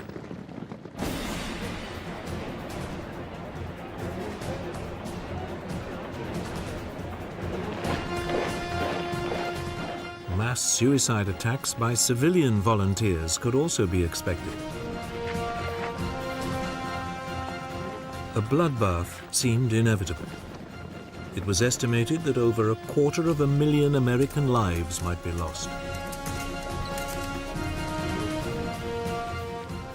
Then, in July 1945, the new US President, Harry S. Truman, heard about the results of a top-secret Allied scientific research program. It was called the Manhattan Project.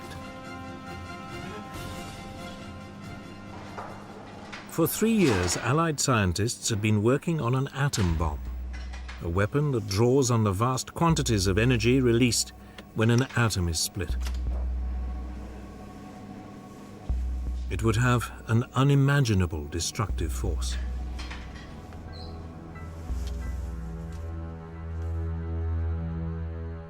The project was led by US General Leslie Groves, an Army engineer. The scientific director was Robert Oppenheimer, a 39-year-old physicist from the University of California. Over a 3-year period, the program had recruited many of the Allies' best scientific brains. 2 radioactive materials seemed to offer most promise as fuels for the new bombs. One was a naturally occurring form of uranium called uranium-235. It was processed at a vast factory at Oak Ridge, Tennessee. The other was plutonium, a man-made material manufactured in primitive nuclear reactors at Hanford in Washington state. The research was coordinated and conducted by a team of scientists at Los Alamos, a specially built laboratory complex in the New Mexico desert.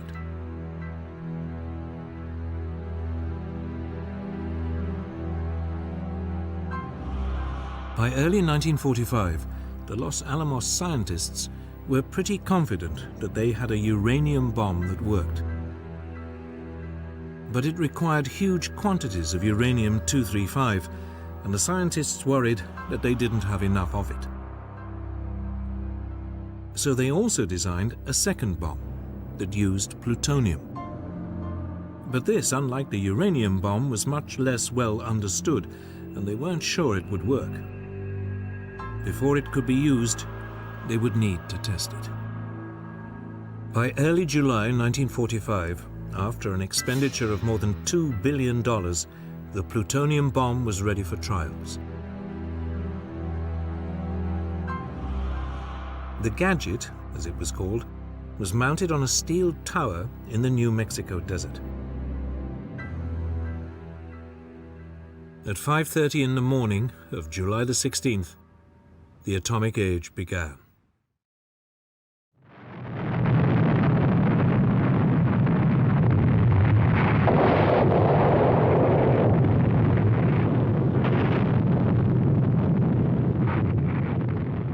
News that Operation Trinity had been successful was swiftly passed to President Truman.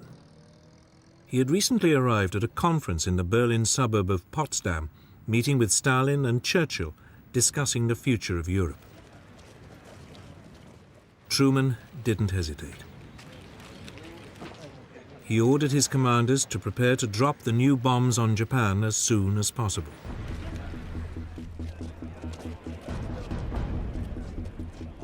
Two bombs, a uranium device codenamed Little Boy and a plutonium bomb called Fat Man, were now transported to the Mariana Islands.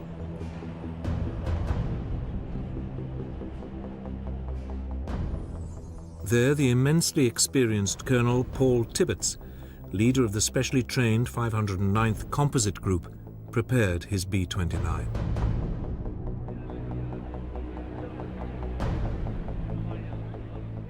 At 2:45 in the morning of August the 6th, Tibbets lifted his plane, named Enola Gay after his mother, off the runway.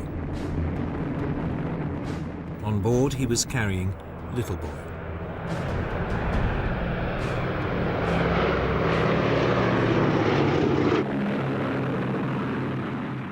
The flight to the target, Japan's fourth largest city, Hiroshima, went without a hitch. At 8 a.m. on a bright sunny morning, Enola Gay approached the city at 33,000 feet.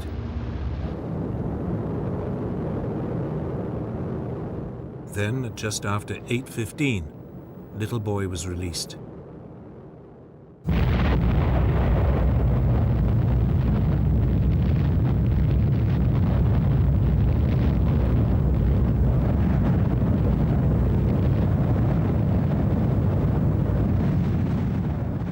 The uranium bomb had the power of nearly 13,000 tons of TNT. The temperature beneath the mushroom cloud reached 5,000 degrees centigrade. Thousands of people were instantly vaporized.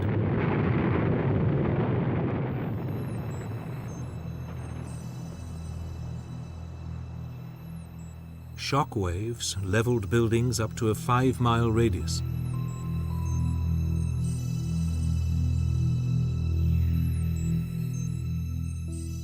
Estimates of the death toll vary hugely. Some put it at 40,000 people, others at 100,000.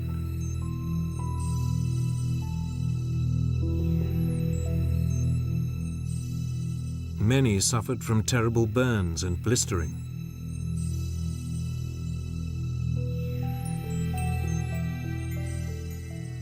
Over the course of the following weeks, thousands more people died from radiation poisoning.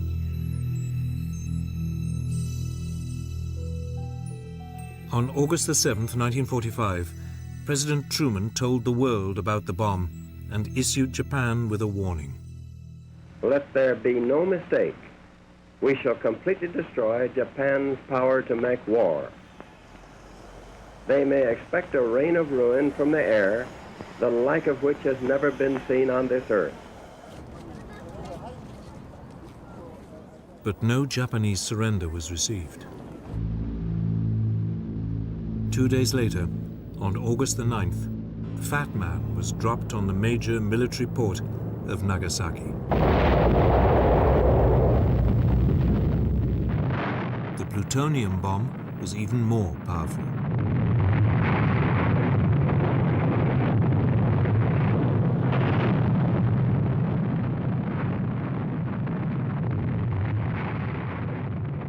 In fact, the bomb fell way off target, but it still caused massive destruction.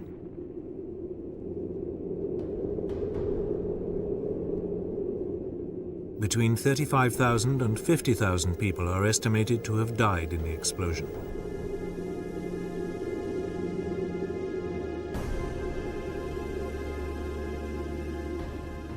The Japanese government could now have no doubt that they faced a new and horrific weapon.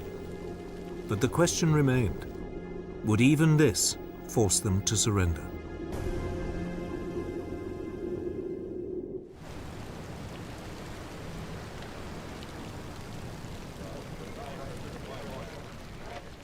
The Nagasaki bomb was followed by a stark warning from U.S. Secretary of State James Burns. There is still time, but little time, for the Japanese to save themselves from the destruction which threatens them. The intention was clear. The atom bomb would be used again and again until Japan gave in.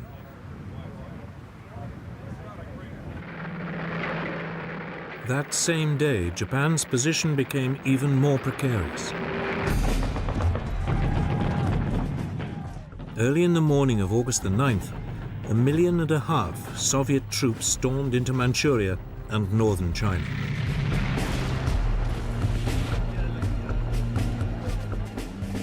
The Soviet leader Joseph Stalin was not only after territory, he wanted a say in any final peace settlement in the Far East.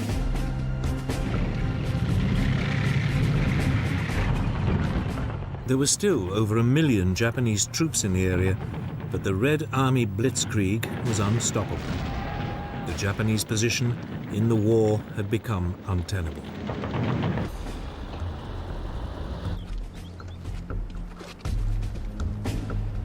That evening, Emperor Hirohito met with his 6 top military and political leaders. The war cabinet was divided. 3, led by the Prime Minister, Baron Kantaro Suzuki, argued for peace. The other 3 wanted to continue fighting. It was deadlock. Then the Japanese Prime Minister broke with all precedent and asked the Emperor for his opinion. Emperor Hirohito voted for peace, on condition that his position as head of state was maintained. The next morning, a proposal was sent to the U.S. Secretary of State, James Burns. Burns rejected it. Only unconditional surrender would do. As the Japanese war cabinet argued amongst itself, Soviet troops continued to tear into Mongolia. At the same time, American fighters now roamed freely over Japan, shooting up military targets and transport links at will.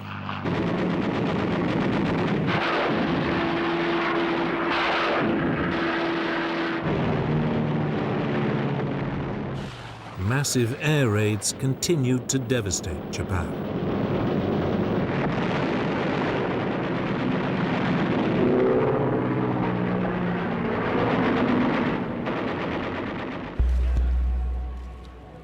Then, on August the 14th, the Truman administration sent word that the Emperor's position would be safeguarded, provided he agreed to accept the orders of the Supreme Commander of Allied forces. Hirohito used his huge prestige to instruct the war cabinet to endure the unendurable and accept the terms. That day in Washington, President Truman announced that Japan had surrendered unconditionally. I deem this reply a full acceptance of the Potsdam Declaration, which specifies the unconditional surrender of Japan. Cheering, singing crowds erupted onto the streets of every American city.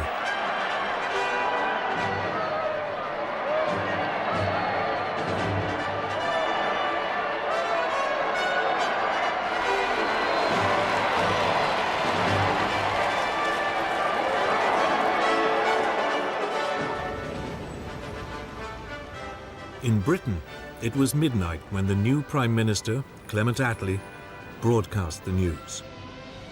Japan has today surrendered. The last of our enemies is laid low. Peace has once again come to the world.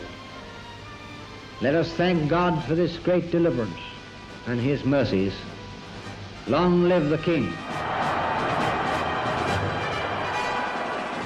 Within minutes, crowds appeared on the streets of London. Many gathered outside Buckingham Palace. A giant street party lasted well into the following day.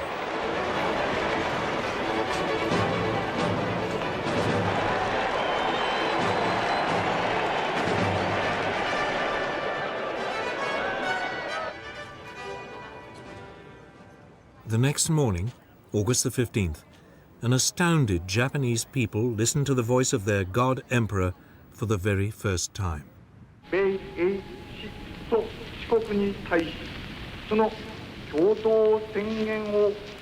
He told them that Japan's position had become impossible, and the country was obliged to surrender. All military forces must lay down their arms. Such was the emperor's prestige that almost every unit obeyed.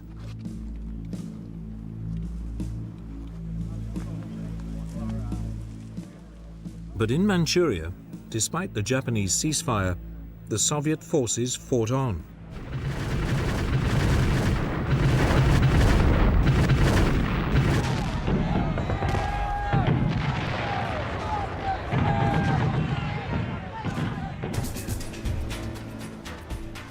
For the first time, large numbers of Japanese troops now surrendered.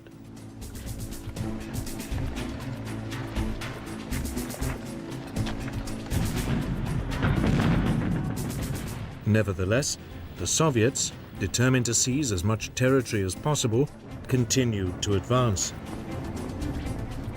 Stalin wouldn't stop the fighting for another week. By then, the whole of Manchuria, half of Korea, and part of northern China were under his control.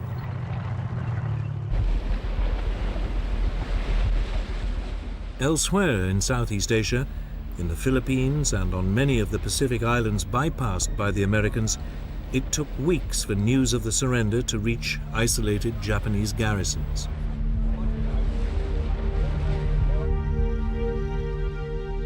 Some Japanese soldiers would remain hidden in the jungle for more than 30 years.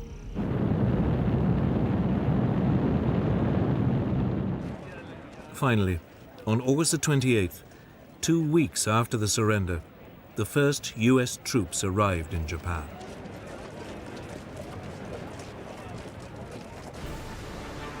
A huge US fleet gathered in Tokyo Bay, sailing past the shattered hulks of the once proud Japanese Navy that they had so comprehensively defeated.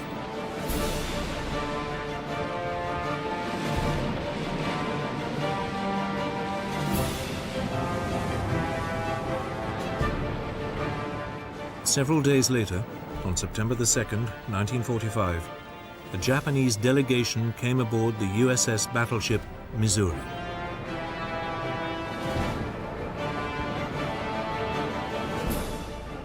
On its quarterdeck, the new Japanese Foreign Minister, Mamoru Shigemitsu, signed the document of unconditional surrender. It was countersigned by US General Douglas MacArthur, the man who would effectively run Japan for the next 6 years. As Supreme Commander for the Allied Powers, I announce it my firm purpose, in the tradition of the countries I represent, to proceed in the discharge of my responsibilities with justice and tolerance. Then a force of more than 2,000 Allied aircraft roared overhead. It was a fitting tribute to the overwhelming power which had finally brought Germany and Japan to utter defeat.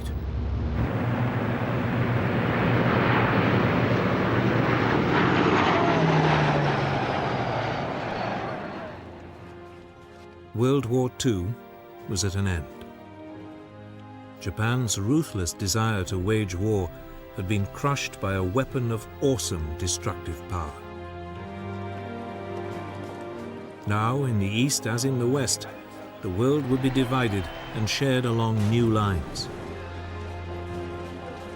New allegiances would be formed, and new enemies would vie for global influence under the specter of nuclear war.